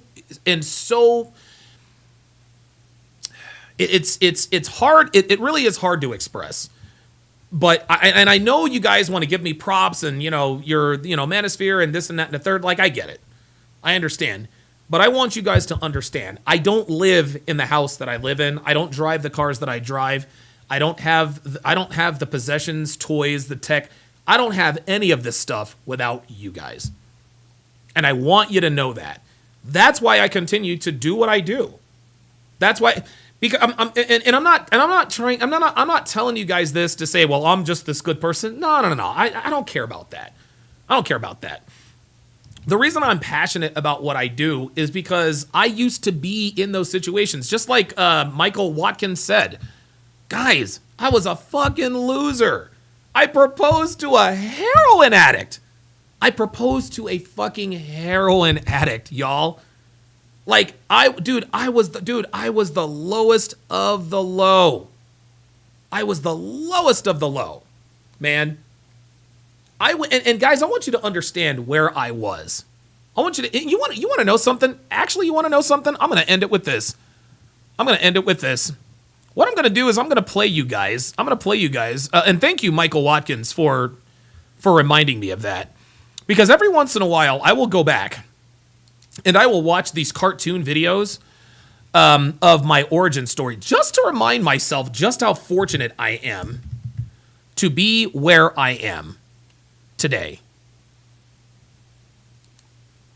So what I'm about to play you guys, it is the cartoon version of what Michael Watkins was, or Matthew Watkins was talking about. I opened my laptop to get all the birthday love. There we go. What Matthew Watkins is talking about when he referred to me proposing to a heroin addict, guys, for I remember, guys, I remember living in that quasi drug house, guys. Guys, listen. Seriously. I had no money. I was broke. I had dropped out of community college. I had no money. I had a nickel a day coke habit. I'm doing pills. I'm chasing in behind a woman who was cheating on me with impunity. Like she cheated on me I bailed this bitch out of jail. Anyway, I will give my post-amble after we watch this video. This is the Donovan Sharp origin story. Take a look and listen. When I opened my laptop to get all the birthday love from my Facebook friends, I noticed that my account wasn't the one on the screen. It was Amy's. And like every red-blooded male, I decided to do some snooping around, and what I saw made me absolutely sick to my stomach. It made me wish I'd never looked. Back in the fall of 2008, I enrolled in paralegal school at a small community college in North Carolina. I was looking for direction in my life and had always been intrigued by the law. And because at the time I had neither the money nor the discipline to go to law school, I did what I thought was the next best alternative. One of the unexpected perks of being at a community college in a female-dominated field was the guy-to-girl ratio. That semester, I was just one of 4 men enrolled in the paralegal program. There were just over 60 women enrolled, which meant that for every 1 guy, there were over 15 girls. And what's more is that the vast majority of our female classmates were in their early 20s. Yes, sir. A lot of them had just graduated from high school. Oh, they had just graduated from high school. They had just graduated from high school, yeah. 18 and 19-year-olds. Yeah. When I met Stephanie, who was called Amy, she was 19 years old. And because of this, that first semester was one to remember. Even though this was a small community college, there were still plenty of off-campus parties on weekends, and those parties facilitated a lot of hookups. As much fun as it was hooking up with our female classmates, it did lead to a lot of unnecessary drama. And as you can probably imagine, things could get pretty messy between classmates. I may or may not have been involved in some of these myself. If I'm being honest, it was almost like being in high school all over again. But I digress. So the second semester rolls around and my first class is Civil Lit. After I took my seat, I caught the eye of a pretty girl who walked in and took her seat right in front of me. She had dirty blonde hair and blue eyes. She was wearing these super tight jeans and a shirt she had obviously cut to make sure everyone saw her navel piercing. This girl was what I would describe as nasty hot. Pretty enough to catch your eye, but dresses in such a way that says she gets around. Now, I was only 31 at the time and didn't have much experience with women. I had only been divorced for over a year, and because I didn't get raked over the coals, I was still as naive about women as I ever was. So I had no idea at the time that she was the type of girl I should have steered clear of. Her name was Amy, and she was the most beautiful disaster I had ever laid my eyes on. Her deep southern twang and her friendly legs were more than enough to draw me in. Well, it appeared that the feeling was mutual, because we started flirting with each other right away and did so on a regular basis. In my mind, it was only a matter of time before we hooked up. At the end of the week, our instructor gave us a pop quiz on the week's lessons, and the test was old school SAT style. You know, the ones where you have to fill in the bubbles. Well, I didn't have a pencil, so I tapped Blondie's shoulder and said, "Hey, you got a pencil I can borrow?" She said, "Sure. Make sure you give it back." "I can't make any promises," I replied flirtatiously. She said, "Well, if you do, I'll hold you to it." Equally flirtatiously. I was absolutely smitten by this girl.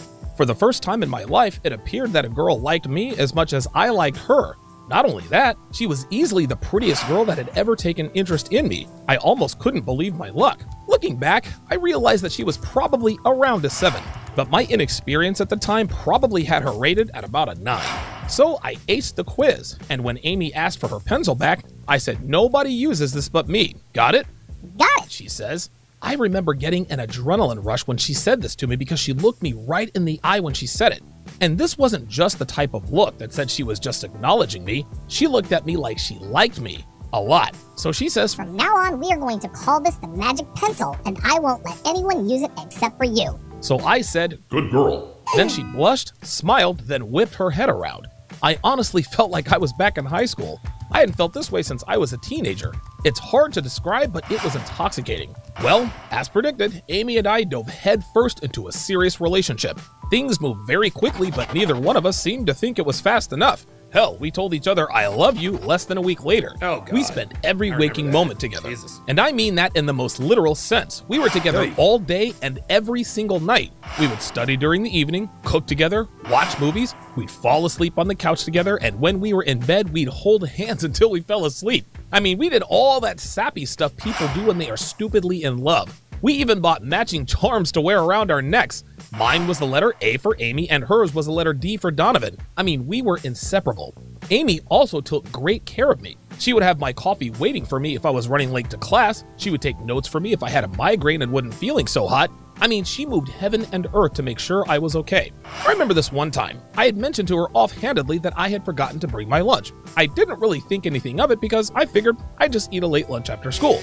Well, halfway through my legal research class, I get a text from Amy to come downstairs. And when I got there, she had a Whopper and Coke waiting for me and would not let me go back to class until I ate. I mean, I was absolutely enchanted by this girl. I had never dated a girl this pretty, who treated me this well, who loved me this much. I was head over heels for her. So near the end of the spring semester, Amy and I took a trip to the beach for her 20th birthday, and it was one of the most memorable weekends of my life. It was the weekend that we started entertaining thoughts of marriage and children. We were going to have 2 boys and 2 girls, and they all had names. We were going to live in San Diego, California, buy a house on the beach, and live out our days raising our children and being in love. My birthday was just a few months later, and when I opened my laptop to get all the birthday love from my Facebook friends, I noticed that my account wasn't the one on the screen. It was Amy's. And like every red-blooded male, I decided to do some snooping around, and what I saw made me absolutely sick to my stomach. It made me wish I'd never looked. Before I tell you how that fateful day changed everything, make sure you like, subscribe, and share this video with anyone who calls himself a man. I would also like to remind you that if you want access to tens of thousands of hours of exclusive content not found anywhere, go to patreon.com/DonovanSharp. There you will get access to audio and video versions of just about every episode I have ever done from the very beginning. You will also get access to my weekly Zoom calls where I do consultations, coaching, and give advice. Join our community of over 1,500 men who strive to dominate life at patreon.com/DonovanSharp. Link in description. Okay, let's go back to my 32nd birthday, shall we? So I took screen grabs of what I saw, put it on a flash drive, and drove over to Amy's place. I sat directly in front of her and said as carefully as I could, "Amy, you know I love you, but I'm going to ask you something and you are going to tell me the truth." She looked at me in stunned silence and slowly nodded. I gathered my thoughts and said, "Have you cheated on me?" Now, I expected her to completely deny everything. In fact, that's what I wanted her to do. Whatever crazy explanation she was going to give me, I was going to totally believe it and blindly put what I saw on Facebook behind me. But that's not what happened. After what seemed like an eternity, Amy said, "Honestly, yes." Guys, I cannot describe to you the gravity of the shock and pain I felt at that very moment. To this day, I have never felt that kind of emotional pain. I still get a slight pang in my stomach just talking about it right now. After her revelation, I cried my eyes out, in front of her no less. And of course, so does she. She reached out to me to tell me she was sorry, but I pulled away and told her not to touch me. I got up, ran into the bathroom, and puked my guts out. Then I cried some more. I probably puked 1 or 2 more times, I don't remember, but it was all a blur. When I finally emerged from the bathroom, I yanked off my necklace with the letter A charm and threw it on her couch. Amy cried and pleaded with me not to leave. I just couldn't deal with what I had just heard. This is all true, y'all. That day at work, I could barely focus. My boss seemed to know something was up because he kept his distance and didn't really ask me anything. But all day long, Amy was calling and texting nonstop telling me she was sorry, that she'd never do it again, that she loved me, that it was a mistake, and that she wanted to make it up to me, all of the rest of that. It was extremely difficult not to respond because even though I was extremely hurt, I still loved her very much. Those feelings don't just disappear when you learn you've been wronged by someone you love. This is why I always try to be reasonable with men who reach out to me with revelations of infidelity in their relationships. It's easy for someone who is detached from the situation to say, "Just leave her, bro." But when I get that email or that message asking me how to deal with a cheating girlfriend or wife, I always think back to the very moment where Amy told me she cheated. This isn't to say that I don't advise them that that is not the relationship they should be in. but I'm a lot more empathetic in terms of the tone I take when advising someone how to pick up the pieces after discovering their significant other has been unfaithful. Anyway, towards the end of my shift, I finally cracked and called her. As expected, Amy was in tears. She apologized profusely, said she wanted to get married and be my wife, and said she had a surprise for me when she got off work. I took the bait. She came over later that night and brought me a cupcake with a birthday candle in it and gave me a card and a really nice watch I wanted.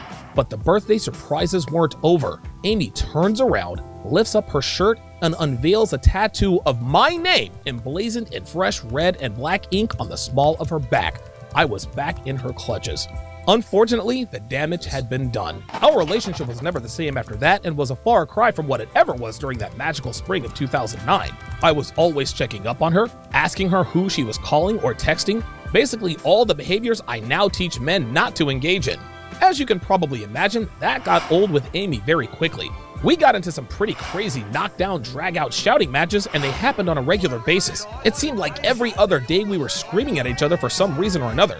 I found out that she had been cheating on me throughout our relationship and that she had been doing a very bad substance that started with the letter H all summer long. I mean, this was a bad situation. But despite all of that, I was still hopelessly in love with her. And even though things were terrible between us, I still held out hope that we could get through it and recapture the magic we had back in the spring. As if all this weren't bad enough, just over a month after my birthday, her ex-boyfriend was due to get out of prison. And you won't believe what happens next. Amy woke up feeling nauseous and puked her guts out after breakfast. And if you're thinking you might know why this is, I can assure you that you are 100% right. Oh my God. So last week, I told you guys about my relationship with Amy and how it started. I told you get guys outta that we here, met dude. in paralegal class, hooked up, See and ya. got into a relationship that became very serious. I very swear, quickly. man. Dude, I swear. I told you New- about listen, how magic. New niggas always come in here and they try to be like, oh, it's just real simple. Nigga, just get the fuck out of here, man. Like, no, you're done. You're done. Like, dude, I'm not going back and forth with you, bruh. See you later.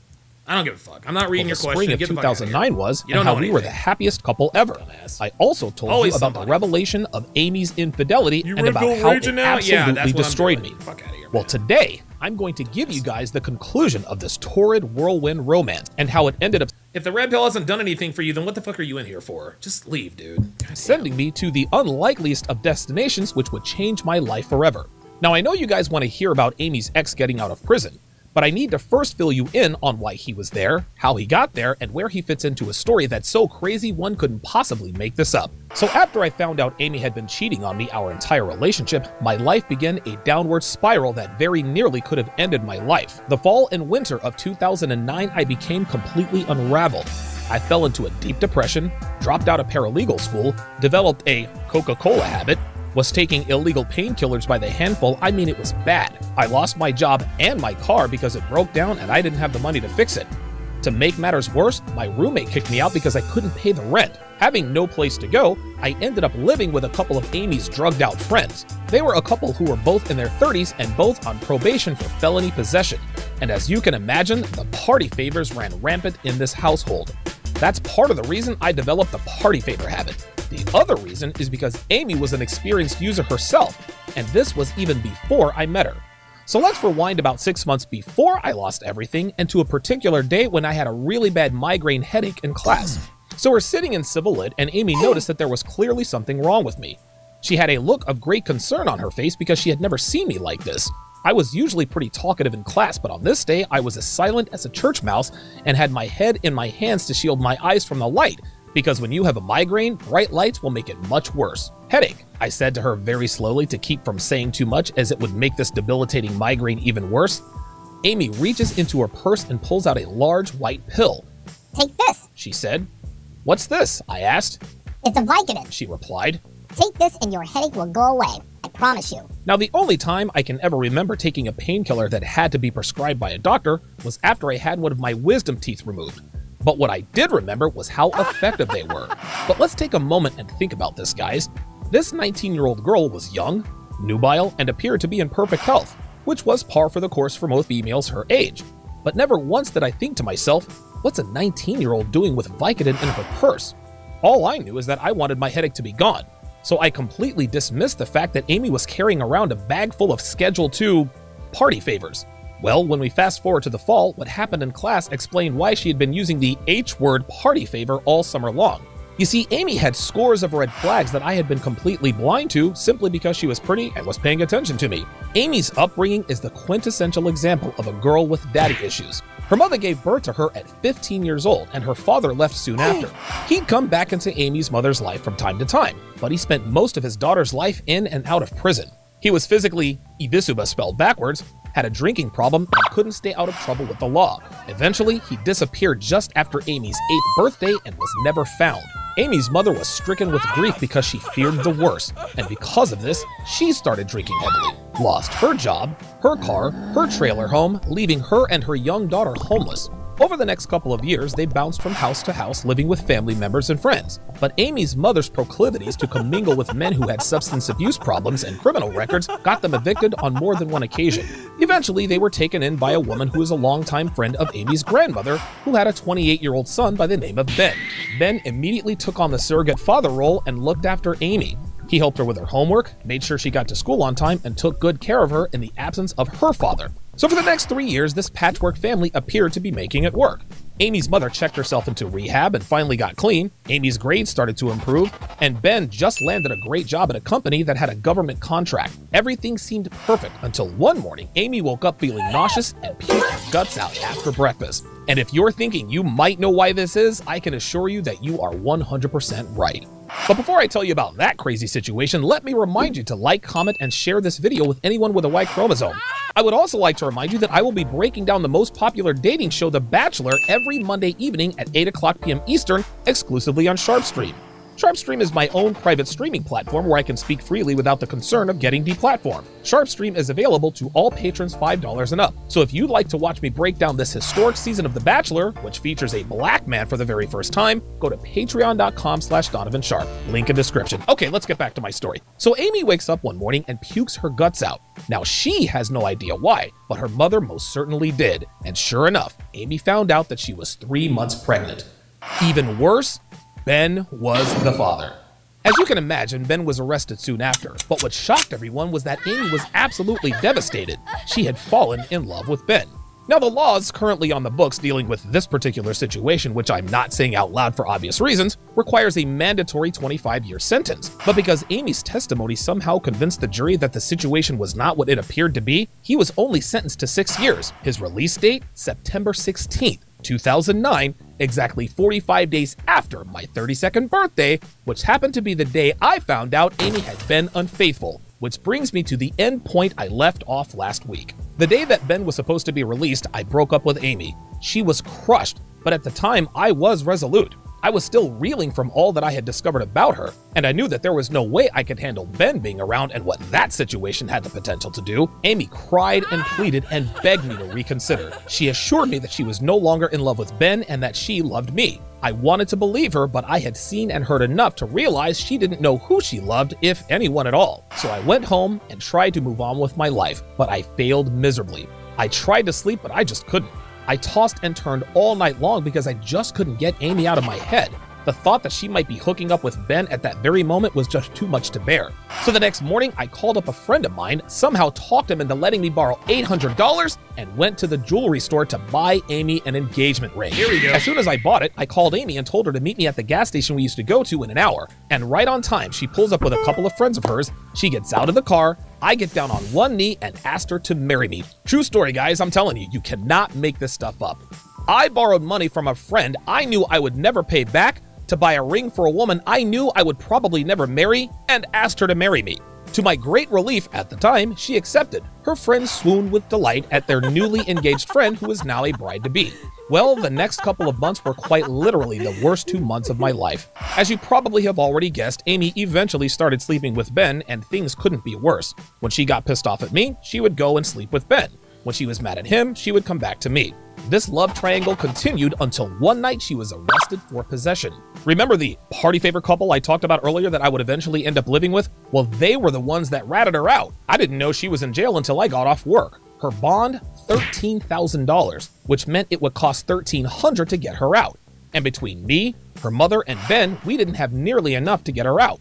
So once again, I pulled a rabbit out of my hat and managed to borrow $1,300 from another roommate of mine and got her out. Amy thanked me profusely and swore up and down that she was mine forever, until of course she started sleeping with Ben again. The devastation and heartbreak of this back and forth love triangle eventually took its toll. As I explained earlier, I neglected everything: my job, school, work, and eventually lost everything and ended up having to live with the very people who called the cops on Amy. And even then, the back and forth love triangle was still in full force until Thanksgiving night, when Amy called me to tell me that her and Ben were now engaged to be married. Although I knew this day would eventually come, I was still devastated. I was broke, homeless, drinking every day, doing party favors, Schedule 2 stuff, and now I didn't have Amy. This, gentleman, was rock bottom. But believe it or not, it actually got worse. So on the morning of New Year's Day in 2010, I was in an alcohol and party favor-induced haze when we hear a knock at the door. When one of my roommates answered, there was a short, bald Jamaican man standing there. I had no idea who he was, but they most certainly did. The man walks in the door, points directly at me, and says in a thick Jamaican accent, "You don't live here, and if you are not out of here by 9 o'clock tomorrow morning, the sheriff is going to come and put you out." Having finally exhausted every resource I had access to, I called my brother and told him about my situation. He bought me a bus ticket to Atlanta, Georgia, where my mother and brother were living, sent $10 for me to eat on, and that was the last time I was ever a resident in the state of North Carolina. I wasn't really fond of living in Atlanta, having lived there before, and my second stint proved to be equally as disappointing. I knew I didn't want to stay in the ATL, but I had no idea where I wanted to go. I'd thought about Florida, maybe New York, but I was clueless about where to start the next chapter of my life. Well, a longtime friend I knew back when I was in college in North Carolina lived out in Vegas and had been trying to convince me to move out there for a few weeks.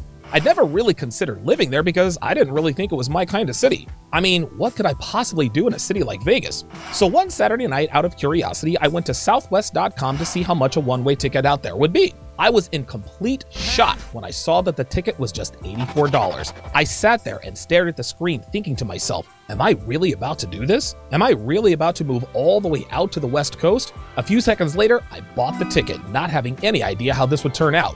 And on July 10th of 2010, I landed in Las Vegas, Nevada, not realizing at the time that my life would be forever changed.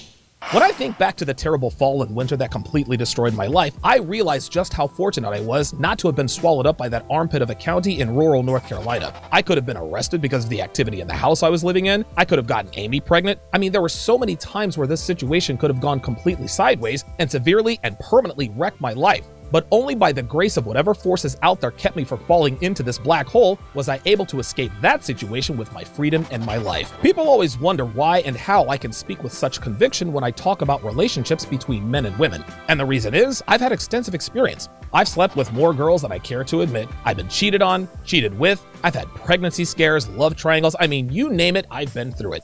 But the one relationship that did by far and away the most damage was the relationship I had with Amy. And to this day, I can freely admit that I have never loved anyone or anything as much as I loved her. Now, obviously, I feel much differently today. If I were to meet such a female these days, I'd have pulled a bang and bounce and I'd have been done with her inside of about 6 weeks, give or take. But the fact that I was able to emerge from that situation to not only survive, but to thrive and build what I have built today gives me a tremendous sense of pride. This is why I do what I do. This is why I tell my stories. This is why I teach men about the true nature of women. This is why I became Donovan Sharp.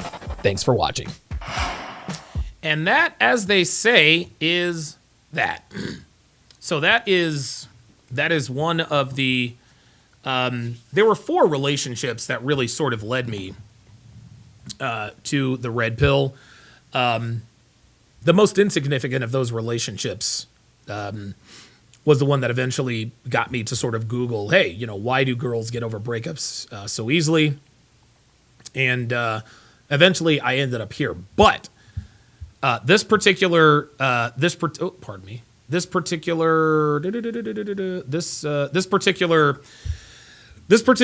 relationship definitely took its toll for sure.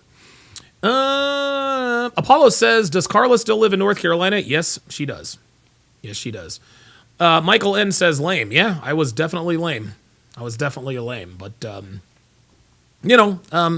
mean, listen, we all have to go through those situations, in order to build character. You guys know how that goes. So That is going to do it for this. Actually, hang on a second. I got to turn down the gain before I do this. I had to remind myself of this.